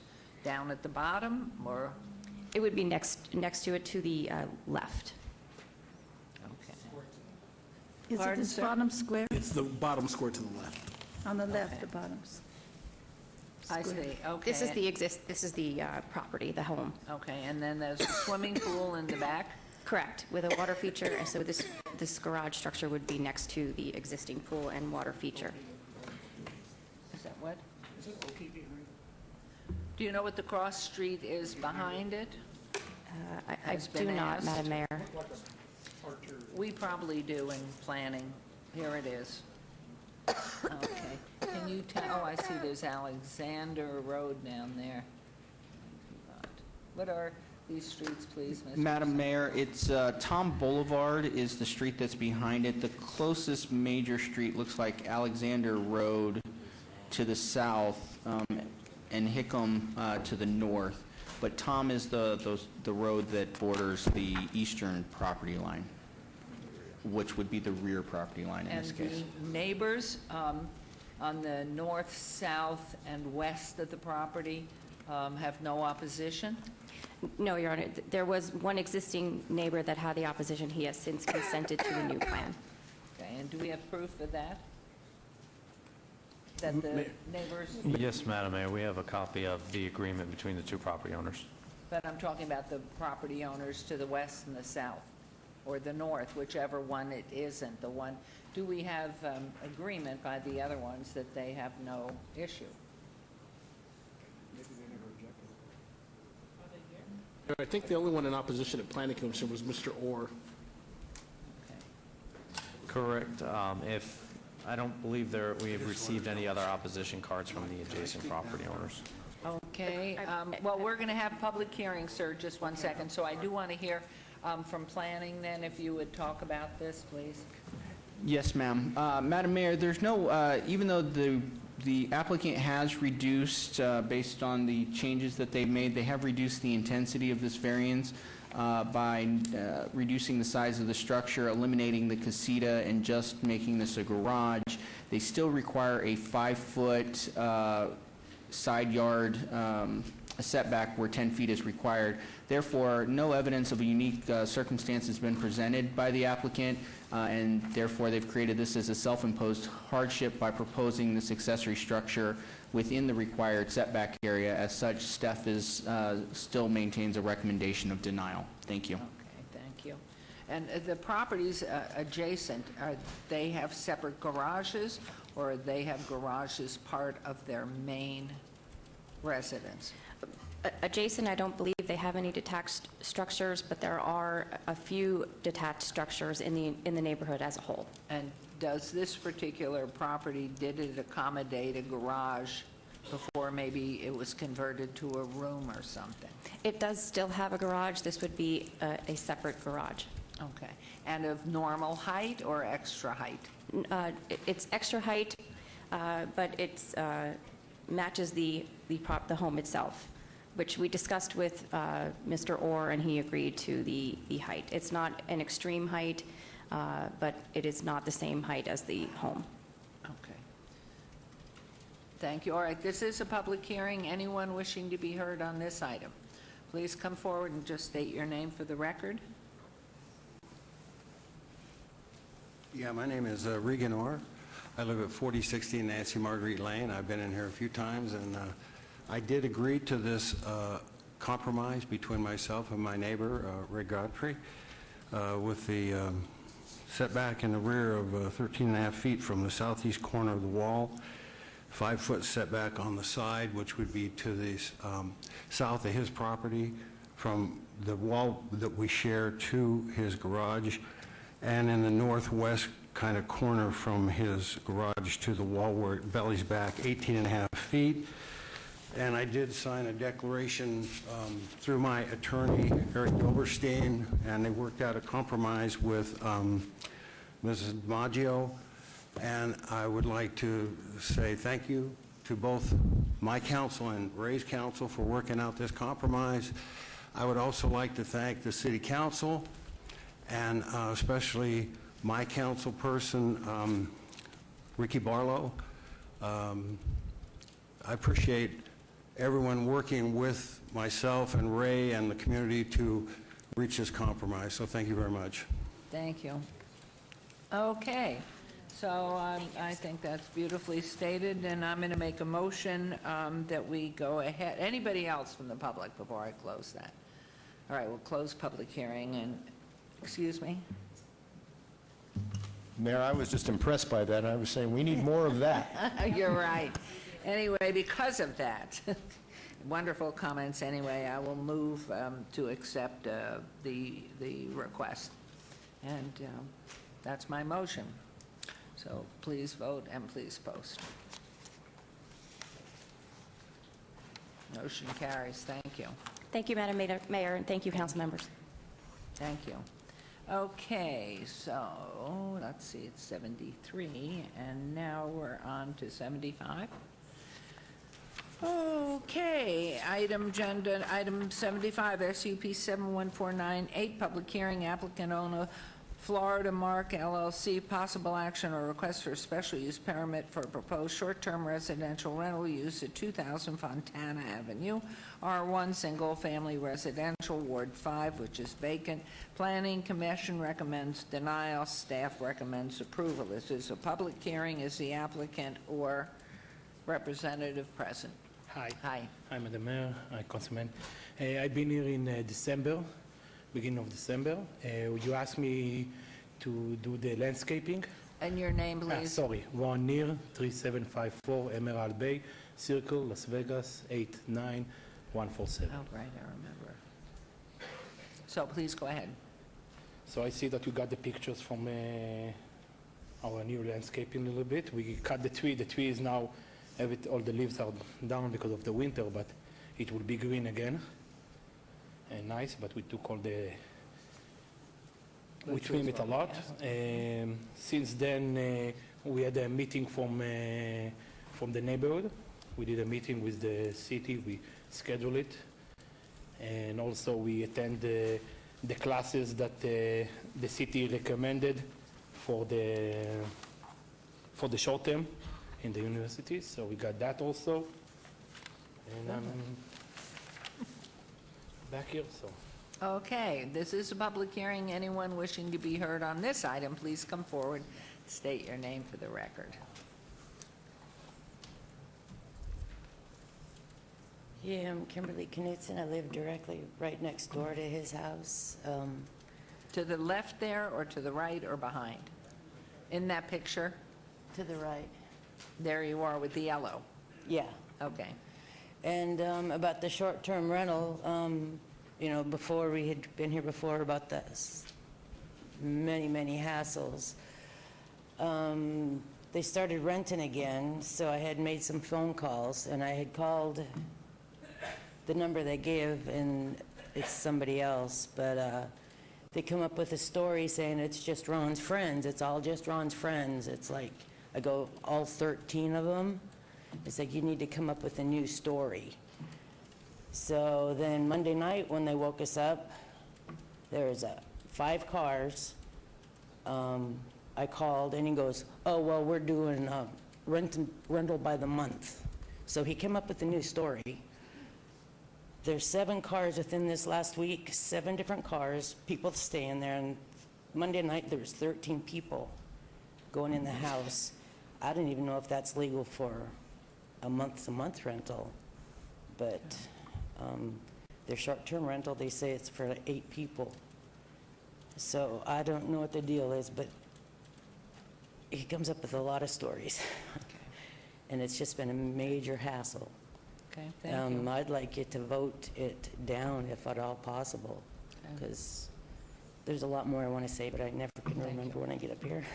Thank you. So- Thank you. Anyone else wishing to speak on this item? Okay, Mr. Summerfield. Can I say something? You may say, it. Yes, certainly. Yeah, I'm renting the house month to month since we not being approved for short term. We rent it month to month. We called the tenant, told him that she complained, but I don't have the power like short term to terminate the lease by the neighbor saying something. This is what we are doing right now, month to month. Hopefully we can get the license and we give them the 30 days notice and do a short term, but if not, we will do a long-term rental. How long have you owned the property? Since June Of this past year? past year, and if you remember, I have 4 more properties that I manage.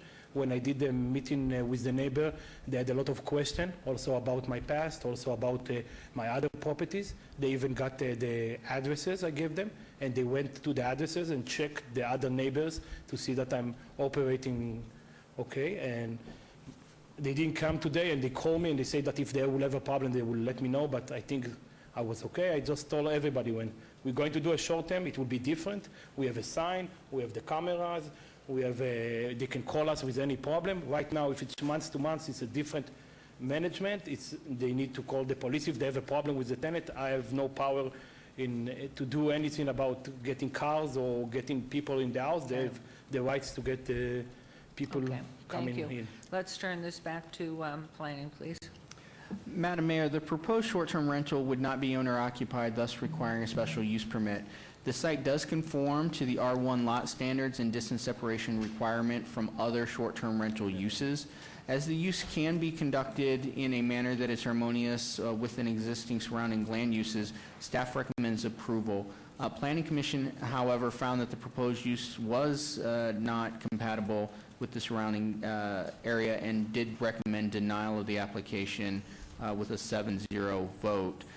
The applicant was asked by former Councilman Barlow to go back and add landscaping to the property and then return to council. And the applicant did hold a neighborhood meeting in January of this year.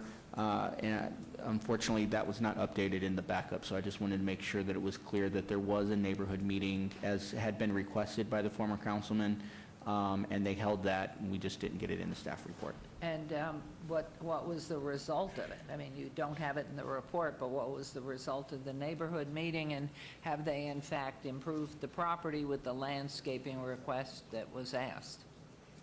Madam Mayor, the staff report doesn't indicate the date and time the meeting happened. Staff was not in attendance at the neighborhood meeting as it was a voluntary meeting. The landscape improvements as being shown on here seems like there was the installation of about 3 shrubs towards the property line and a couple shrubs adjacent to the home, and potentially some trimming of the tree. Other than that, nothing really is evident. Is the house currently occupied? Yeah, with month-to-month tenant. Month to month, and when does that month end? Depends on us. I can give him 30 days he can give me 30 days, I can give him 30 days. This is basically what's...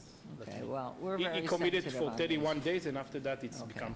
As you know, we have the seat is vacant. It's a cute property for sure, but we really don't like this type of traffic in the neighborhoods.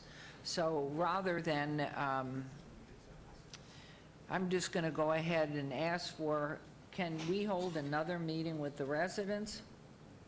I mean, I hate for him to continue having other occupants there that might be abusive and causing more problems in the neighborhood.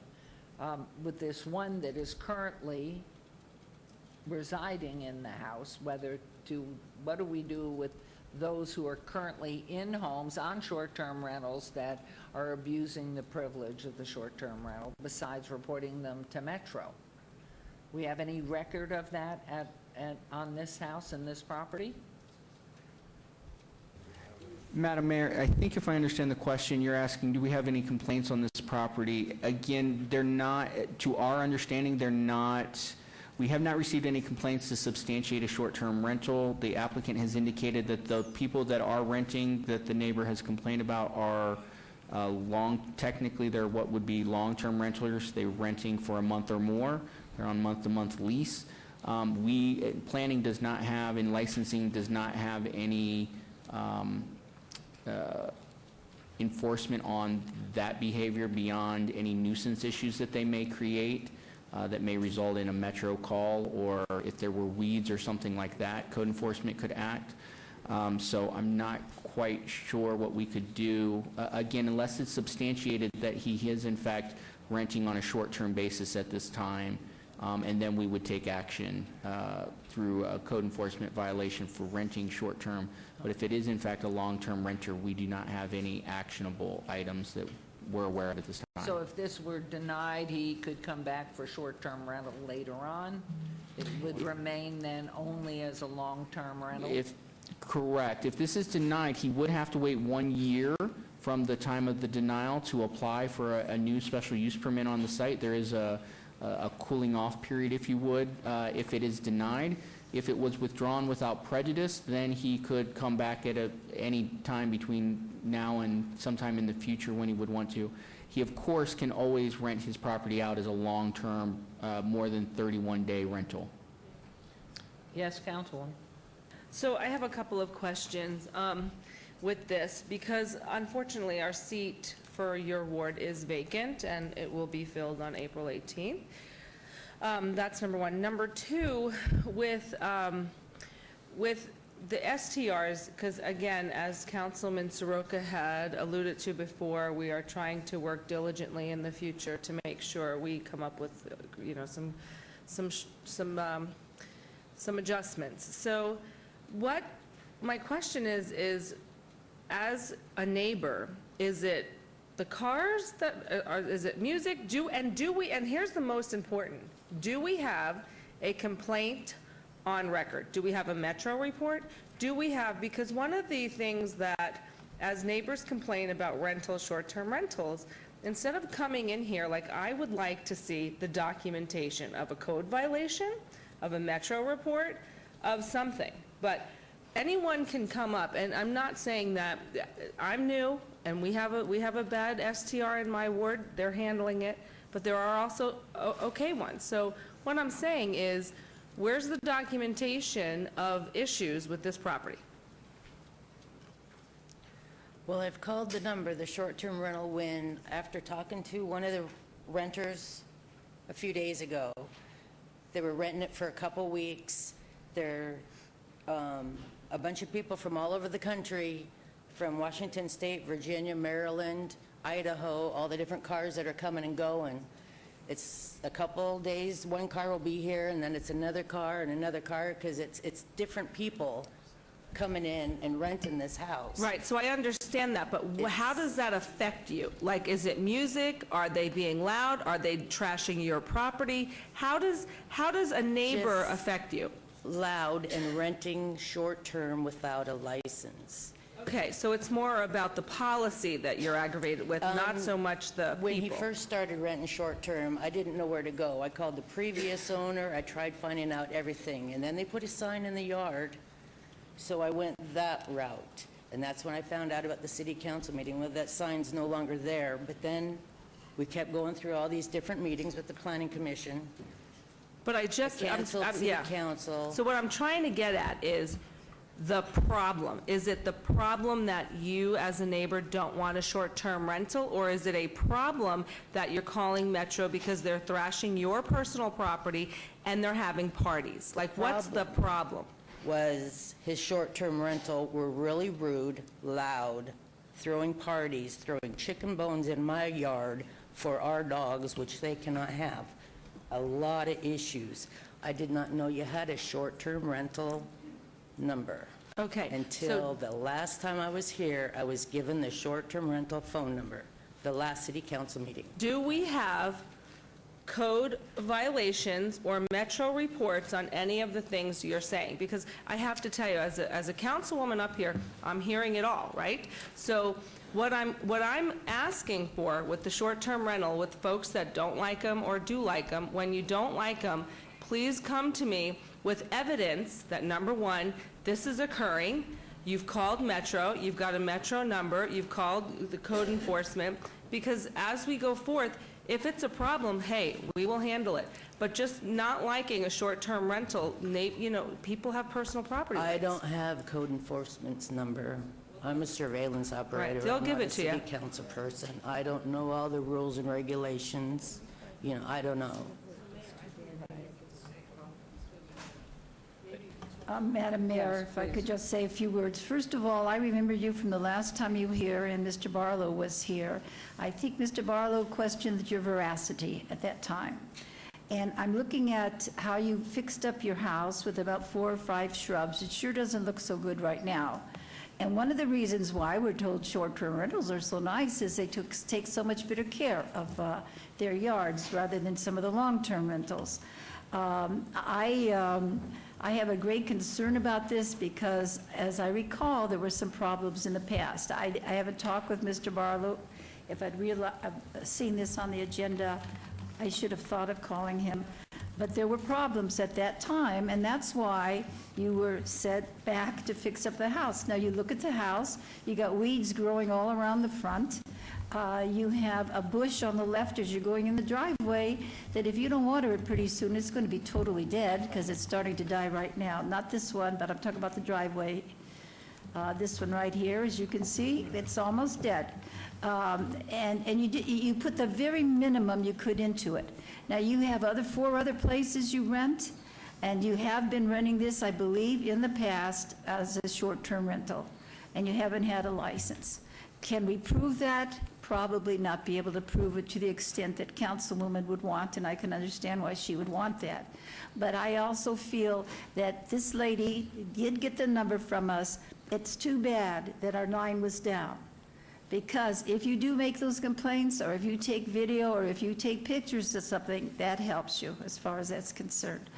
I'm not going to vote for approval on this. Anybody else can vote the way they want, of course, but that's how I feel. Can I say something? Yes. For everybody. First, if you can see my picture, the weeds are out. We took the weeds out. It's growing all the properties now. This is the time of the year that you have weeds all over town, and we're taking care of it.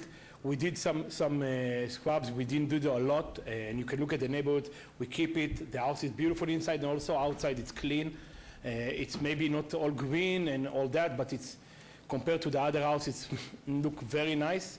And we did something, and last time we've been here, we've been all those things, and we felt like if we do this and we do the meeting, everything will be okay. I went to Barlow office after that, meet with him before what happened, and I was told that, you know, everything is look okay, because I saw that I'm working with other 4 properties with license, and everything is okay as an owner. And also with the tenant, again, there were 20 people there. The people didn't come and say, oh, thank you, and we like you. It was very hard for me. I was explaining myself. I told them what is my goal, and I know that even if I get your approval, I will not get it for life. I will get it with temporary for 6 months. If I get anybody will complain, I will get it. It will cancel. And when the tenant came, there was the HOA board and everybody, and they called me.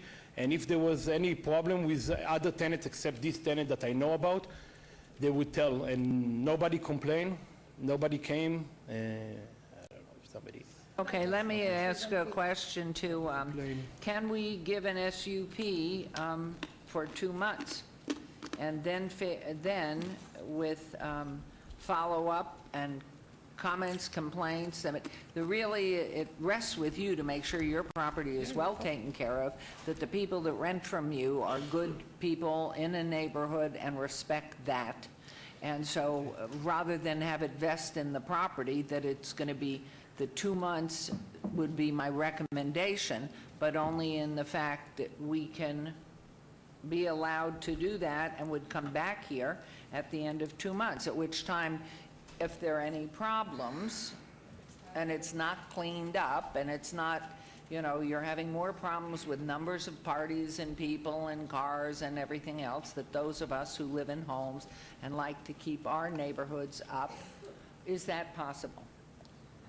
Madam Mayor, just as you, as the council have done in other applications, you may, of course, set a required review.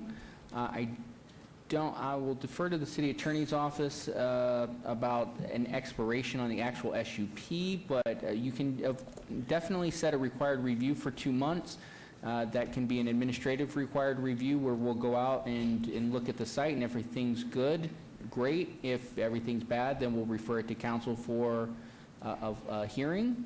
And we can do that at 2 months, we can do that at 6 months, whatever the preference of the council is. And can you also meet with neighbors? Or does that rest with neighbors calling in to our number and contacting somebody? Yes, ma'am. Unfortunately, we don't have the staff or the capacity to proactively go out to the neighbors, but we will make sure that all of our mechanisms, including the hotline, are monitored, and if there are any calls with regard to this location, we will make sure to include that as a part of our review at the time of the required review. So anything more, is that all right? Mayor, the plan that the planning director laid out was the normal course that we do as short-term rentals, whereas you grant the SUP if there's problems or issues, or you grant a administrative review, they come back in 2 to 3 months or something like that. The plan you're outlining would indicate that there would only be a 2-month-long SUP. It would expire. He'd then have to apply for a new SUP and keep applying and applying and applying. So he would, you know, be out quite a bit of money in terms of reapplying for the SUP each and every time it expires. What's the cost of an application? The SUP is 500? 7?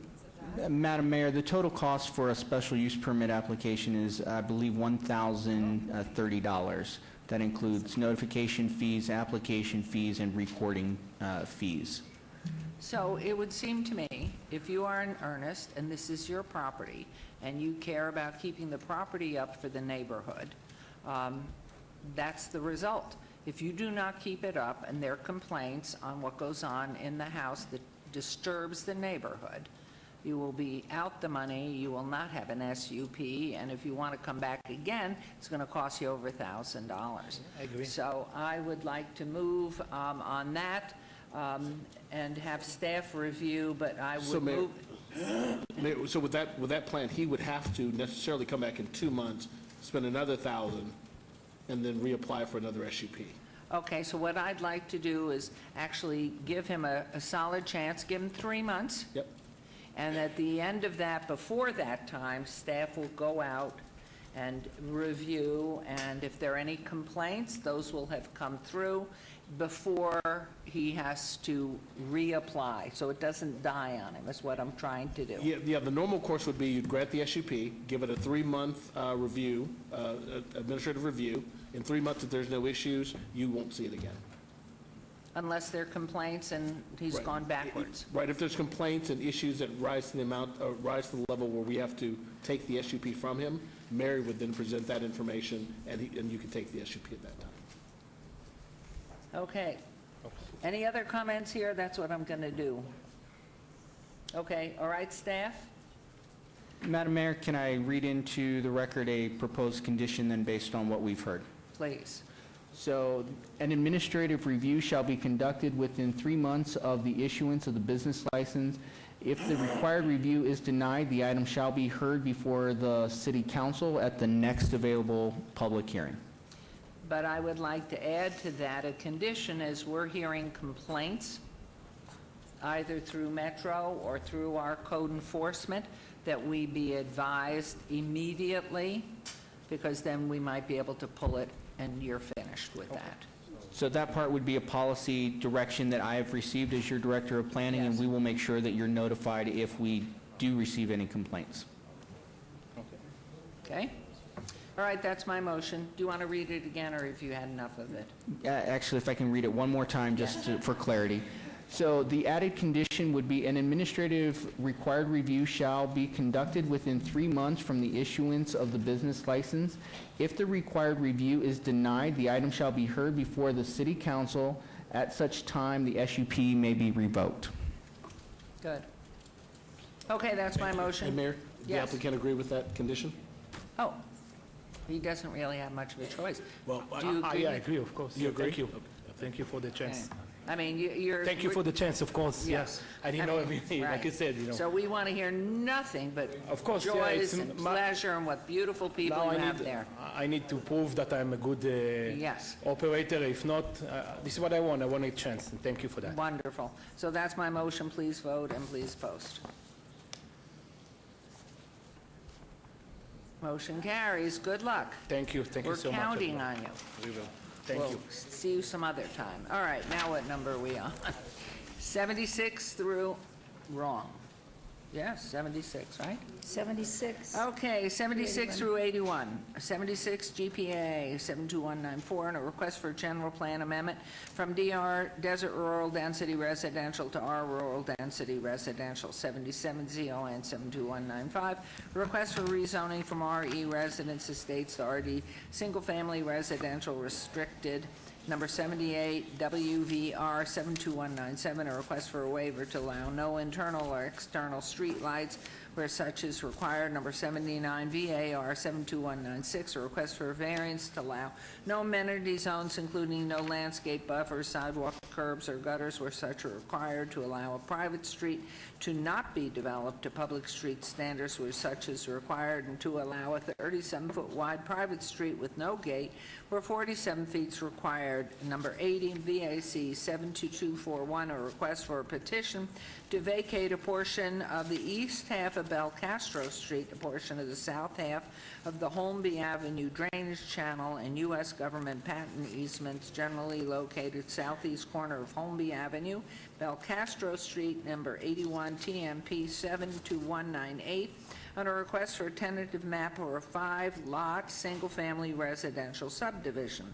The applicant is New Century Homes LLC. The owner is Elad Beiser et al. On 2.25 acres on the east side of Belcastro Street, approximately 310 feet north of Delray Avenue, RE Residence Estate Zone, proposed RD Single Family Residential Restricted. Staff recommends denial, and Planning Commission recommends approval on all items. These are in Ward 1 with Councilwoman Tarkanian in a public hearing, items which I declare open. Is the applicant or representative present?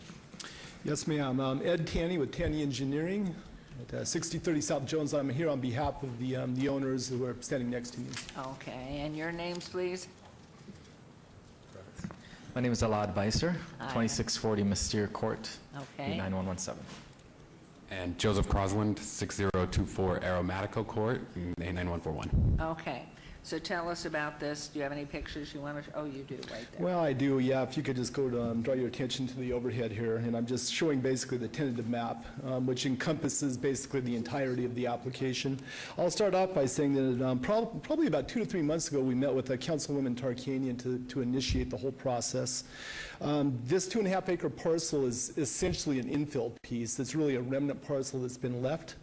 It is in the RE zone. Currently, the property has got vacated right away to the immediate north. That's Holmby Avenue, and Holmby Avenue has been vacated and is now being utilized for a flood control facility. There is absolutely no potential for Belcastro Street to continue to the north up to the Charleston intersection. That's been vacated, and there's multifamily property in the Nevada Energy Substation off to the immediate north. So I think that's very important to include in this conversation, because the property has been vacated. It has had some homeless people living on it. It's been kind of somewhat of a trash collector. And personally, I'm an engineer, but I applaud the gentleman for coming in and taking this project on. I think it's really a plus for the whole neighborhood.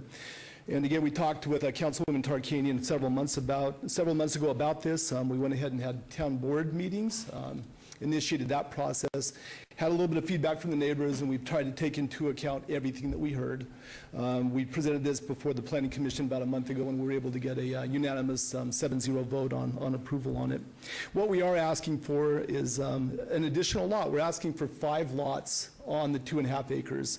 I'd like to point out, though, immediately, though, that and there's been a little bit of confusion on this, quite honestly, is that if you propagate the property lines to the center line of the cul-de-sac road, we end up having gross area that exceeds 20,000 square feet, and I think that's an important note, in that RE, the minimum lot size is typically 20,000. We meet that. Where we don't meet the RE, which is very slight, is the fact that we're introducing the 5th lot on the 2.36 gross acres.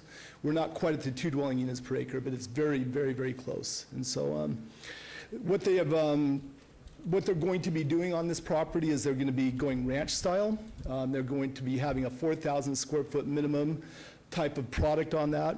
We're being very cognizant about the fact that the grading is going to be maintained at an absolute minimum to prohibit any sort of view discrepancy, really, into the backyards of the adjoining parcels. We're asking for the RD zoning on the underlying, and that would allow us to go to 30 feet on the rear yard setback. And again, the waiver of the standards and the curb gutter and sidewalk, based upon the fact that Belcastro is never going to be continued to the north, and the fact that we're going to have a total of 9 dwelling units total that will be fed off of Belcastro, the existing asphalt is more than ample. One thing that was brought up here this week with a property owner in the immediate vicinity is the unsightliness, perhaps, of having weed growth in between the asphalt and the block wall. And something that we don't have delineated on here, but we're willing to do, is to add decomposed granite and some sort of landscaping in between the asphalt and the block wall to prohibit that weed growth from happening. So with that, we are just here to respectfully request that you approve it. And I think these guys have very good intentions, and I'm hopeful that you can Can you tell us a little bit about what happens to the drainage? Yeah, the drainage basically is going to be utilizing the Holmby Avenue channel off to the immediate north. That's a concrete-lined trapezoidal channel that is equipped to take drainage from this property, and we will have a drainage easement in between a couple of side yards, if you will, in between lots number 2 and 3 on the overhead, and that will be directed immediately to the flood control channel, and it's equipped to take it, and so there's really nothing to be concerned about. There was a neighbor that had brought that to my attention. I left a voicemail for him today. Thank you. Is there anything, before I turn it over to planning, which I will do, anybody from public wishing to make comments on this particular project? I will close that public hearing then and turn this over to Mr. Lowenstein. Thank you, Madam Mayor. Staff has recommended denial of all the requests related to the proposed proposal due to the potential increase in density on the site, which would not conform with the surrounding area, as well as with failure to provide complete streets as demonstrated by the waiver and variance requests. Thank you. And these properties are on our sewer and water? Mr. Anderson? for a septic tank and well? No. Bart Anderson, Public Works. I don't have that information in front of me right now, but I suspect they're in an area that is served by sewer. I'll take a look at that and get back to you in a moment. I'll chime in on that. We are going to be tying into city sewer and the Las Vegas Valley Water District, which is, they're both in the service area, and that's what we'll be utilizing. But currently, is there a well and septic tank No. on that property? Nothing? No. Okay. Not that I'm aware of, I don't believe so. Okay. Okay, Councilwoman. I would just like to ask planning, what are the sizes of the lots that are surrounding in that residential area? Now, this would mean you'd have about almost a half acre, right? You'd have just slightly less than a half acre. Because you're putting 5 on. If you put 5 on. Stand by 1 second, ma'am. We're looking that up for you. While you're looking for that, my concern is, and I'm not so concerned about the lights, because I understand that there are some people who don't like to have the lights. I do have a concern about the drainage. I hope that our planning and the people in the city have looked through to make sure that you say, well, the water's all going to go that way into Holmby. Let's make sure it does go that way into Holmby, because we've had places in that area where it hasn't gone always the way you thought it would, and then we had some flooding near houses. I will put my stamp and my livelihood on the line with that one, Councilwoman. Yes, it will be directed that way, and it will be safe. Okay. So, through you, Madam Mayor, in the proposed subdivision, if you take out the roadway network, they're underneath the 20,000 square foot lot sizes, and hence they're requesting the RD zoning district, which is a minimum 10,000 square foot lots. They'll just be larger RD lots if this tentative map is actually exercised in the future. Surrounding lots differ in size. There are half-acre lots and larger in the surrounding area, and then there are some that are closer to the more so the 20,000 square foot lot size. See, that's what I couldn't understand when I did the division, which was probably 4th grade division, so I was able to do that. And I came out to almost a half acre. I couldn't understand what the concern was, because it had been voiced before about that it was too intense. Is that because the other cul-de-sac had 4 and this one has 5? Is that what people are looking at? I would believe so, but again, I think that perhaps some of this unclarity was caused on our end, and that we originally had submitted a map, which I think is actually in the agenda, that truncated the property lines to the back of the cul-de-sac.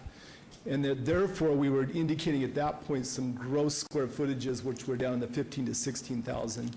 And of course, we have by right to go ahead and take those property lines to the center line. So with the 20,000, in summary, with the 20,000 square foot lot size minimum, we are consistent with those that are across the street and behind us, so. And the fact that are you taking any right-of-way that's helping them make the size of the lots half acre? You know, you talked about some right-of-way that you were going to be taking. That would be, Madam Mayor, through you, that would be the roadway that services the lots, the private drive easement, which they're counting a portion of those private drive easement towards the lot to exceed the 20,000 square foot lot size. Now, the potential on because there's a general plan of rezoning to an RD, if this tentative map is exercised, then you'll get the lot sizes as depicted as in this tentative map.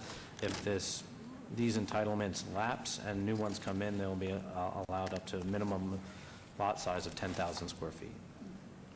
I didn't see, excuse me, clerk, city clerk, I didn't see anything in here that told us about the forms that were sent to me by mistake, that were given to me, that I gave to you.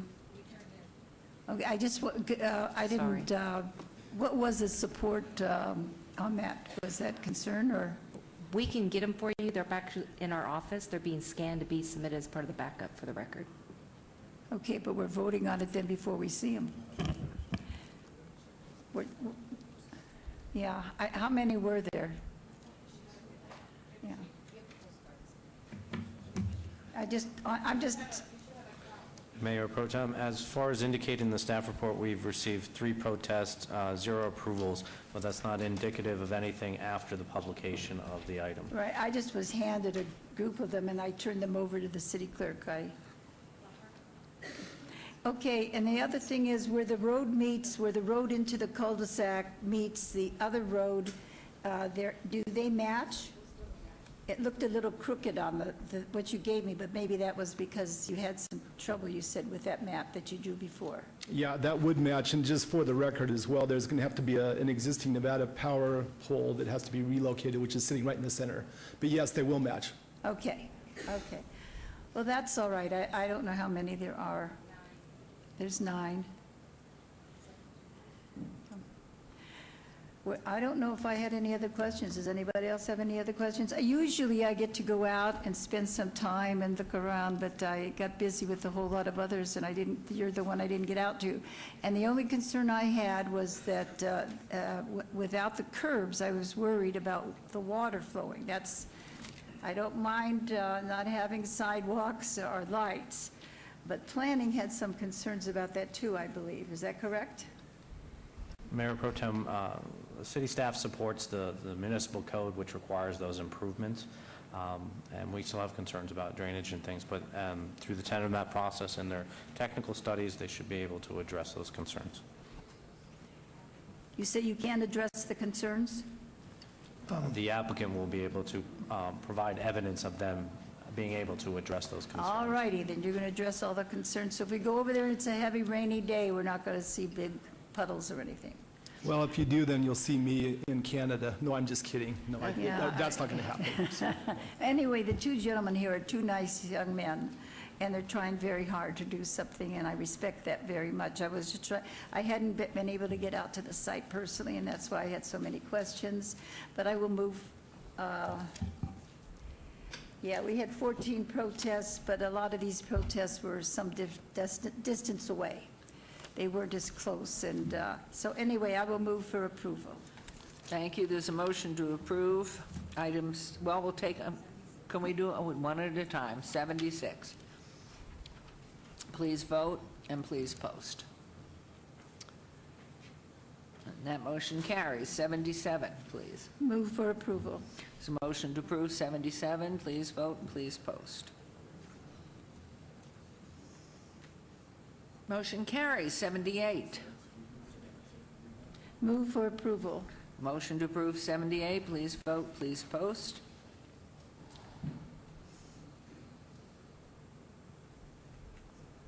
And my motion also includes any conditions, any and all conditions. Okay.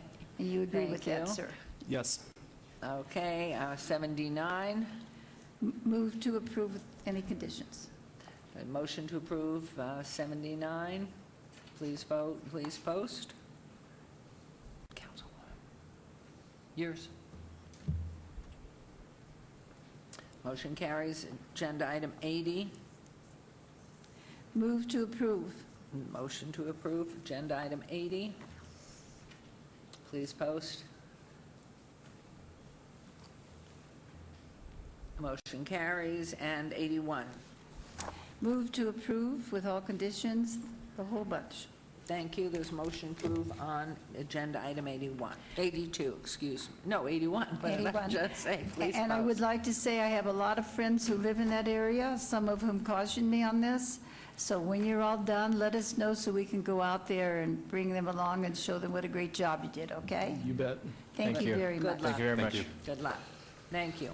Agenda item 82, WVR 72300, public hearing, applicant Richmond American Homeowners, VFR Southwest Desert Equities, possible action on request for a waiver to allow no internal street lights where such are required on 5.24 acres northeast corner of Durrell Lane and Wallaby Way, R1 Single Family Residential Zone, Ward 6, with Councilwoman Fiore. Staff recommends denial. Planning Commission recommends approval. This is a public hearing, and is the applicant or representative present? Yes, good afternoon, Madam Mayor, members of the council. Stephanie Allen, 1980 Festival Plaza, here on behalf of the applicant, Richmond American Homes. If I could direct your attention to the overhead, we were here before a couple of months ago on a project at Hualapai and Durrell. We worked really closely with the neighbors in the RMP just to the east of this property, and one of their requests was that we come back through with a waiver of the streetlights, internal streetlights for the project. So that's what's before you today. This request was at their request, and so we're just doing as they requested, and we would very much appreciate your approval today. Thank you for coming back. Staff, please. Madam Mayor, staff supports the Las Vegas Municipal Code requirements for street lighting, and therefore recommends denial. Okay, thank you very much. Public hearing here. Anyone wishing to be heard on agenda item 82? I'll close public hearing. And Councilwoman? Thank you. So I'm going to move to approve with any conditions. I love you, pizza. There's a motion to approve agenda item 82. Please vote.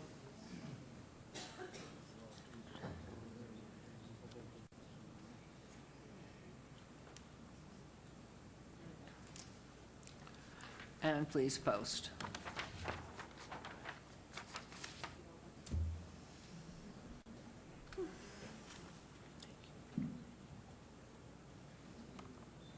Fiore? Councilwoman? Have you? Okay, and that carries. Thank you very much. Thanks Thank for you. coming back. Appreciate it. Thanks. Okay, we're now into agenda items 83 through 86. 83, WVR 72408, a request for a waiver to allow no street lights where such are required.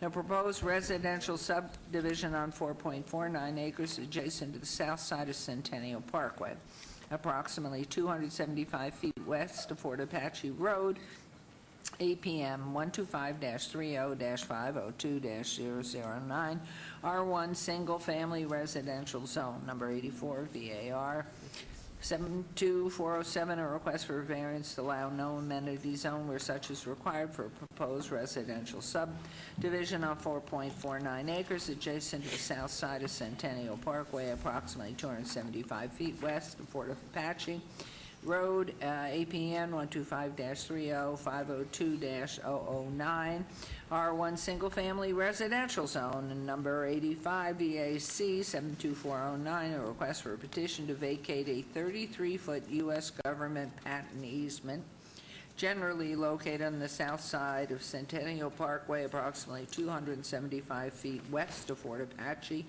Agenda item 86, TMP 72410, on a request for a tentative map for an 18-lot single-family residential subdivision. The applicant is Summit Homes in Nevada, LLC. The owner is Double LLC, on 4.49 acres adjacent to the south side of Centennial Parkway, approximately 275 feet west of Fort Apache Road. R1 single-family residential zone. Planning Commission recommends approval on all items. Staff recommends approval of item 85 and denial on 83, 84, and 86. These are in Ward 6 with Councilwoman Fiore. Public hearings, which I declare open. Is the applicant or representative present? Good afternoon. Robert Cunningham, 6030 South Jones Boulevard with Tanny Engineering, representing the property applicant, Davin Homes. First, I'd like just to go over the applications that we've submitted. The first one was a variance. It was for landscaping along Centennial. I just wanted to confirm, we actually didn't submit this. Staff suggested, or I guess wrote up a requirement that we needed it after what we submitted exceeded the code requirement, I believe, or didn't quite fit it. Staff requires, I believe, a 3-foot amenity zone along Centennial and 6 feet of landscaping. We're providing 5 feet of landscaping, a 5-foot sidewalk, and 5 feet of landscaping to match what's down the street. So variance is there, but we're providing actually more landscaping than I believe city code requires along there. So I wanted to just clarify that. The waiver is for no streetlights in the area. There's no streetlights in the general area, in this RMP area. This is something that, in general, the neighbors want to see out there, so we submitted that application as well.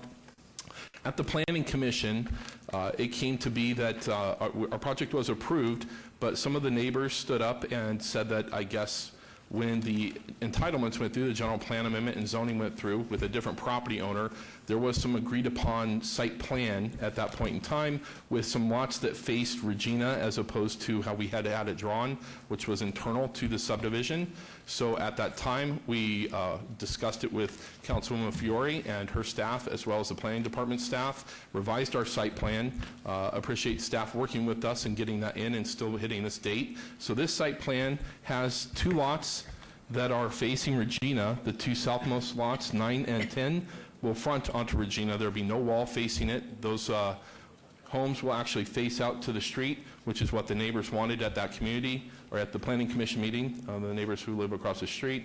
In addition to that, we've increased the size of those lots to approximately 15,000 square foot of gross area. We do have a drainage easement, a water easement in the middle of them, and so that area is being used as an easement. Beyond that, we would be happy to answer any additional questions you guys have, and hopefully you guys find it acceptable and approve this as well. Thank you. Are these Thank you. single story or both mixed? It's a mix. Okay. Thank you. Thank you. And somebody's coming to help you? Oh, yeah. I'm sorry? No, it's okay. Did you want to add something? Oh, yeah, there was a couple conditions on here, and I was going to address it after the public comment that I had a couple questions on, but if you'd like, I could address Okay. it now. Well, yeah, why don't you go Okay. ahead? So Public Works has added a condition, I believe it's condition 7 on the variance and condition 12 on the tentative map. What they state is that we need to submit a license and maintenance agreement for having landscaping located within the right-of-way. In reviewing this on the phone the other day with Lucian from Public Works, there's actually no need for this condition because all of the right-of-way or all the landscaping we would be putting on Centennial is actually located outside of the right-of-way currently. And then there's a provision, it's my understanding, in city code that allows homes that face streets where there's an landscaping adjacent to it, those homeowners can maintain that area as well. But I would defer to Public Works staff to see if that's acceptable. And if so, we would ask for condition 7 on the variance to be removed and condition 12 on the tentative map to be removed. Okay, Thank you. Thank you. Let's hear from staff first on those. Bart Anderson, Public Works. As a consequence of their rotating their lots to face onto Regina, which was not the original proposal, but as a consequence of that, I do agree that condition number 12 on the tentative map and number 7 on the variance can be eliminated because that is no longer necessary. Okay, so Thank you. anything else from planning before I hear from the public? Thank you, Madam Mayor. Staff has no objection to the patent easement vacation included with this proposal. Staff has recommended denial of the tentative map and associated waiver and variance as the proposal does not follow the standard street requirements of the Unified Development Code. The applicant is proposing to provide landscape easements outside of the right-of-way in lieu of the required amenity zone within the right-of-way as the additional note. So staff has recommended denial of everything with the exception of the vacation. And if this is for approval, there's a possible added condition if the councilman would like me to read that in. Yes, I would like for you to read that in, please. The added condition would be on the tentative map. I would say a combination of 6-foot solid decorative block wall and locking wrought iron fence shall be installed across the public utility and drainage easement at the southern alignment of the cul-de-sac. Is that agreed upon? Yes, if I understand right, just for clarification purposes, that would be almost along this property line right here. This is the southern terminus of the cul-de-sac right here. Is that my correct interpretation? Yes, that's where the combination of block wall and wrought iron fence would be. Okay, yeah, absolutely acceptable. Thank you. Thank you. This is a public hearing. Anyone wishing to be heard on these items, please come forward. State your name for the record. My name is Brian Vetter. I live at 9325 West Regina Avenue, which is right across the street from this development. We're pleased that commitments made on November 16, 2016, those commitments have been met. Appreciate that. Brought into the record. We're wondering why, first of all, we're given this map that's asking the property owners nearby to voice an opinion on the tentative map when there's not a single line on it. There's no sign or line on the map? There's not, it's just a rectangle. It's just an empty rectangle. There's nothing on this. We haven't, the general public doesn't see any of what you're seeing because these documents. Okay, if I might, Mr. Summerfield. Madam Mayor, the image that's being pointed to, that's just an area map. It's not the tentative map. The public, when they get that notification, would need to go online or come to the planning offices to review what has actually been submitted. The image that's shown is just an area map showing the location of the property. It does not illustrate what the proposed subdivision would look like. That's until you approve it, it doesn't really exist. Thank you. Any other comment, question? Yeah, oh yes, of course. There's this advice we just learned. There's nothing on this card to indicate that it's incumbent upon us to pursue this information and that it is actually a matter of public has access to this. We don't know this. Yeah, it Documents don't say that.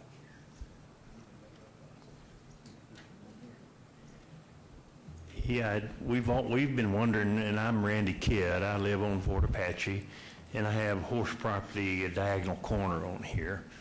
And that's the main thing we've been wondering, but according to what we've received in the mail, there wasn't any email, website, or anything to go on to see what the real map looked like. And that was my biggest problem, is I want to see a real map.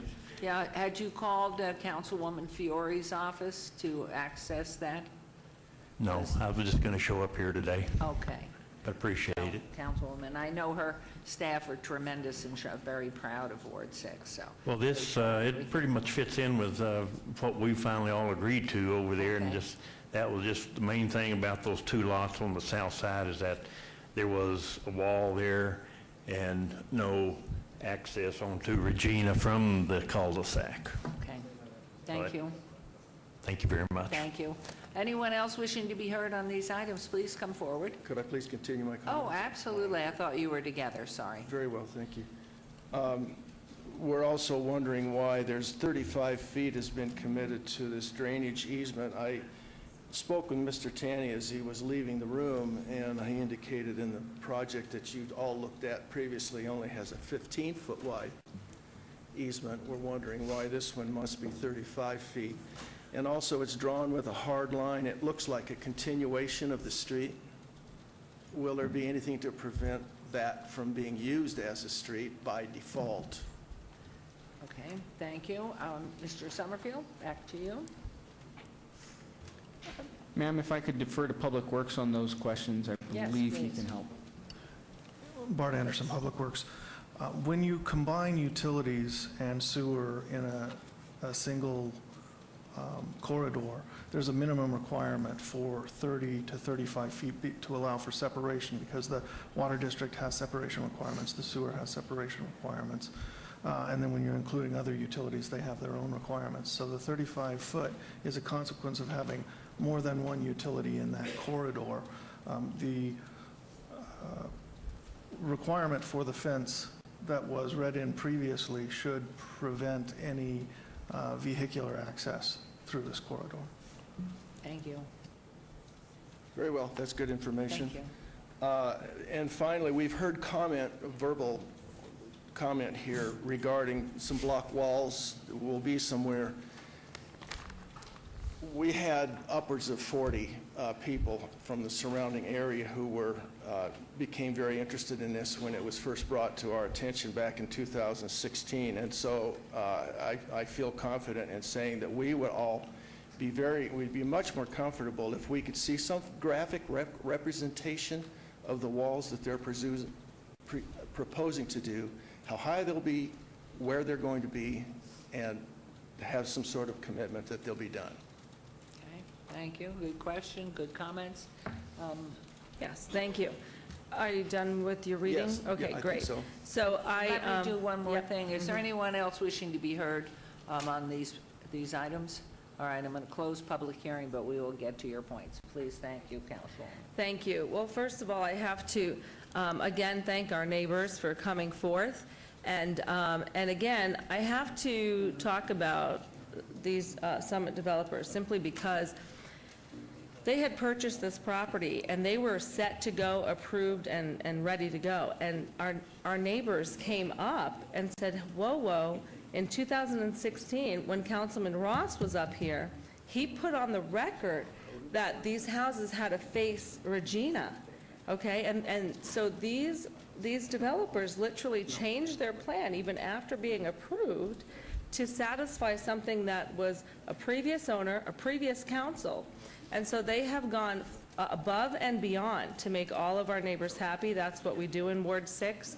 So I am very excited about the conditions that we talked about, the block wall. My office will address that with you personally. I am going to go ahead and make a motion to approve this today with the conditions, especially just for the record, removing 7 and 12 and making that block wall be on the record. And you agree to that? Yes, thank you. And so we will be moving forward because as our neighbors requested, the things that were asked of and agreed upon, we have done.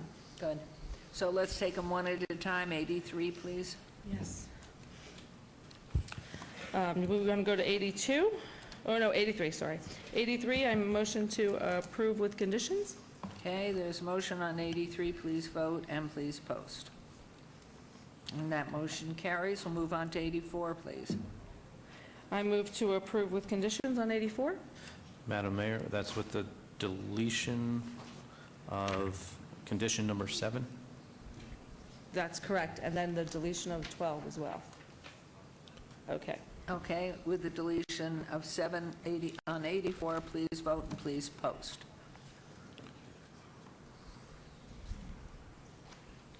Motion carries. 85. I motion to approve with conditions. Okay, motion on 85 with condition. Please vote and please post. And that carries. And finally, number 86. I motion to approve with condition. Madam Mayor, that's with the deletion of condition number 7 and number 12, as well as the addition of the condition that was read into the record previously. Okay, agenda item number 86, please vote and please post. Oh, only 12? And that motion carries as well. Good luck. All set? Thank you very much. Madam Mayor, Yeah. on the tentative map, it is only to reflect a deletion of item, of number 12, condition number 12, and then the addition of the condition as read into the record. Okay. Thank you. Thank you. All right, we're on to agenda item 87. WVR 72406, public hearing, applicant owner DR Horton, Inc. Possible action request for a waiver to allow no exterior street lights where such are required for an existing residential subdivision on 10.36 acres located northwest corner El Campe Grande Avenue and Alpine Ridge Way. RD single-family residential restricted, Ward 6, Councilwoman Fiore. Staff recommends denial. Planning Commission recommends approval. This is a public hearing, which I declare open. Is the applicant or representative present? Good afternoon, Your Honor, members of the council. My name's Bob Gronauer, 1980 Festival Plaza Drive. I'm here representing DR Horton in this matter. The people in the Northwest have spoken. They don't want streetlights. DR Horton is honoring their requests. This is something similar that I've been in this area here where DR Horton is under construction, and we would ask you to follow the Planning Commission's recommendations for approval. Thank you. Is there anyone from the public wishing to be heard on this item? Closed public hearing. Mr. Summerfield. Madam Mayor, as with the previous applications for waivers of lights, staff supports the code, which does call for street lights. Thank you. Thank you very much. Okay, Councilwoman. So I'll make this painless. I'm going to motion to approve agenda item 87. Thank you. There's a motion to approve agenda item 87. Please vote, please post. Record time, you did that in record time. I'm trying to get out of here. Charged a whole hour and you only took 2 minutes. I'm here until the end of the agenda, unfortunately. Then I got to get to a baseball game, so I'm trying, let's hurry. Okay, agenda item 88, VAR 72268, a request for variance to allow a 0-foot side and rear yard setback for 2 proposed 754 square foot accessory structures, Class 2 horse stables where 10 feet is required. 89, SUP 72269, a request for a special use permit for animal keeping and husbandry to allow 6 horses where 2 are allowed. The applicant owner is Abel Garcia at 4945 East Monroe Avenue, RE Residence Estate Zone. Planning Commission and staff recommend denial on both items. These are in Ward 3 with Councilman Coffin. Our public hearings, which I declare open, is the applicant or representative present? Well, isn't that interesting? Okay, how about public hearing? Thank you, Mayor. Val Sharp, 4958 East Monroe. Live right straight across the street from this property. I appreciate the excellent work of your professional staff in planning for recommending denial, and also appreciate the Planning Commission, some of whom have horses or have had horses in the past, and recognized what kind of a problem this would create that the individual is asking for. And then, of course, as part of your package, I assume that you have all of the people who signed our petition in opposition. The owner is a fairly new neighbor, acquired the property on a default. The woman was fortunate enough to do a reverse mortgage on the property at about just a tad under $500,000. So she benefited, but the house went into default and they acquired it. They have been cited in the past for a trash container issue. I had provided to planning an indication that they still have the trash containers out there. We took this picture yesterday. It's still out there. It's been continuous. It's supposed to be on a concrete pad off the curb. So what we're concerned about is if you give this guy an inch, he's going to take a mile. We already have a picture, and I'll give these to the staff because these are new pictures. Can you turn the pictures? Turn them. How do you need them? That's it. Do you need them like that? Okay. I can't tell. Oh, there it is. Oh, okay. I can see it. This structure here in the back is, if you notice the fence line, you have the white post and then the wooden post. It's right on the property line, which it shouldn't be. This is, again, another violation. It was mentioned by the Planning Commission that the person who has done this construction has done this before on other properties where he puts it in, not honoring his setbacks, and then comes to council for a variance or kind of like asking forgiveness instead of following the rules. So our concern is the pattern has been established that they've done this in the past and they're not doing a good job of following it now. I don't know why they have this huge street light in the middle of the property. It's another one that is amazing to me. I'm sorry that the picture's kind of faded. My wife's printer was running out of ink. And then this one here is the thing that bothers me the most. He doesn't seem to have a real concern about his neighbors. This is a picture that was taken yesterday. If you were to look at the package that we gave to planning, the fence hasn't changed. This fence is almost collapsing on his next door neighbor's property. You know, a good neighbor would at least take care of that. You know, take some pride in the neighborhood. Most of the people that have signed this petition in protest on Sandra, Van Buren, Monroe, and some of the other streets that we covered have been around for over 20 years. We all know what the rules are. We all abide by them. We're happy it's a horse property, and we enjoy each other. My friend Ricardo Hernandez will make some comments about some of the things that some of the workers said when they were trying to clean up this property. He's my kitty corner neighbor. In other words, I face this property. He's 2 houses over in this direction. He was instrumental in helping us get these petitions because he's fluent in Spanish, and a lot of these people are Spanish speaking. And I appreciate the opportunity to come to you and let you know that we're opposed to this, and for the the reasons that have been indicated. It's unhealthy for horses. 6 horses on a half an acre. Give me a break. Think of the manure accumulation, the flies, no exercise room. There was a couple that on a temporary basis actually had 4 horses on the back of this property, and they came to us because we knew them and said, we need to exercise our horses. Can we come over to your property to exercise them? Because we're on about an acre.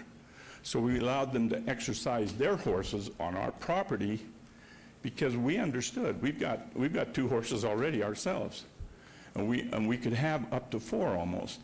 So we understood the need for those horses to be treated properly. This is going to be a money maker for him. He's probably going to try and get like $250 a horse to help him pay for his property that he came into the neighborhood and is probably going to try and flip it. Okay. So I would ask you to support your planning staff and deny it. Thank you. That's my wife asking if she should come to Tell the him you meeting. did it. Tell her you did a very good job.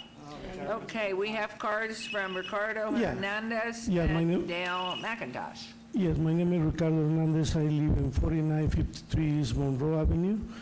I live in there for like at least 25 years. And like Mr. Charles mentioned it, all the neighbors, they respect each other for a long time. This is the first time we got an incident like this.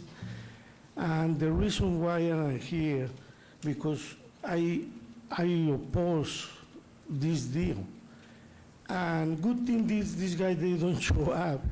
And there's a reason why. This has been escalated into the point I've been yelling obscenities for one of his workers, so they are intimidating people. That's why they don't even show up, because they know their actions. Okay, so I just wonder, if we can stop all this because somebody's going to get hurt in this deal for these issues. I'm going to be protecting my neighborhood because I actually oppose it to the number of horses he planned to have in his property, because he got a house and a guest house, so actually he got a quarter acre for the 6 horses he got in mind, plus he applied for the husbandry permit, which is going to be open for like a pig farm or whatever, so I oppose to that. Okay, So, thank you. Thank you very much. Thank you. And Mr. McIntosh, if you will Yes, repeat ma'am. your I'm Dale name. McIntosh, live at 4979 East Van Buren. Hey, my main complaint is the easement on the back of our property lines is for Nevada Power Company or whatever they call themselves now. And I have to give up 17 feet of right-of-way on the back of my property, and Val has to give up 3 feet on his to make the 20-foot right-of-way so that they can service their utilities, have access to their utilities, and by putting permanent property or buildings and corrals in those areas, that limits them to their property and their right-of-ways. I built my property, everything is this side of the 17-foot. There's nothing there that's not portable, like a trailer or something like that could be moved easily. So that's one of my main concerns. The other is, like Val said, we all have lived in this neighborhood for a lot of years. I've lived there since 91. I built the property in 91. And we have to abide by the laws. I have 1 horse on my acre lot, and I've had as many as 3, and that's as much as we need. And just controlling manure for 1 horse, I'll guarantee you if somebody wants to come help me clean corrals, they can sure come and do it. So other than that, thank you, Mayor. Appreciate it. Thank you for coming down. Anyone else wishing to speak on these items? I'll close public hearing and turn it over to planning. Madam Mayor, the request comes to you because of a result of a code enforcement case where the applicants were cited for the construction of these structures without a permit and for the number of horses that were on site. The applicant is requesting to have 3 times the amount of horses that would otherwise be allowed by code, and they were so that they can provide basically 2 sets of stalls needed to house them, and those stalls would be located 0 feet from the side property line. Staff finds that the requests are preferential in nature and no hardships exist other than those that have been self-imposed, and therefore recommends denial of both applications. Thank you very much. And Councilman Coffin, I had no idea that you had horse properties. We have a lot of horsey stuff, Your Honor. It's, Ward 3 is coming alive, and pretty soon it'll be as nice as Ward 2 and Ward 4 and Ward 6. Camelots. We're encouraging people to have small animals as pets, not horses downtown. However, this is, I've never met this person. I don't know why they haven't come around. They're not here today. I'm going to move for denial and follow the State Planning Commission recommendation. Okay, that's on agenda item 88. There's a motion to deny on agenda item 88. Please vote and please post. That motion carries. Let's go on to 89. On number 89, Your Honor, I move for denial. Thank you. There's a motion to deny on agenda item 89. Please vote and please post.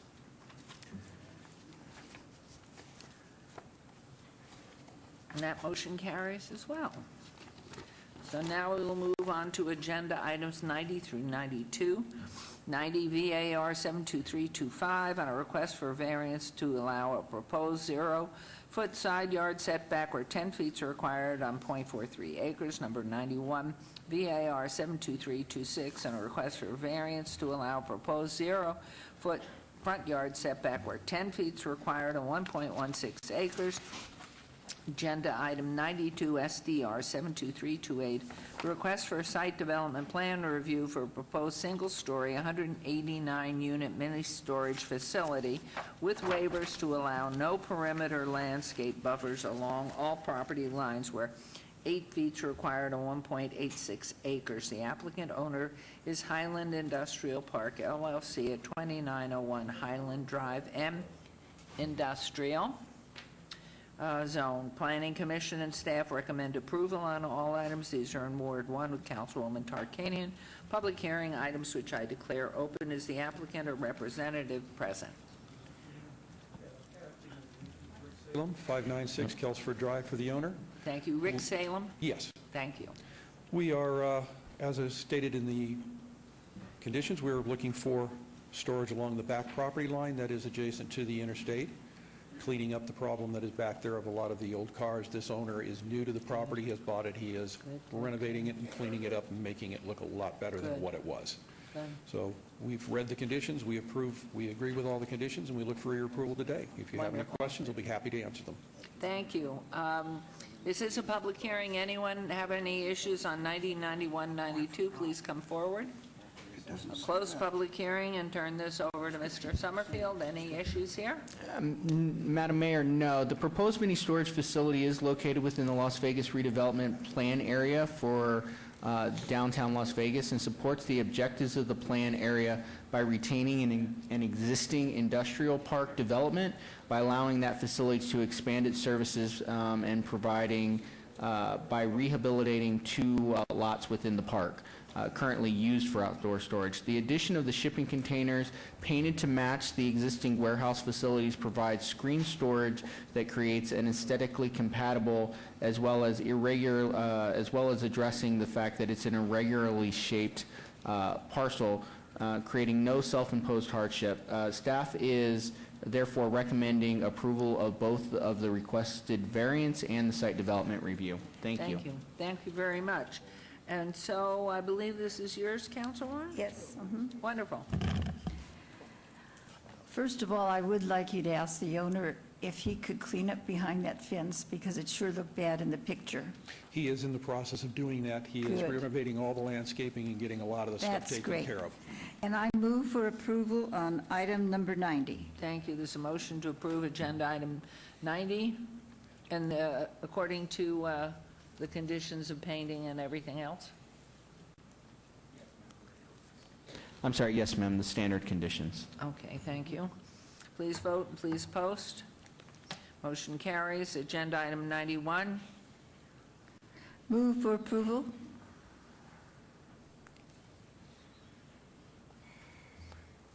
There's a motion to approve 91. Please vote and please post. Motion carries. And 92? Move for approval. Thank you. And There's all no- of these with all conditions. All conditions, and agenda item 2, excuse me. Please vote and please post. Great. We look forward to seeing that. It has Thank you been very much. a horrible sight as you drive down Right. I-15, so delighted to see the improvements already. I think once you see the improvement along there, it'll be a lot better. Great. Thank you. Thank you. Have a nice afternoon. Your Honor. Thank you. You too. Yes, Councilman.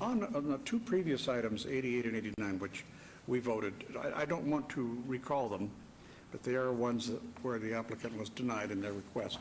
But the reason that the violations had been found was because there were structures that were illegal. And it all looks prospective here, but in fact, part of it is retrospective. And I want to make sure that we give them a time to tear them down, say 90 days, staff, would that be enough? So I wanted to make sure that was the intent from up here. Administratively, 90 days. Madam Mayor, through you, Councilman, we will make sure that the property owner is aware that they have 90 days to remedy the situation. Code And enforcement on will which go out. agenda items, please? Agenda items 88 and 89, Your Honor, I'm sorry.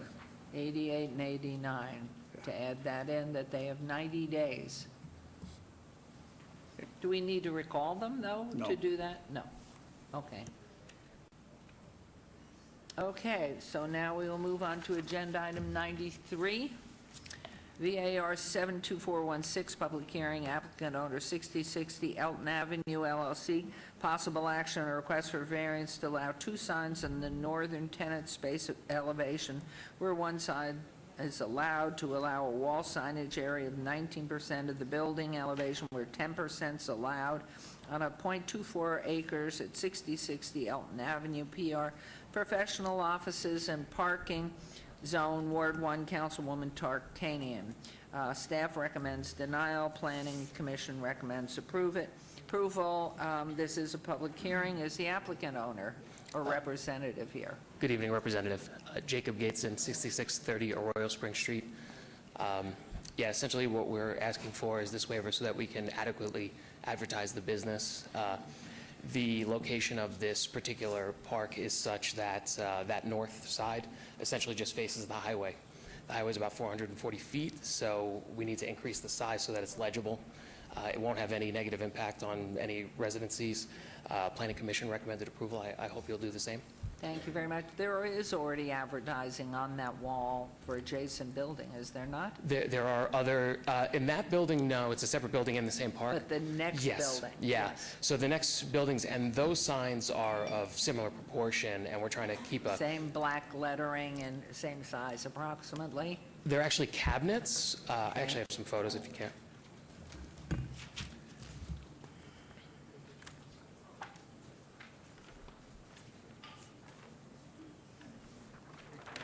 Three-dimensional metal channel. Oh, are they? Is that what they are? Yeah.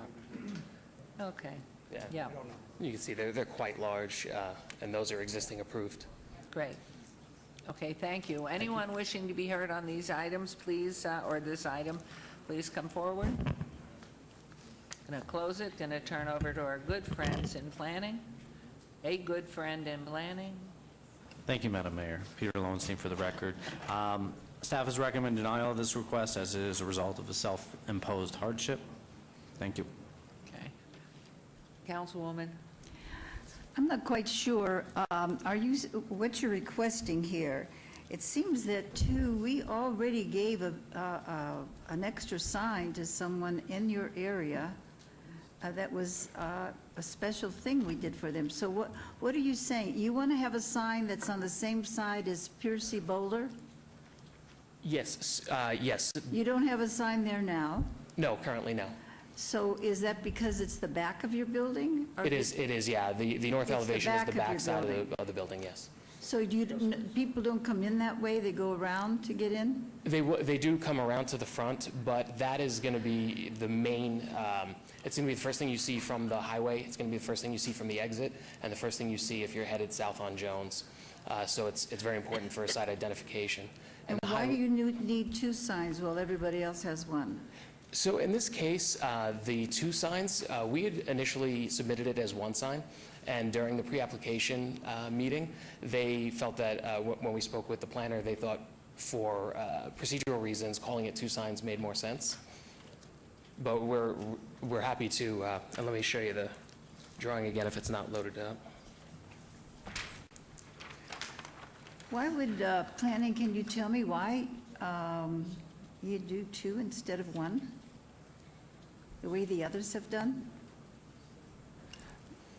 Madam Mayor, through you, so this sign, because of, it's different than the ones that were in the pictures that the applicant showed, as those were indicated, those are in a cabinet that, based on the way our code does sign measurements, equals out to one sign.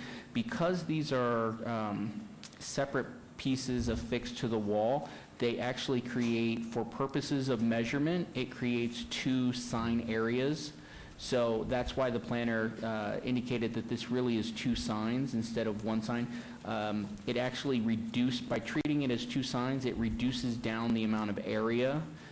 The variances you already have in front of you is in part because they're taking up more area for this sign than they would otherwise be allowed. If they treated it as one sign, that would exacerbate that request and make it a larger percentage of the elevation that they would be taking it up. Again, this sign as laid out, based on the way we measure signs, would be two signs. And what is the 19% about? That's the percentage of the elevation that the signage would cover. So if you were to look at that as one big square, 19% of that will now be signage, where the code only allows 10%. So really, it's almost doubling it. So if I move to approve the two signs, does that give him 19% of the wall, or is that someplace else? If the motion is to approve the variance, it would be allowed to have the two signs, which would equal the 19% of that building elevation. Yeah, so as what's on the overhead right now, that is what would be approved. And could I ask a question? Does that mean they have signages obviously on the north side facing the 95, and then they have the other signs on the south side, so they're totally different Madam Mayor, areas? each building elevation is looked at separately. So yes, on the south side, they could have another sign that's up to 10% of the elevation. So this would add, they're asking for the north side abutting the freeway, and yet they already have their one on the south side on the building. All right, they're requesting to put signage on the north. Yes. If they had signage on the south, they'd be limited to the code requirements as well, and that would be 10%. And I can answer to I that. didn't understand that, Mayor. Is that meaning they do have it on the south side? They want it on both sides of the building? Yes. Yes. Does So there. anybody else have it on both sides of the building? Yes, yes. Essentially, the majority of the tenants have signage on the north and south elevations. The north elevation, there exists a sign. It's to code, and if Elton Avenue, the other side is basically residential, so it's not as much of an opportunity to. And hard to see. Yeah. Because as you go down Jones, and Elton cuts in, going west, and so really, unless you're going there, you don't see the building signs. But the exposure from the 95 is huge. Yes. And I see your attorneys, yeah? Yes, Brock Olson is the attorney, yes. Yeah, and again, at that distance, 400 plus feet, you need somewhere between 16 to 20 inches of letter height for legibility. Excuse me, for legibility. Don't go 1 inch over 19, okay? Because you're doubling, you're really doubling. You got it. I move to approve. Thank you very much. There's a motion on agenda item 93 to approve. And please post. Goodness, Thank you I'd very love to much. see. I'll keep it at 18 point something. 9, yeah.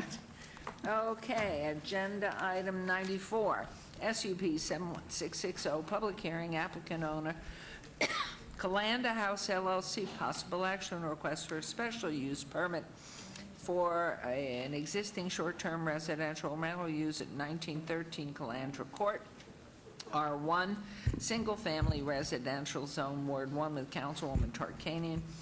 Both planning and staff recommend approval. This is a public hearing, which I declare open. Is the applicant or representative present? Yes, Madam Mayor, Nathan Taylor, 8414 West Farm Road, representing the applicant. I'm going to be very brief. I first want to thank Councilwoman Tarkanian for meeting with us on this item and for her staff meeting with us on this item. I've represented quite a few of these short-term rentals since the new ordinance was passed last summer. And the only thing I wanted to really say about this applicant was that I found very impressive was that he's had a business license since 2015. So he was a legally licensed short-term rental property. And so almost 3 years, he has had no code enforcement violations. Police have never been called. He's had no complaints whatsoever. As a matter of fact, as far as we know, the neighbors don't even know he's there. And so this is the type of applicant that I'm proud to bring before this board. So thank you very much. I'll turn it over to Mr. Theodore. Hi there, welcome, and would you say your name for the record, please? Thank you. I'm Bo Theodore. I'm 4504 San Juan Avenue. And like Nathan said, we have been licensed for almost 3 years in the city. And item number 1 in your packet is a picture of the front of our house. And since June 1st, we've had 0 code violations, June 1st of 2015. And the reason for our violation, or for no violations, in my opinion, is how we screen our visitors and because of the precautions that we've set in place. These things deter any major problems.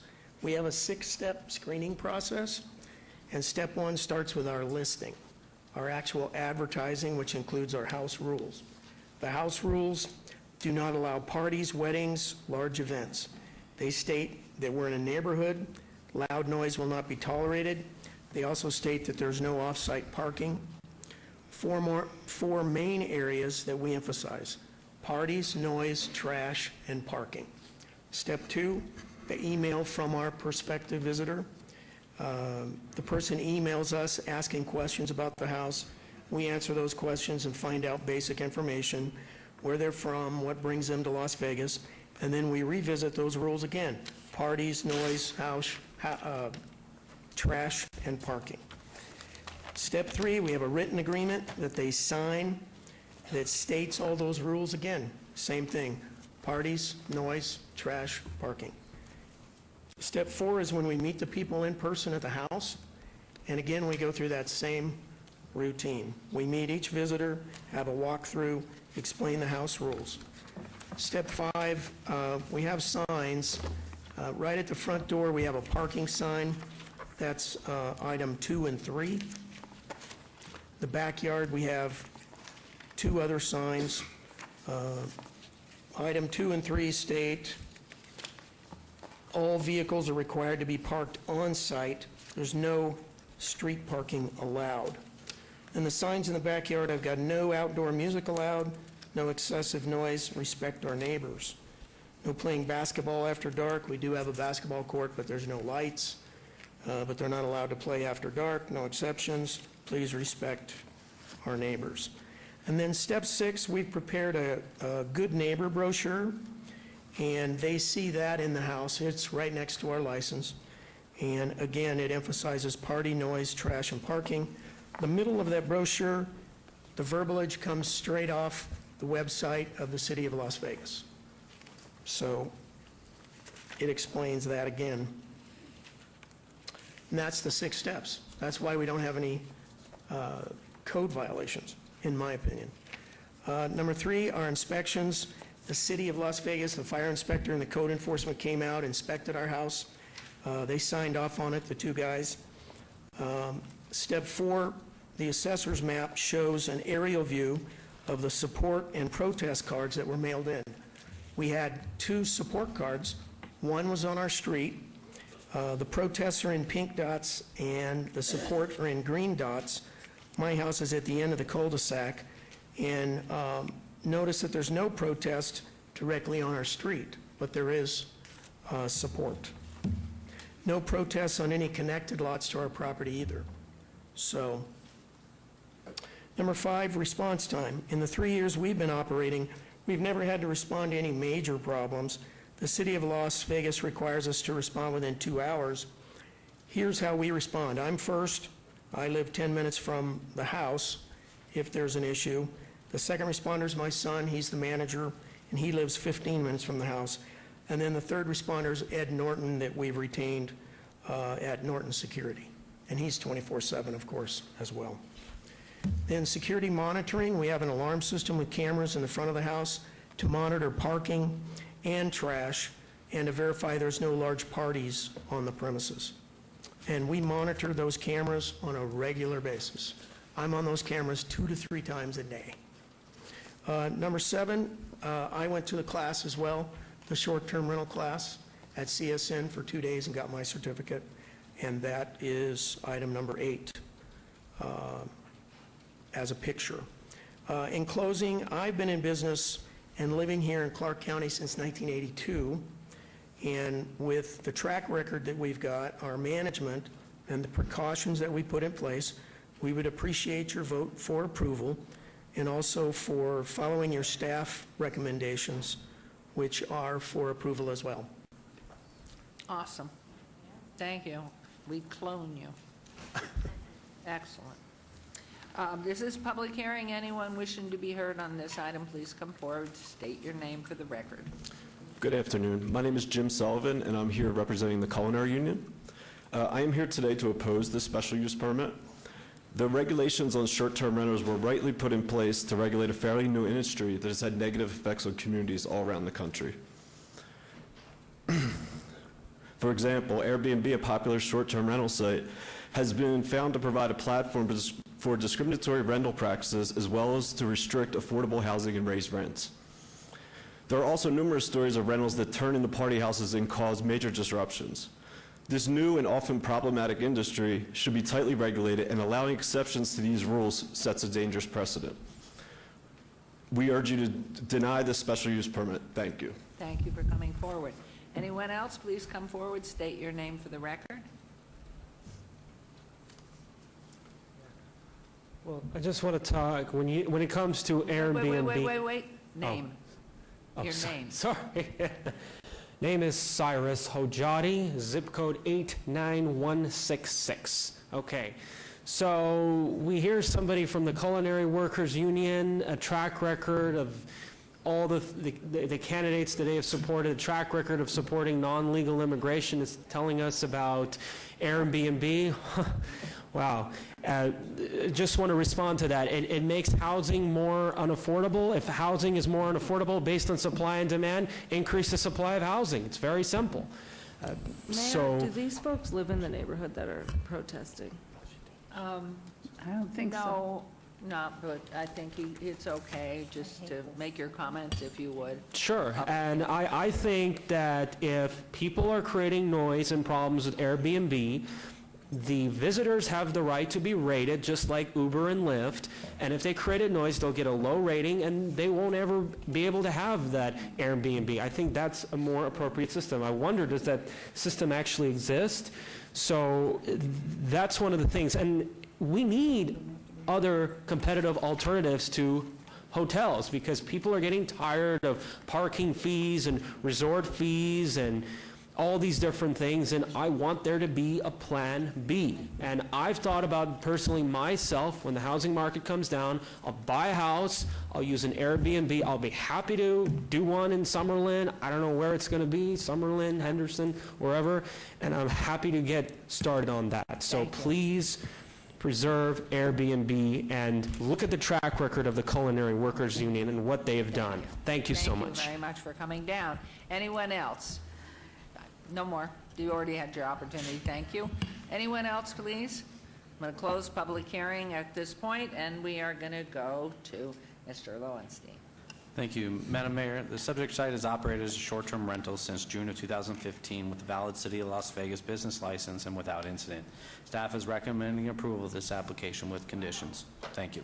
Thank you very much. Okay, Councilwoman. You want to approve this, huh? Wow. That's what you want? First of all, I want to say, and I'll say this to the B&B representative, that I have found through my many years much more contribution to the community and to people in need from the Culinary Union, and they don't always back me, by the way. I've had times they backed other people, but I have found that in my lifetime, and I don't think it's fair for you to criticize them. Airbnb, sometimes you guys make me sick. because I will tell you, I don't find a feeling from you for the people who live in the neighborhood. And doggone it, these are residences, these are residentially zoned. I still don't think they should have the businesses in them. But unfortunately for me, and how I feel as a professional person, I have to say you've done a very good job, but you must know that you have 32 of your neighbors who are very unhappy about your short-term rental.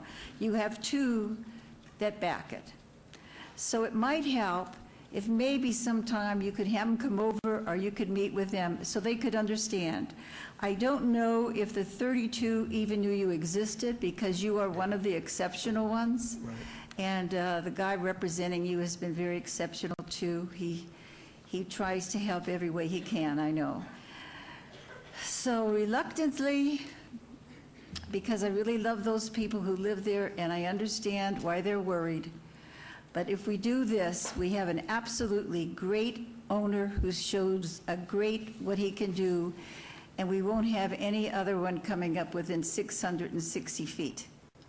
And maybe if my other 2 council people who want to make changes are kind, they'd make it 1,000 feet, but I wouldn't bet on it. In any case, I move to approve. Thank you. There's a motion to approve agenda item 94. Please vote and please post. It is unanimous. You run a good show. Clone. Okay, moving on to agenda item 95. Yes. SUP 72373, public hearing, applicant Ferdinand and Anton F. Hantic, owner, Pozemki LLC, for possible action on a request for a special use permit for proposed animal keeping and husbandry use, 1 lion, 1 tiger, 1 leopard, with waivers to allow a 0-foot distance separation from a residential dwelling where 1,500 feet is required, and to allow a 30-foot distance separation from public park where 1,500 feet is required on 2.19 acres at 2225 Montessori Street, RE Residence Estates. Goodness gracious, Councilwoman, you busy Oh, today. boy. It's really fun. Planning In Ward Commission. 1, it's really fun. Well, you're dealing with everything. Yep. Planning and staff recommend denial. This is a public hearing, which I declare open. Is the applicant or resident present? Yes. Yeah, good afternoon, Mayor Berman and councilman. My name is Ferdinand Ferkos Hantik, live 2225 Montessori Street. And good afternoon. My name is Anton Hantik Ferkos. We are the Ferkos brothers, magic show with tiger, lion, and leopard. We're touring around the world, exhibiting our animals and the magic. We and Sigfrid are probably the only one in the world who can do it. Our animals are trained to be people-friendly. We have them on the stage, free, with the leashes only, so they don't do no harm. And some of our neighbors are worried that they gonna eat the kids. I have a picture here. We bring school buses. I don't know if you can see it there. Upside down. Sure. Oh, there you go. And we educate them about animals, about tigers, so there is no harm because they are home trained. We let people, when they are little babies, we let people play with them. And I brought me some of the friends and some of the neighbors who are actually right behind the barn. And I talked to them and they don't mind that the lion roars sometime. So I like to let them speak because I spoke already too much last meeting. Because I do. Okay. Hi, I'm Larry Powell, 2240 Shaw Circle. We live right behind them. We bought our house about a year ago. Had no idea they were back there at first. But after the first roar, it was like, hey, they were everything is very secure back there. You know, when we moved in, we wondered why were there big cages, barbed wire fencing, very private people. But we learned over time after we met them, went around, talked to them and stuff, what was going on. I have 4 kids, 3 Rottweilers, and even the dogs don't mind. They bark every now and then and stuff, Your Honor, but I swear there's no harm involved. My kids don't care. We've taken pictures with them. They've been around. They've seen them. There's nothing to really be afraid of at all. You know, they have very well put together holding pens for them. They provided swimming pools for them during the summertime where they can get into the pool so it's not as hot. In the pool more than my kids. So it's really not a burden for us. We're not scared. And like I say, we live directly behind them. You can see the one picture you guys have up. That's all of our trees in my yard, right behind that trailer. Actually, the gentleman lives closer to the barn than I do. Yeah, I live we in stay a big closer house, than which is... anybody. So if anybody would be scared, it would be us. But, you know, we're in complete support of them. We have no problems with them at all. Every now and then you hear a roar, a growl or something, but it's not like anything. If you're scared of animals, then you would have that type of problem. But, you know, my wife thinks she's Bindi the lion girl, so she loves that kind of stuff. And, Thank you and for we're in speaking complete out. support of them. Great, thank you. Anyone else wanting to come up? Victor? Okay, Alberto.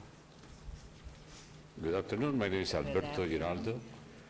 I am a family part. I must tell you one thing about these animals. They've been raised as our pets, really as part of our members. I have a photograph. I don't know if you can see it. Yes. Of my younger, this is one, is another one when my daughter was young with the 2 animals. These animals are part of our family. Right now we only have 2 left. The only thing we request is these animals to be in a pleasant environment they are used to for the last days they have. They don't have too many days left. That's all that we request. Giving some time to this animal. And the place they were used to, they were born there, they used to, they have big cages, like the gentleman say, swimming pool, they have everything, and they have the love of the people that raised them. So I really, please, if you give them the permit to these animals to be the last days in a good environment. Thank you very much. Thank you. And we've been in business for 40 years, and we have all the permits. USDA license, animal control comes, always inspect us. We do by the rules, by the law. Good, thank you. Mayor, City Clerk Luann Holmes. Oh, there you are. Can I interrupt just really quickly for the record? We have been given several documents that show support for this item. There's a petition that has roughly 47-plus signatures on it with addresses. We have a documentation here with about 9, no addresses, but with signatures. And then, I haven't counted them, but this many letters that have multiple names and phone numbers in support. In support? In support, yes. So do you have any in opposition? Not in this folder. I can start looking. We do have opposition that was submitted that should be part of your late backup that we've submit to you. Okay. But for the folder that was just handed over the dais, that's what All we have. right, anyone here in opposition? Because obviously this sounds like you have the support of the whole community. Anybody who is in opposition, please come forward. We can hear more in favor of... I'm in favor of it. Okay, you go ahead. Your name? Could I Yes, just say please. one thing, Mayor? Please understand, the pictures they showed you of these animals was when their animals were young and strong. And when you guys were doing your act around like Siegfried and Roy do. Right now, their animals, well, we started out, when we put this together, looking for 3 the animals. 3, yes. One has already passed away. Sunday died a tiger already. And Sunday, The leopard is the tiger. 20 years old, and But what I'm trying to say, they're at the point where they're going to die very soon. That's what the doctor has said. They have no claws, they have few teeth. I just wanted you to know that those healthy animals you saw are not that we're talking about. Thank you. My name is Don Williams. I live at 6991 El Parque. That's a block, Las Vegas. That's a block, 2 blocks from the applicant here, or that's put in this application. I'm in favor of it. I've lived there probably longer than most of the houses have stuck there. And I'm a new person. I've only been here 30 years. But in that 30 years, I have never heard anything except maybe a lion roar. And my daughter used to sit on the balcony and tell me, said, Mom and Dad, I'm listening to the kittens purr. We've never had a problem with them. I have absolutely no problem with them being there. And I honestly believe when the park came in, when all the homes came in around it, they should have done a little research. If they didn't like it, I think it's time we've chased enough Indians out. This is part of history, Las Vegas's history. And I'm in support of it, and thank you very much for listening to me. Thank you for coming down.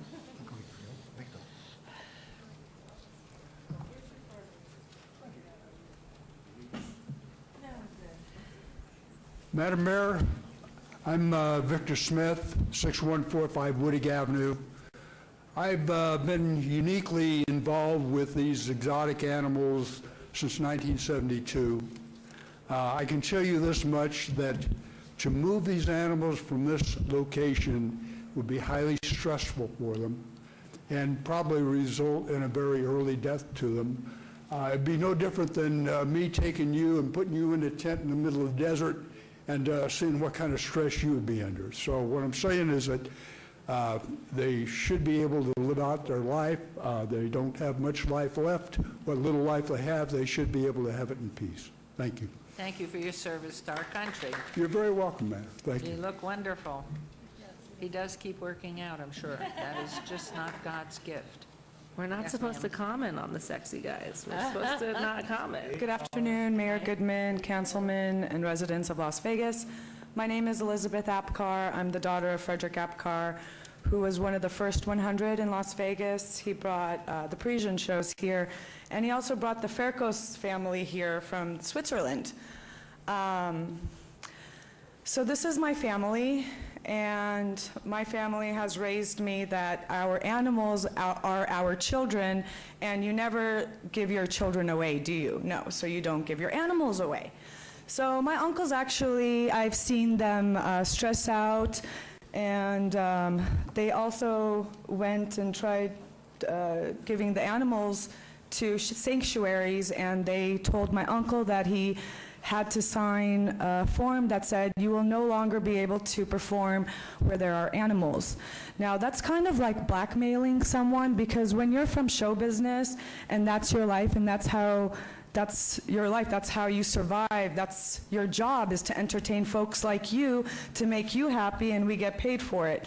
Now, I just don't think it's correct for us to do our job and then kick us out of Las Vegas, when Las Vegas is the entertainment capital of the world. We are here to entertain you guys, and we would like to stay here and give the home for the animals that we have now. The leopard is 19 years old, and they last 20 years. So he has a year left, and if we could take care of the animals here in Las Vegas, we have a lot more things here than they have in Pahrump. So I hope you can all understand that and work with us, please. Thank you. Loved your father. Thank you. Yes, it was all thanks to my dad. Oh, your father was quite a guy. We had many an evening with him. And so you think of memories, and your brother is wonderful, and Yes, he's thank doing you. wonderful things here, too. So nice Thank of you. you to come down and speak. Great memories. Thanks. Okay, thank you. Anyone else? Yes, please, come forward. I think you've got wonderful support, so let's move this. I think we have just great support, lots of... Okay, Hi. Vanessa Rago, 2110 Bogart Court. I first have a question, actually, because of the statement about no oppositions. I've sent a letter. I know the people here have sent a letter, and I've been copied on a bunch of emails to the city clerk and Kimberly Reed. So I'm just unclear on how the count could possibly be 0. No, I don't think there was a statement of 0. It was submitted in our materials here. We probably could get it out, but certainly far less than what's been submitted and signed on. Yes, So I'm is sure there your a record's count there. of the oppositions? Who has the list? Mayor, it says, I'm looking at the list right now and making it count. Mayor, it indicates on the backup documents, it looks like Planning Commission meeting, protest received before it says 100. I'm not sure if that's accurate or not. Okay. And I can keep speaking, and well, I just wanted to raise that because it didn't seem like a reasonable thing to We've say got, that there on was. this particular list, I've got 17 protests. And then 100 that went into city planning. And then, wait, let me see where else we are. No, they were supposed to put planning in here, weren't you? But never went to planning, went to us also.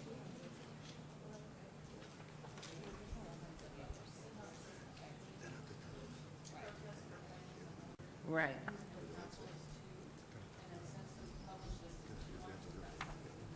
Okay. All right. So are the ones that were planning here now, in addition to the 100? Planning Commission records on this documentation here in front of us 100 protests, and then this list since then has an additional 17. Okay.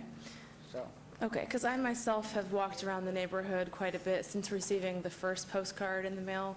And I know there are a lot of, although there are obviously people who support as well, I know there are many people who oppose this permit application. I'm one of them, obviously. I'm a little bit confused on something because we're talking about moving the animals and how bad that would be. There's no permit, as I understand it right now, to have the animals. That permit was taken away, as I understand it, in 2008. So that means that we're currently dealing with a situation where they're being housed without a permit. And I would like you all to consider the implications of that and to consider how someone like myself might feel who purchased a home in 2013. I lived there with my 3 young children, and all of a sudden I'm in a situation where I'm finding out that I live 400 feet away from animal cages where there is no permit, and that's somehow acceptable. I don't find that acceptable at all. I don't understand what rules are in place if there is no permit, what inspections have happened, what safeguards can I feel have been in place since 2008 when there was the permit taken away. I'm really just befuddled actually by how they're there right now, honestly, or if I actually, on March 4th, I called animal control. I was walking in the park with my 3 kids and we were dog sitting, and I heard this noise and I'm thinking, this is strange, what is this? And it was this really loud like breathing noise, and the dog's ears kind of like perked up and my kids looking around, and actually 2 other people stopped me while we were walking and said, did you just hear that? It sounded like a huge cat. And then it clicked. I don't know why it didn't click earlier that yes, we just heard I can't believe I'm hearing a lion. And I'm walking in the park at 8:45 on Sunday morning. And it bothers me that they have no permit and they've been doing this. I'm sorry, it just does. I don't think it's okay to do something without a permit. There are rules, and they're meant to be followed. We have permit for the last 40 years. Well, they were in transit. I just keep them so I can bring them to Param. Meanwhile, I could build the cages in Param by a friend who is Susanna Kukol, and she has 10 tigers, and she let me use the property, but I need to build my cages there. Okay, let me ask staff on this and for a response on the accuracy of the fact of all of this in the comments. Madam Mayor, so originally the property was previously entitled for exotic animals out of Clark County in '84. The special use permit expired for those animals and were removed from the site. Use ceased in October 2008. And the applicant is seeking to reestablish the use that was previously approved in Clark County and it expired when they were annexed into the city in 2008. And I have to, excuse me, just, the animals are not there. They just came there for I this just have a 1 week, question. so we can build the other cages. If I could have thank you. Say a little Staff, just this one question, but however, I think I started here in 2011, and so it was either 11 or 12, that this issue came up, about what Yes. happened? Refresh my memory. 2013. So what happened, what action did we take? What action were we requested to take? Okay, Councilman, in 2013, a special use permit for animal keeping and husbandry consisting of 4 felines with the same similar waivers, different separation. The City Council denied that special use permit, as well as the Planning Commission and staff recommended denial on that request. And did we deny? The City Council denied that request to reestablish the keeping of non-domestic animals in 2013. So 5 years ago. Then it comes again, another request, essentially? No, could I just explain the Sounds to history me of like this? we voted them Bob, down. can I made the motion to deny it, so I know what happened there. I'd just like to explain this a little bit. I'm not surprised at the number of complaints we have about it, because you just don't beat Little League moms and dads. They get out there and they do what they feel should be needed. I met with some of them over at your house, if you remember. But anyway, this permit originally was approved by the county in 1984, and it was subject to 5-year reviews. 2 years later, it's annexed into the city. Well, what happened was the planning committee of us here in the city approved a 5-year review subject to a 2-year review. These gentlemen with their animals were in South America at the time. They had been used to the county rules of every 5 years. Well, it came up every 2 years. That's why they were denied a permit. They didn't do anything wrong. They got caught in that buzzsaw of county to city of difference, and they were performing in South America, so they didn't know. So then what happened was, because their permit expired, because they didn't renew it, they could have renewed it. And they were there first before anybody was there, and all the animals were there also. Why we built a park and chose to build a park for baseball that close to exotic animals that we knew were in there, I don't understand that, but I wasn't here at the time. But when they came, I met with the Little League parents, and the animals were strong, and they were young. And I thought, you know what if one of them got out? And what if one of them hurt a kid? I couldn't take that, so I moved for denial at the time. Now, what has happened is they've been gone for a while because I moved for denial, but now they're dying. In fact, one of them died before we even got to this point. He died just in the middle of this process. The other 2 are going to die soon. They're declawed. They have almost no teeth. And they're not being transported back and forth, which I thought was sort of a dangerous thing, from the cage, to a truck to go perform someplace.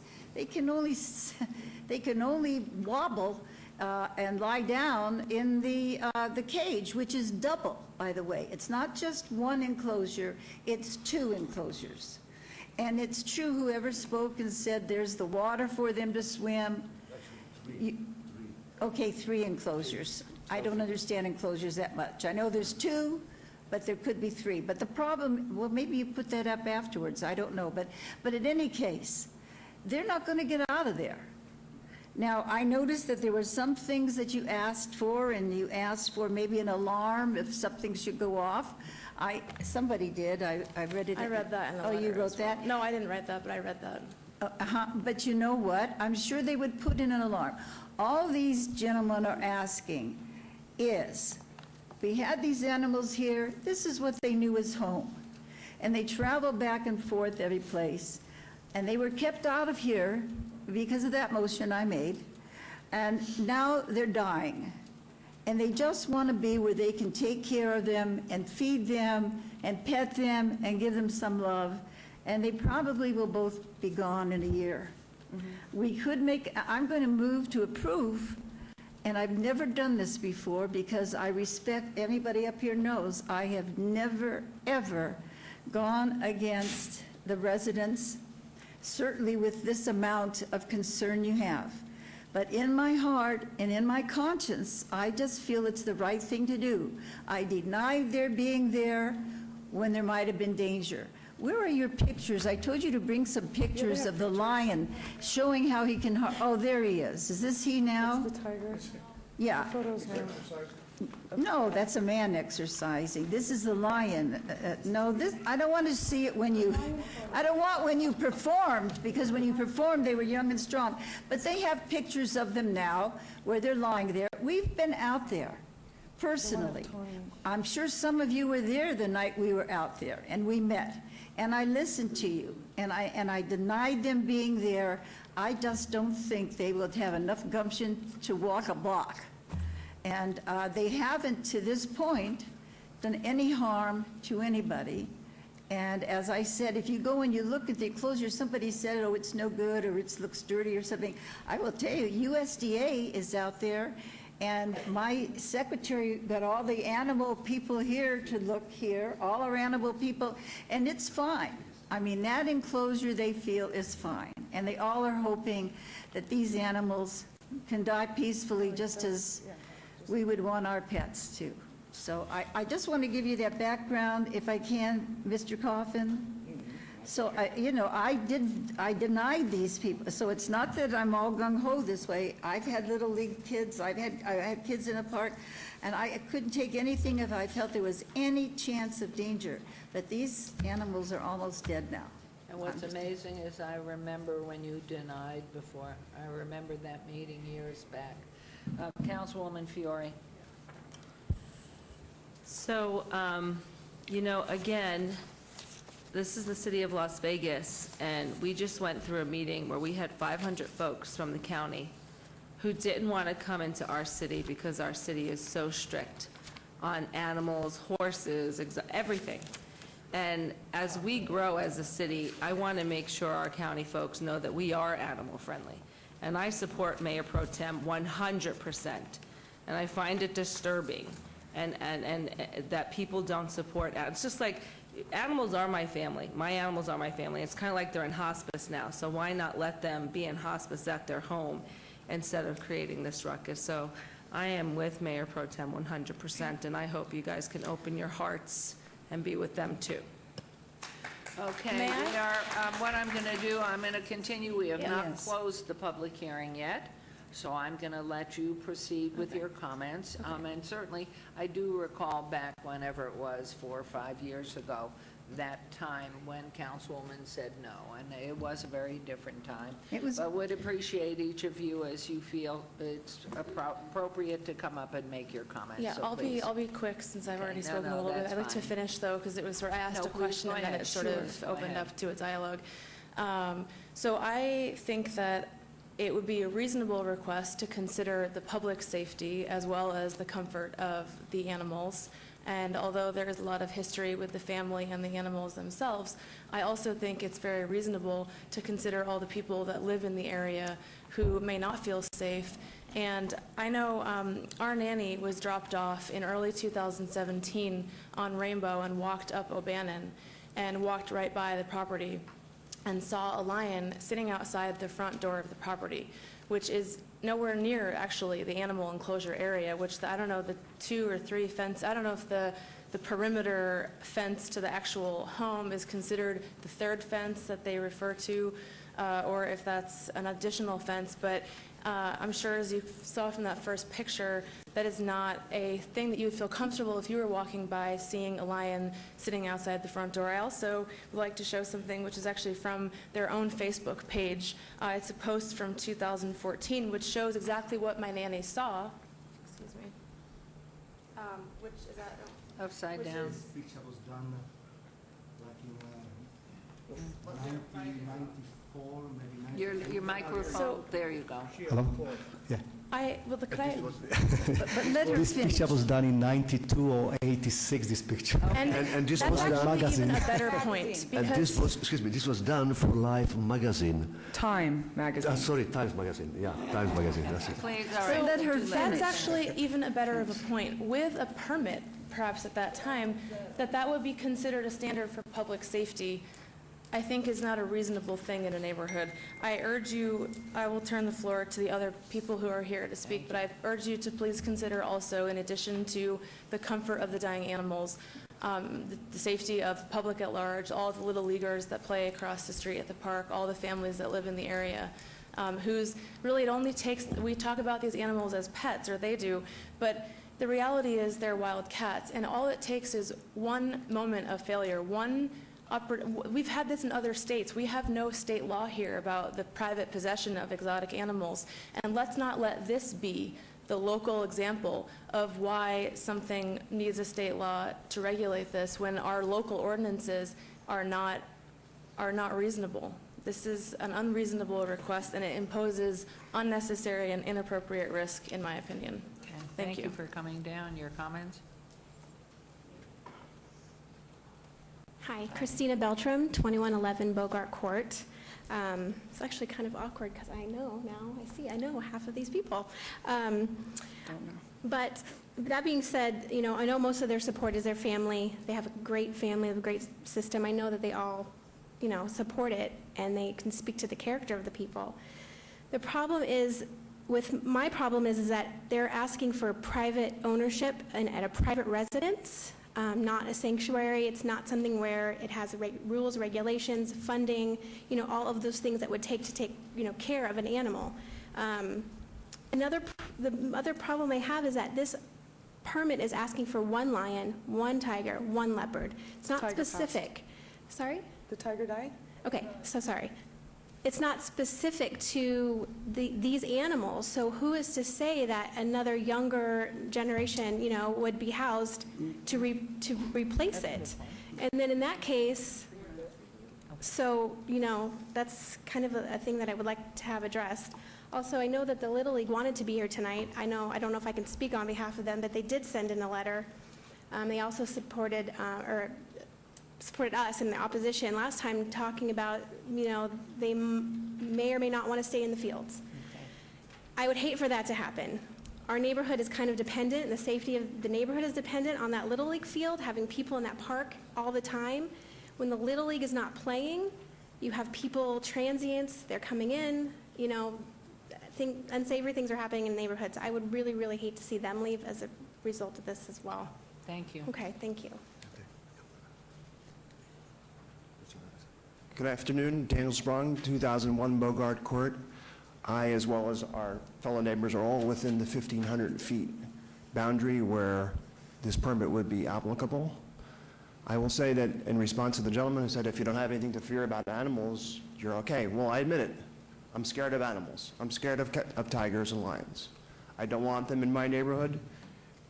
Yes, they're sick, but who knows how a sick animal will react if something bad happened, if they got out.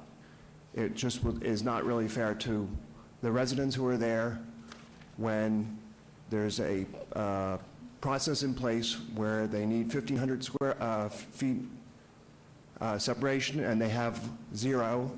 They have only a 30-foot separation from the Little League Park across the street. I feel this is most inappropriate, and that's all I have to say for now. Thank you. Thank you for coming down. Yes, ma'am. Good afternoon. Hi. Joanne Sprung, 2001 Bogart Court. We're related. I was here in 2013 and in front of the Planning Commission also. You may remember me. I don't. I also am speaking in opposition. I must say, after it was denied in 2013, I was shocked to find out that they were there anyway. And I'm also a little concerned that it seems that some minds are made up prior to the public comments. Here's the, how do I do this? That's okay. You got Is that it. okay? Yeah. Okay. Here is the enclosure, I believe. You can pull up, if you move the microphone over to the side. Thank you. There you go. Here is the enclosure. Here's O'Bannon. Here's the Little League and the park, frequented by a lot of young people who would be attracted by the sound of lions. Here's our neighborhood, Bogart Court. So we're quite close, as you can see. I will say that I am very concerned that in light of the fact that the permit was denied in 2013, and I don't have anything against them personally. I understand that things happen and the permit lapsed, but it was denied. Yet, they, according to their next-door neighbor, continued to house the cats there in violation of the requirements. The neighbor said they came over and played with them, they saw them. We've heard them, other people have heard them. Animal control was called. If they're willing to violate the regulations in that manner, and they are approved for a permit, what's to prevent them from doing it in the future? What protections will we have? What guarantees will we have? And I say that based on their prior actions and the fact that everything is so close to children, to Little League, that this request and over 100 letters of opposition have been received, most of them in the general vicinity of this location, that this request be denied. Thank you. Thank you for coming down. So these are endangered species, and they were living in Pahrump, and last year, not sure if you all knew, but a lot of dogs were being poisoned and they died of kidney disease. So what happened? My uncle calls me and tells me that the animals have a kidney problem, and I said to him, I was like, hey, did you hear about the dogs being poisoned down in Pahrump? Okay, I think, we have heard from both sides, and that's what I want to do, is give everybody a chance to, and Councilman Anthony, you may ask a question of anybody you wish, within reason. Thank you. I understand the concern of the residents. I mean, what you were talking about wild animals here, so I would be concerned about it also. But if this was 10 years ago, I would probably agree with you. But these animals are dying. They just need to be with their owners. They've been with their entire life. They're not going to bother. I feel very confident that they're going to be in a safe place to live out the rest of their lives. And I'm going to support the special use permit. But the question I ask is the one that one of the ladies brought up. This special use permit is for these two animals, and when they pass away, no more, correct? Yeah. Okay.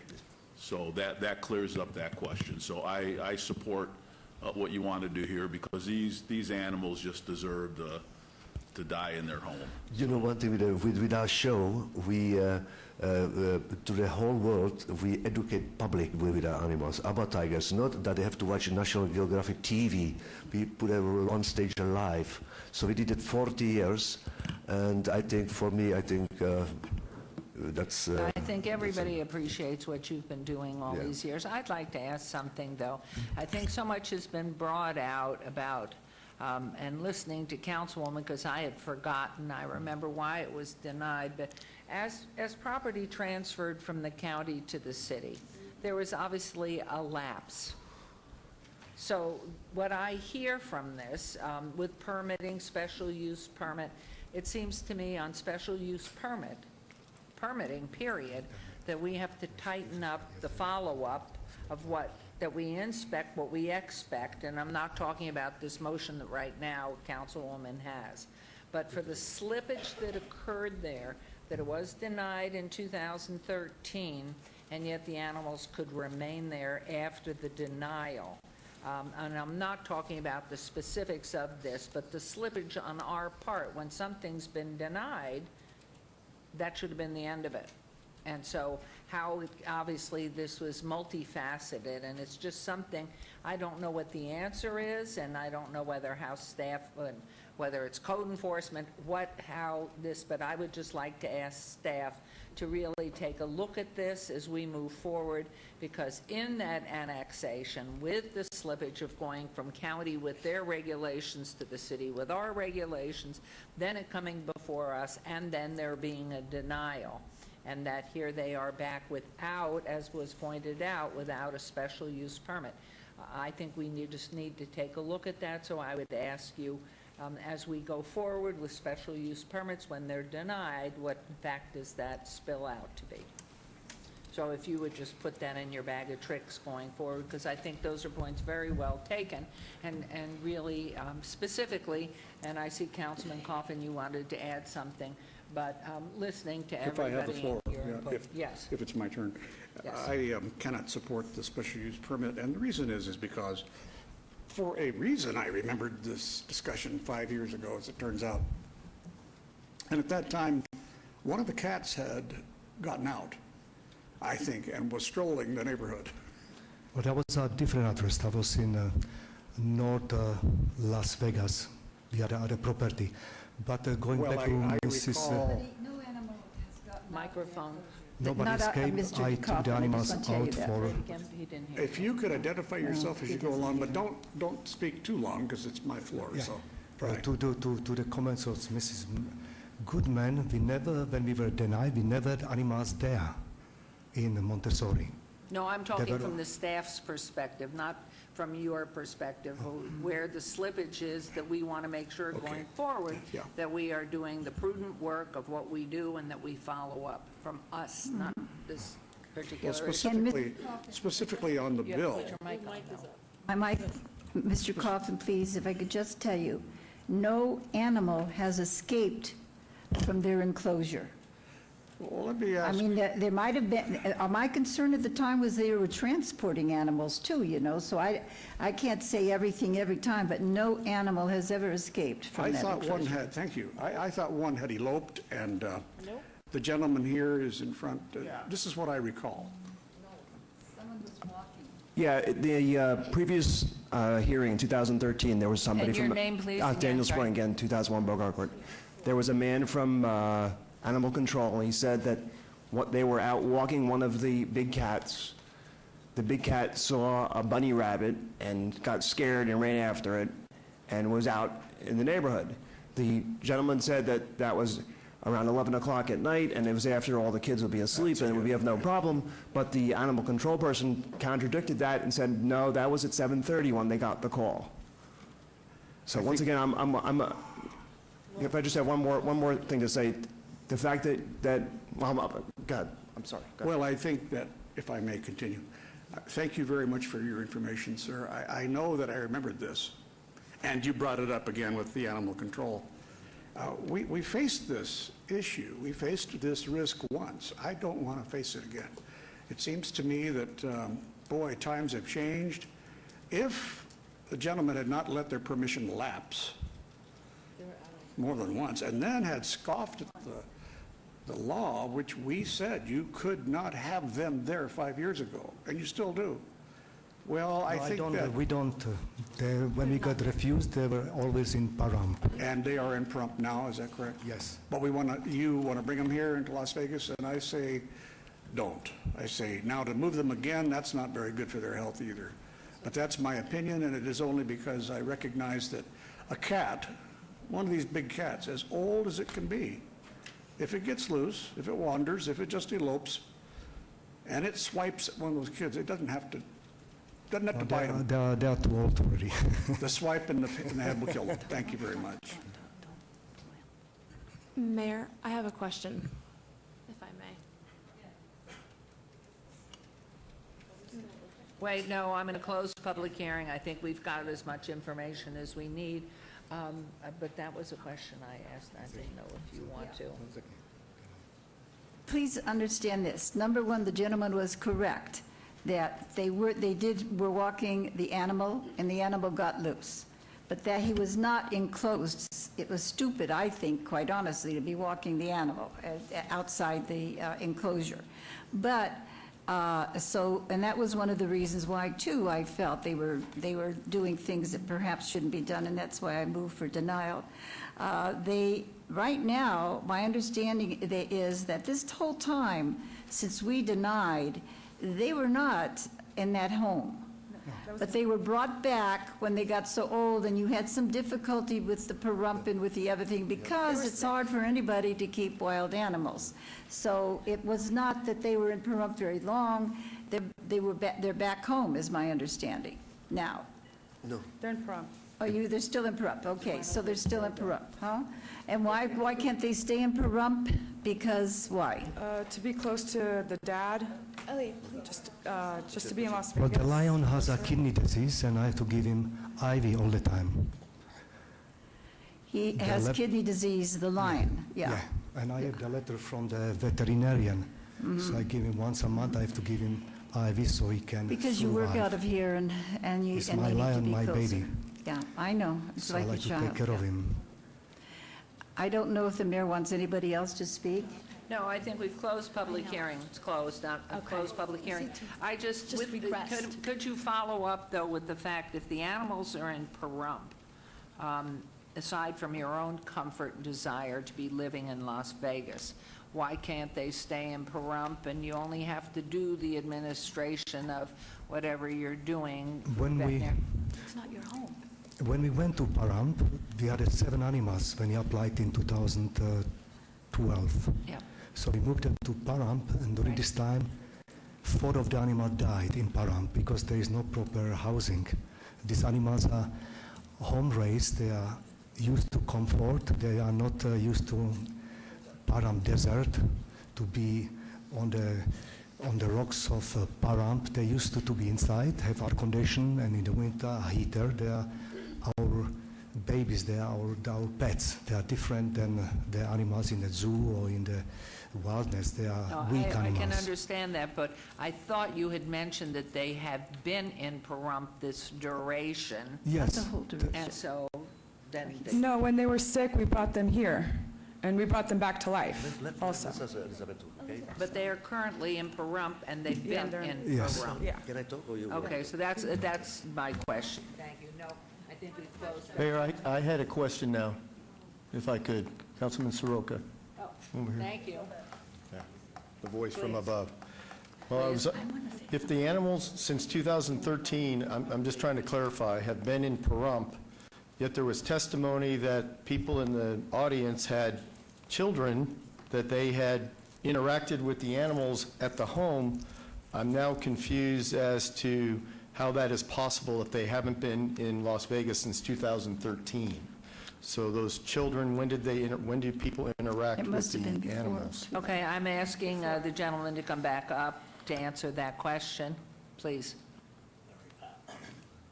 And essentially all the neighbors too, how do they know how the animals are if they haven't been Yeah, around? Larry for Powell, 2240 Shaw Circle. 2013? I have video of what I call interaction of us looking over our wall and the lions and the tigers in the cage.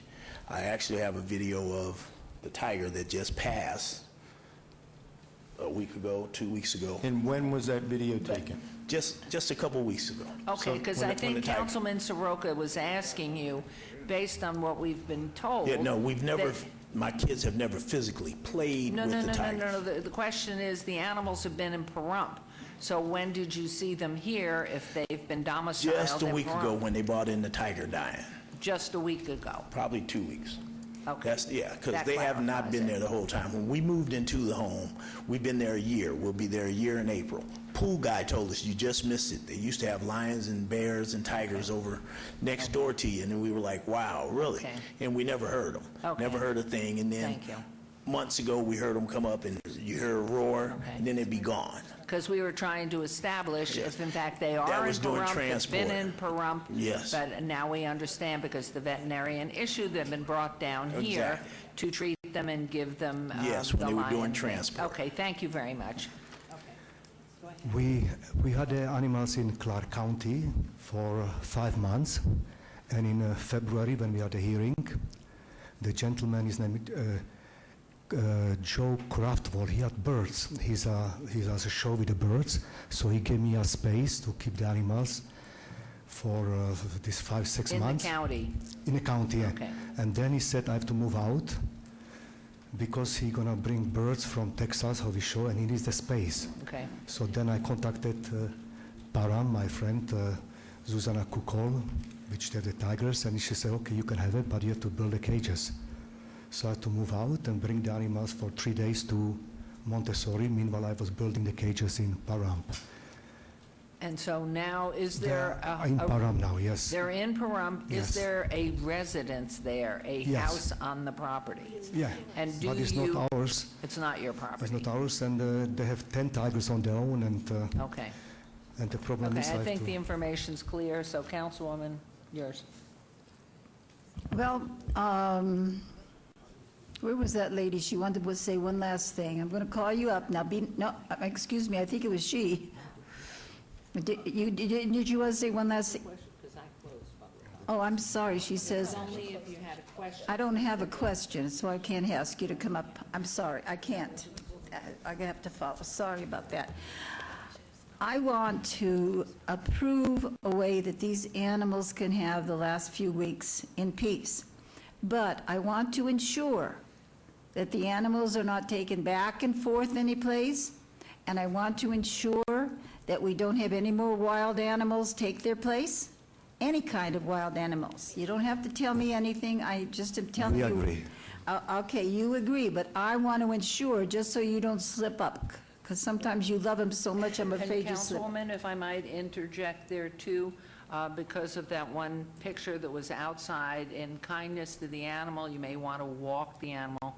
Please, no walking the animal, only within the confines of the 3 enclosures, that they are indoors, inside the enclosures for the rest of their lives, that they are here. Agree. I mean, to me, that's so important. Well, I'm going to ask planning to help me make sure this is written right. These are some of the other things. Prior to the animals being placed back, I want updated inspections of the enclosures by the ACE Animal Control and the FDA. We need to have that to make sure they are strong. And this only pertains to the rest of the life of those 2 animals. That's all it pertains to. And I would like to have a, what did we say, 2 or 3 months review. We would like to have a review every 3 months. I want somebody to go out there and make sure that everything we're saying holds and nobody slips up. And lastly, I want to say that the animals can leave that enclosure, their cages, only for emergency and vet services, because I know that they're close to dying and they may need that. But that is the only time they come out of that enclosure. Any kindness you show them, any special food or shots you need to give them, you can give it to them in their enclosure. I understand how these parents feel, and I felt with them before, and now I just hope they understand why I'm feeling this way now. But I also want to make sure that we keep it that way and have the inspection every 3 months, somebody go out, or in fact, can I have planning? You have anything written out for me? Ms. McAlone, could you answer Council? I've got a grocery list working right now. Okay. Are you they're putting something together that would include all of that. Was there anything else from the parents that they feel should be there? Somebody someplace said an alarm or something, but you know, alarms are strange. Sometimes they go off and then they wake you up and it's really nothing, so. But they've already told you, I mean, you said do not go outside, so that's I the know. end of it. What do you need an alarm for? Well, because they don't believe it, because they think they might get out, that was why. Well, I but they understand. know it. Should we invite the parents to come see the security so they know it is secure? Say that again, Should please. we invite the parents maybe one Sunday to come over and check it out, everything, to see that If everything they want is... to come over, the parents, I'm sure Yeah. that would be nice They to want- invite yeah. them. I really think the parents that were there that evening, even though they felt very strongly about it, in opposition to what you felt, I think they enjoyed seeing the enclosure, enjoyed seeing where they can get in the water when it gets hot and just sort of pad around. If you would, to Mr. Lowenstein, he'd like to comment to you. Oh, Mr. Lawrenson, has it ready? My motion? I have added conditions, if approved conditions. I'll read through them, and you can tell me if you need any adjustment to any of them. The first being, the approval shall be limited to 1 lion and 1 leopard. At the time of the demise of the 1 lion and the 1 leopard, the applicant shall voluntarily expunge the special use permit by written notification to the City of Las Vegas. No new non-domestic animals are permitted on the site without the approval of the City Council. Second condition would be the animals shall not be transported to and from the subject site. Condition number 3 would be the enclosure cells be subject to an inspection by the USDA prior to occupancy. The next condition would be animals shall remain in their enclosures at all times with the exception of emergency circumstances. And final condition, an administrative required review shall be conducted within 3 months from the date of approval. Now, do you have it, they can leave their cages for emergency and vet services? Yes, he did say that. You did say that? Yes. Okay, I didn't get that, all right. And it'll be a 3-month review, only for the life of the other 2 animals? And the inspection, you said, I think FDA, but it's also animal control. I asked the inspection by both groups. Okay? Would you like to read that again, and then I'll be able to make the motion? I just want to make sure, and if anybody has anything else they want. We'll just have them orally agree to it on the, after you've read the conditions, have them agree to it on the. Well, I read the conditions already, so do you agree to those conditions? Yes. And I will tell you, one tiny break in it, and it doesn't matter what. The animals have to go back to Pahrump. I know why they can't live out in Pahrump, because, you know, once you have it tamed, the animal tamed and everything, they can't go back to that type of living. But one tiny little mistake, and that's what's going to happen. So you agree to all of that? Yes, we agree. Okay. Yes. All right, then he's going to reread it to be sure. Okay, Mr. Lowenstein, you're on stage again. Yeah, thank you, Madam Mayor. So I'm going to read them in totality. So first condition would be the approval shall be limited to 1 lion and 1 leopard. At the time of the demise of the 1 lion and the 1 leopard, the applicant shall voluntarily expunge the special use permit by written notification to the City of Las Vegas. No new non-domestic animals are permitted on the site without the approval of the City Council. Second condition, the animals shall not be transported to and from the subject site. Third condition, the enclosures shall be subject to an inspection by the USDA and Animal Control prior to occupancy. Next condition is animals shall remain in their enclosure at all times with the exceptions of emergencies and veterinary circumstances. And final condition, an administrative required review shall be conducted every 3 months from the date of final approval for the life of the animals. Okay. I'm okay, I've got enough left in me to make the motion. Okay. You've I heard the moved- conditions? I've heard the conditions, they have accepted the conditions.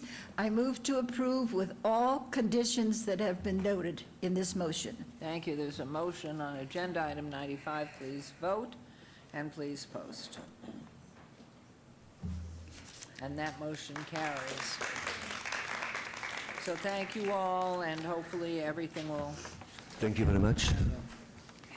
Okay, we are on to agenda item 97, SUP 72404, public hearing.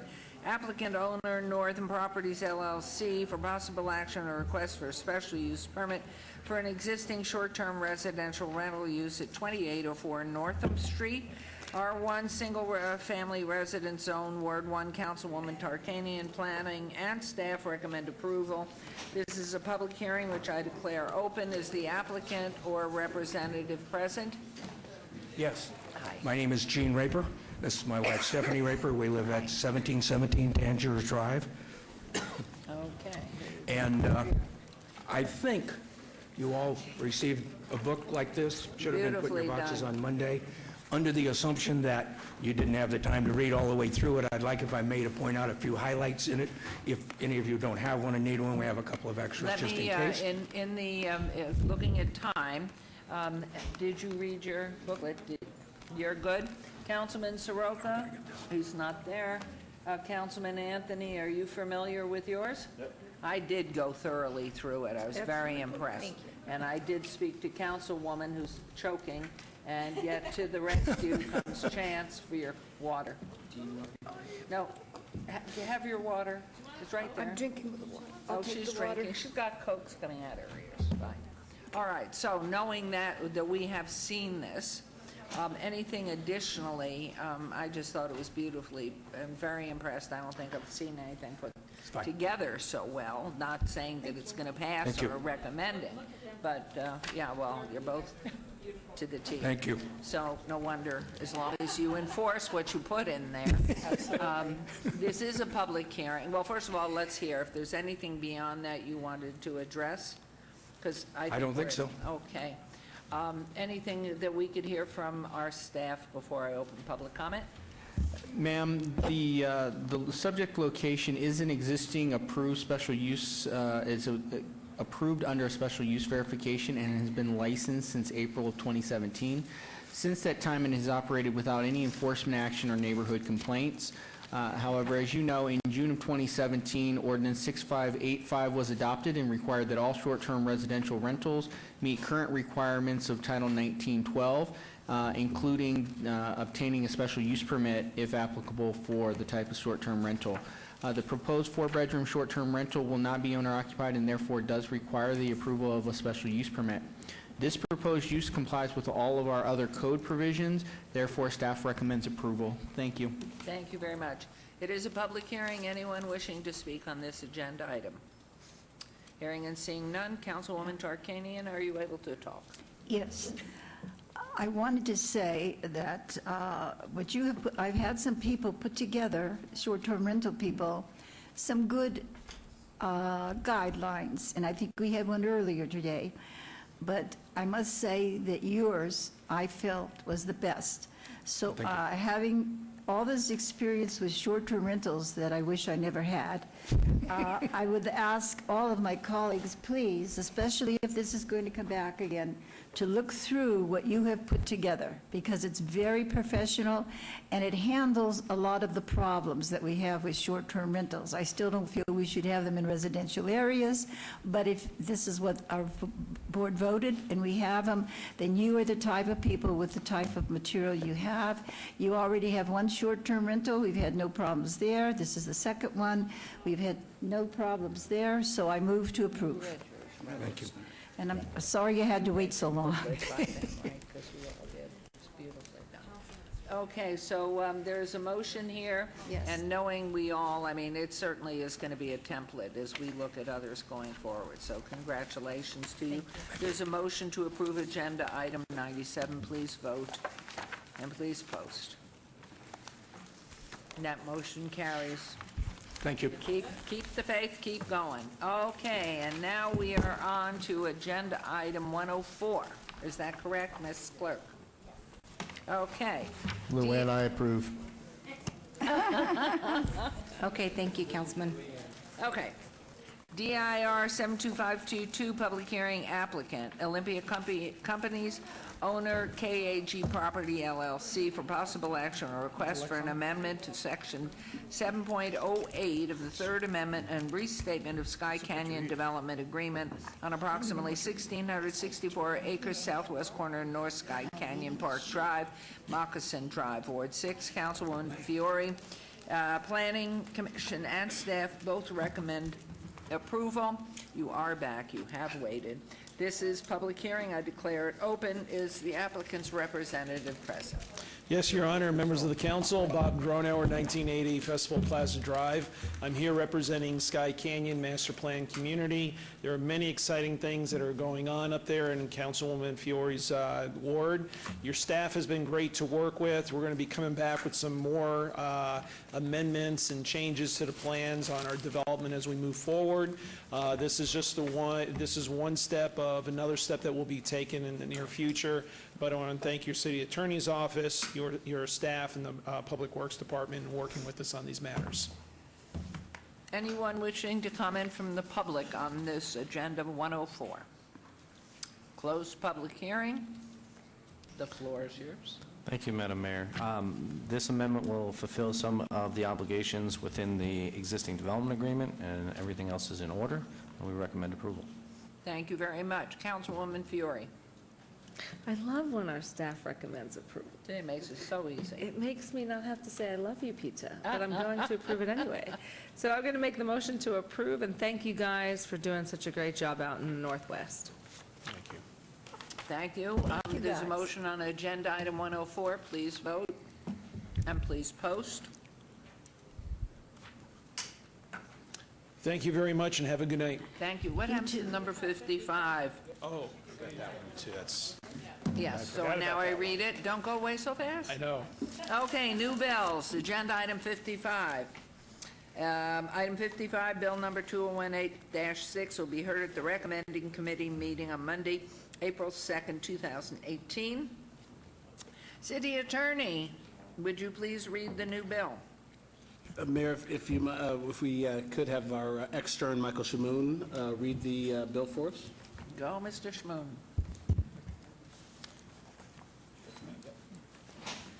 Bill number 20186 adopts an amendment to the Third Amendment and restatement to the development agreement with KAG Property LLC for the Sky Canyon development, generally located at the southwest corner of North Sky Canyon Park Drive and Moccasin Road.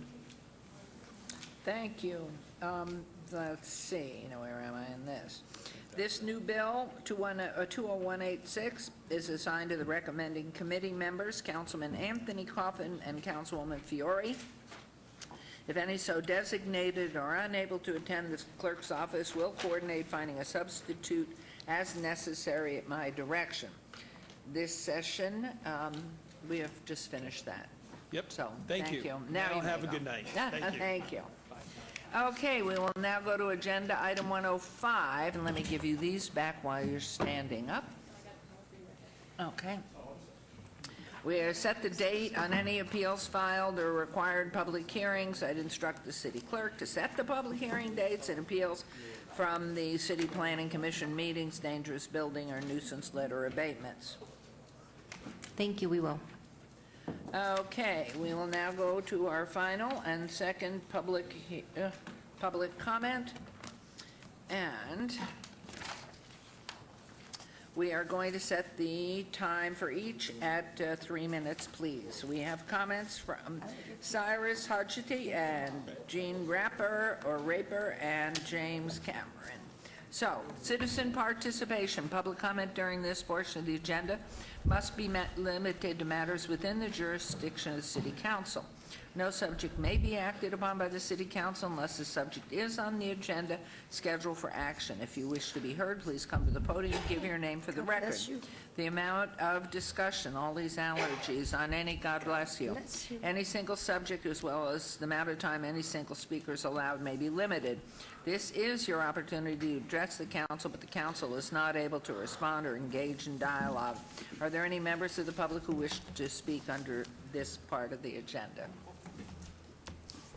Okay. And we are setting the time at 3 minutes. Thank you so much. I want to talk about an issue that, my name is Cyrus Hodgety, 89166, about an issue that I've tried to work with the Secretary of State, but I just want to bring some important awareness. First of all, I like to pretty much point out that I'm excited that you admit that we're not a sanctuary city. I'm glad you're not becoming like Oakland, and you see what basically that's happening. My point of view with immigration is very simple. It has to benefit the general public, and there has been a lot of immigration we've had that does not benefit at all. And there's this thing about DACA, and I have heard reports that there are some people who are under DACA that have been accused of manipulating the 2016 election results. Now right here, I have a photo of Astrid Silva. The suit has been filed to the Secretary of State claiming that she tried to illegally register voters for the 2016 election. Now, according to the laws, it's actually illegal for a non-citizen to have this kind of participation. So what I believe is that we have to look into an investigation. I want free, open, I want valid elections. I'm very concerned that we have an immigration policy that people use it to get their own political gain. They want to give lower wages. They're coming here, they're causing trouble, they're taking fake social security numbers. This obviously has got to stop. I don't want my city to turn into the next Los Angeles. I don't want my state to turn into California. Please spread awareness about this. I mean, State Senator of California admit that his family used fake social security numbers, and a lot of his family is not even in the country illegally. I really don't want that. I'm concerned about special interest groups like Culinary Workers Union and a lot of other non-governmental organizations. California billionaire Tom Stoyer is meeting with a lot of people here, trying to pump up DACA people, and they want to use that for their own gain to manipulate the laws. So do what you can. Please make sure that we don't have some kind of invasion. And when we have people that come here, they actually come here and benefit us as a society. They don't create disruption. Thank you so much, and please spread the word. Appreciate it. Thank you. Next, please. Come forward, state your name for the record. James Cameron, 6854 Seagree Street. Good morning, or good afternoon, Mayor and council members. My name is James Cameron, and I am a combat veteran and an ASIS board-certified security manager, the owner of Security Concepts Group, and I am a concerned parent here in the great city of Las Vegas. I'm here today to initiate the conversation on what can be done to help improve the preparation for active shooter and mass casualty incidents within our city in order to better protect our community and, above all, our children. Having been a first responder for 5 mass casualty situations, I know firsthand the importance and the necessity of preparing for an unexpected, life-threatening circumstance. For the past 2 years, my company has been diligently working hard to try to educate organizations and individuals on the threat and the potential of an active shooter, workplace violence, or other mass casualty situation. Disappointingly, this has fallen on deaf ears. It is apparent that the attitude and mindset of not only these individuals and companies, but also the Clark County School District has proven to be based on a naive belief that something catastrophic won't ever happen here. Shockingly, the attitude and mindset still remains even after the Pulse nightclub shooting, the October 1st Route 91 massacre, and the Parkland, Florida high school shooting, just to name a few.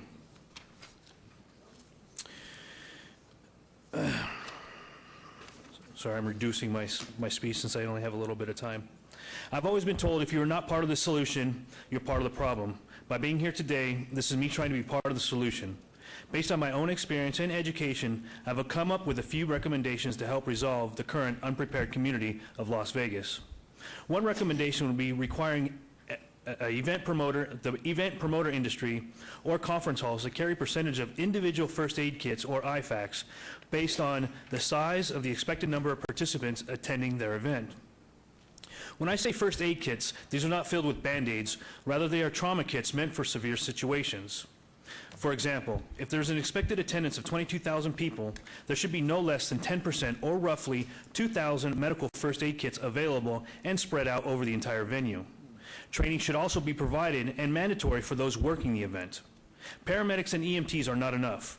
According to the Clark County Code 16.06.080 of Safety Protection, Las Vegas Metro makes a determination on what the requirements are for additional officers.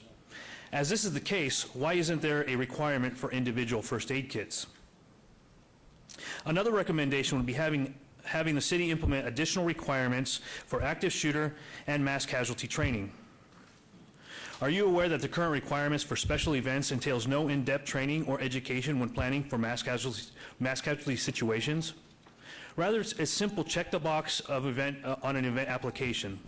A security guard is only required by state to submit a completed application, passport photo, photo ID, fingerprints, and an exam. Thank you very much. I'm going to ask you to take your suggestions, make sure you get them over to Metro, to our sheriff, Joe Lombardo. We would have a copy here. You can give it And this is exactly the problem, and this is why I'm addressing this now. Okay. I have done that. I've gone to the school boards, and it's a vicious cycle. Nobody takes anything seriously with this. Okay. We are terribly concerned. At some point, I'd like you to call my office, the mayor's office, and I will tell you what we've been doing. It's been very, very involved. We are as concerned as you can get, and it's not if, it's when. So the reality is you call the mayor's office and be happy to speak to you. We thank you for your service to our country. Thank you, because it is important you stay involved and continue to care. Thank you. Thank you. Yes, thank you for caring. I think we just saw you. It's been a long day. I'm going to make this quick, if I may. I'd like to speak to you about occupancy. Oops, I'm sorry. Gene Raper, 1717 Tangiers Drive. I want to speak to you about occupancy taxes on short-term rentals. It is our experience that Airbnb and VRBO represent about 98% of the bookings that go into short-term rentals here. Airbnb controls about 3-to-1 against VRBO in that regard. One of the reasons may very well be what I'm going to tell you next. They absolutely, as of this date, Airbnb refuses to collect occupancy taxes in the city of Las Vegas. They collect them in many cities. As a matter of fact, they collect them in about 165 cities. I have a list of the cities that they collect them in, and when I jump through to the state of Nevada, I note that they collect them in Washoe County. They collect them in Sparks. They collect them in Reno. But they absolutely refuse to collect them in the city. Now, what does that mean to us people here? To the renter, it means they get it cheaper when they rent it through Airbnb than they do if they rent it through another hosting platform. To the people who are operating as a licensed and legitimate operator, we pay the taxes out of the money that we collect. Not asking you to feel sorry for me, but suggesting that you recognize that we continue to pay those taxes, and you have the records where we have paid them on ours. To the people that are unlicensed at this time, they make more money because they rent for the same price that I rent. They are my competition. They aren't paying those taxes. They're operating illegitimately. To the city, you're losing millions of dollars. The unit that you just approved our SUP on, next year will pay about $10,000 in occupancy taxes. I've heard it said by people up here on the radio and otherwise that there's somewhere around 1,300 unlicensed left. We got a couple of them that are licensed, a few that have got their SUPs. If my math is right, let's call it 1,000 to make my math simple. I pay $10,000 in a year. That's $10 million uncollected taxes in this city. I know that planning is working very hard. I know that the CFO of the city apparently is meeting weekly, I'm told, with Airbnb to get this done. With all due respect, and not to degrade any of their work, because I know they're good people, I've worked with them a lot. How many times do you have to meet when this body has the ability to put forth an ordinance that says if you are going to be a hosting platform for the city of Las Vegas, take the bookings, take the money. You can at least do what VRBO does, collect it and send it forward to us so that we can pay it. We're the obligated person to do that. Secondly, they ought to give you an audit. They ought to give you the information that you need that they collect. This is a group problem. STRs have been around forever. When you go skiing, you rent houses. That's a short-term rental. These things have been here forever. We're going to be here forever. Airbnb booked more rooms last year in the United States than Hilton did. Last year, they did 500,000 people in Las Vegas. The year before, they only did 265,000. We're going to be around for a long time, like a liquor store, like any other thing that we don't particularly like. Thank you. We're here. Thank you. It's part of the new No, your world. message has gotten across, and we appreciate it. Thank you so Okay. much. Thank you very much. Appreciate Good it. message. You're good folk there. Thank you. And if I can close with one thing. I may be asking to visit each one of your offices to cover this in more detail. I hope you'll be open to that conversation. Please do. Thank you. Thank you, Mayor. Okay, so we will now move on to council. Is there someone else? Please state your name. Hi, my name is Steven Spahn, 830 Park Paseo, Las Vegas. And I just want to say thank you to the mayor and the council for all you do. I can see you obviously have a very challenging job. I have a building in the 89104 zip code, or 89106 zip code.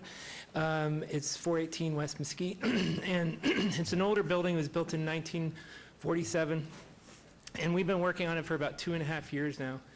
And Councilman Coffin has been really great to help with some of that because we're unrepresented now.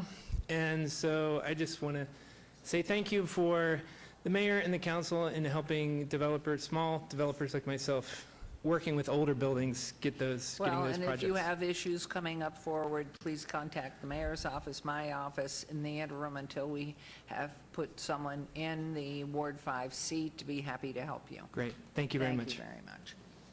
Okay, at this point, now where am I? Council member recognition. Comments made by individual city council members during this portion of the agenda will not be acted upon by the city council unless that subject is on the agenda and scheduled for action. I know there are always members of our city council. Where did I start last time? That way or that way? Wherever you want to. I'm going to start wherever I want to. So we'll start with Councilman Soroka. Great, thank you, Mayor. And while they're getting the slides up, thank you, and it's good to be here today. Councilman Soroka, Ward 2. Next slide. We just, in a continuation of the program for our Nevada child seekers, we've had a success. While we didn't specifically mention this young lady, they found her in a very short period of time. She was last seen on March 9th, and then she was found on March 15th. So that's a great success. Keep going. We're going. We're going. Love it. Next slide, please. So we have another one that we need to find. So here she is, Jeanette Cardenas. She's a 14-year-old female, about 5'2", 150 pounds, with black hair and eyes. Her last contact was on March 13th in the vicinity of Bruce and Tonopah. She was last seen wearing a purple shirt and blue jeans with a black shirt. Please, if you have any information, please keep your eyes open and contact the Metro Police or Nevada Child Seekers, and the number is listed below. Next slide, please. And tomorrow we have a great event. It's Samba Latte at 8 to 9:30 a.m. Coffee with the councilman, please come. And I enjoy speaking with people and hearing your concerns, and then we can bring them forward to the city. So if you have any good news to share, I'd like to hear that also. Next slide. And it's coming to be that time of year. We have Movies in the Park, April 14th at 6:30 p.m. at Bruce Trent Park. We get to bring out our great City of Las Vegas stage, and we put on a great movie, and the movie this time is Coco. There will be food trucks and refreshments, and we have a great time, and we get to meet each other out there on the lawn as the weather gets warmer. Next slide, please. And please reach out at any time. I'm on Twitter at Steve Soroka LV and on Facebook at Councilman Steve Soroka. Thank you very much. Wonderful. Okay. Where is our retired Elise? Gone. Metro. 29 years. He's gone cleared back out. to work. He cleared out. Go, Mayor Pro Tem. You had a busy day today. Yeah. First of all, I'd like to mention again the form-based code neighborhood meetings. This is a reminder that the Planning Department is inviting residents and businesses to discuss form-based codes in the Las Vegas Medical District. Form-based codes are being considered as a replacement to existing zoning in the area, hopefully better for the residents and the business owners and to everybody, and that's why we're working so hard to see if this is what residents want. Residents and businesses around the Las Vegas Medical District are invited to attend tonight at 6 p.m. and Saturday at 10 a.m. at the Development Services Center located at 333 North Rancho Drive. It is important that you take the time to participate. For more information, please contact our wonderful Planning Department at 702-229-6301. They love being contacted. And today, I want to welcome the nonprofit Vets for Action, which has moved to Ward 1. Vets for Action is dedicated to helping all local veterans and their spouses navigate the process for disability benefits. Their new location is at 6671 West Charleston Boulevard, Suite D, and having a family that was very much involved as veterans, I'm very happy it's in Ward 1. And then Gary Dexter Park is having a grand reopening this Saturday from noon to 2 p.m. We're inviting you to join me at Gary Dexter Park for the grand reopening of the renovated park. It has a new splash pad, new basketball half court, new walking path, larger dog runs, more benches, and continuing landscape improvement. I want to say we can't get the really big parts the way some of the newer areas in our city can get. So what we're trying to do is renovate our older parks so they have lots of the features that we can fit in. And we will be having free hot dogs and hamburgers and water from Ward 1 while supplies last to celebrate all of the new features in the park. There will be fun and games for children of all ages, Dexter Park is located at 800 Upland Avenue.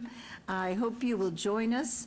And I just want to say, I hope particularly the families of all of the departments here, isn't that frog cute?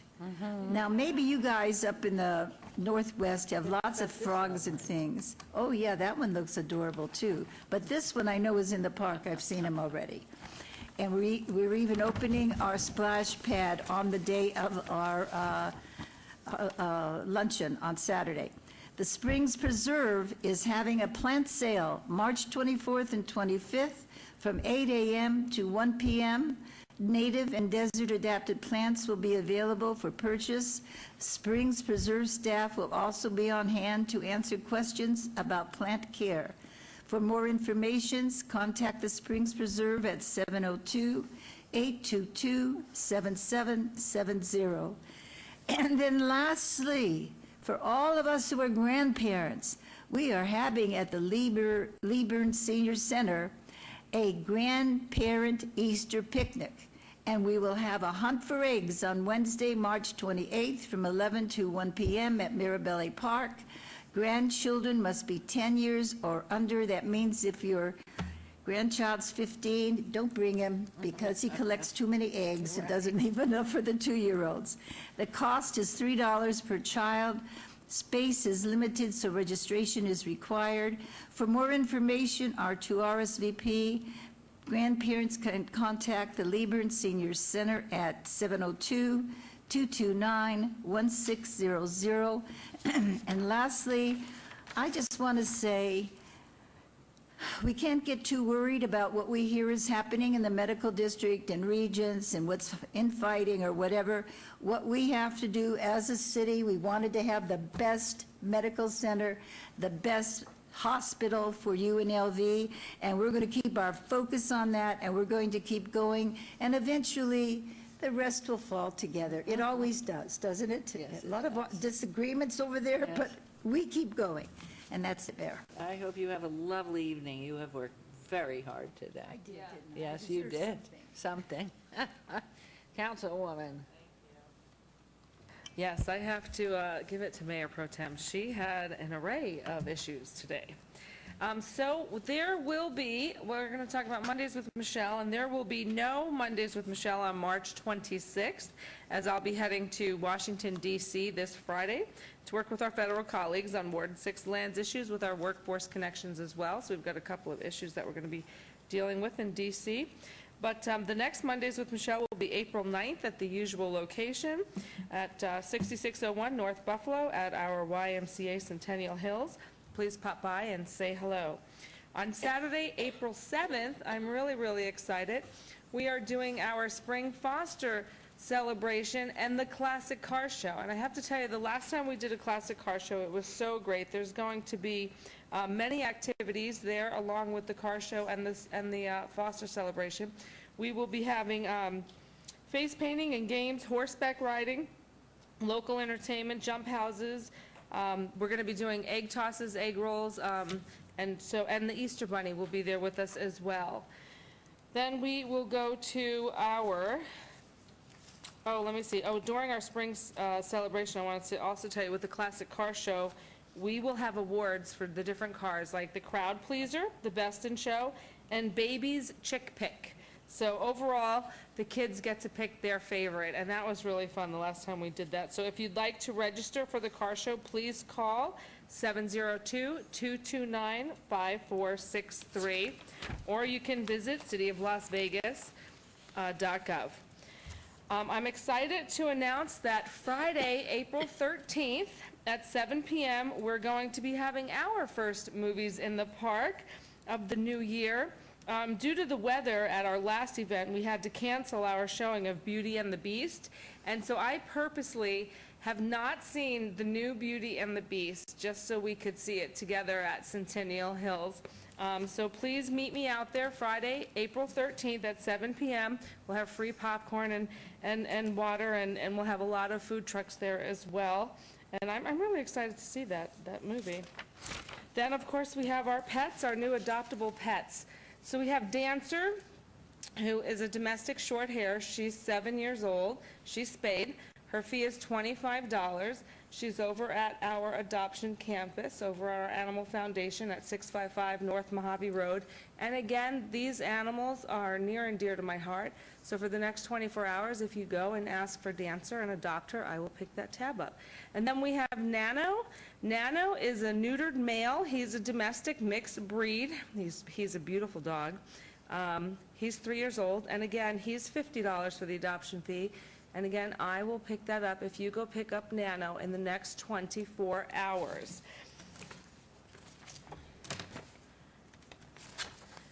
And of course, say hi to Mom. Hi, Mom. Love you. Thank you. Excellent. Goodness. Well, first of all, I want to thank our staff.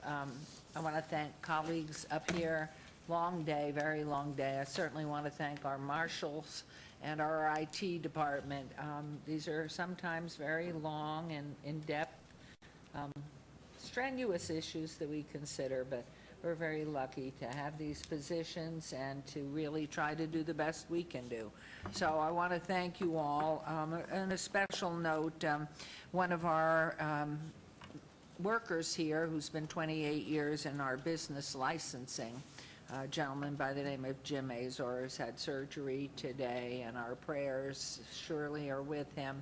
Hopefully it works well. And to his wife, Peggy, just make sure that as he gains his strength and it comes out of the surgery and everything else, you let him know that the city really cares, and just send some prayers, best wishes, and for a full recovery, and appreciate everything he's done. So again, IT, city staff, our clerks, and our law enforcement, everybody, thank you all very much. You have a very well earned evening.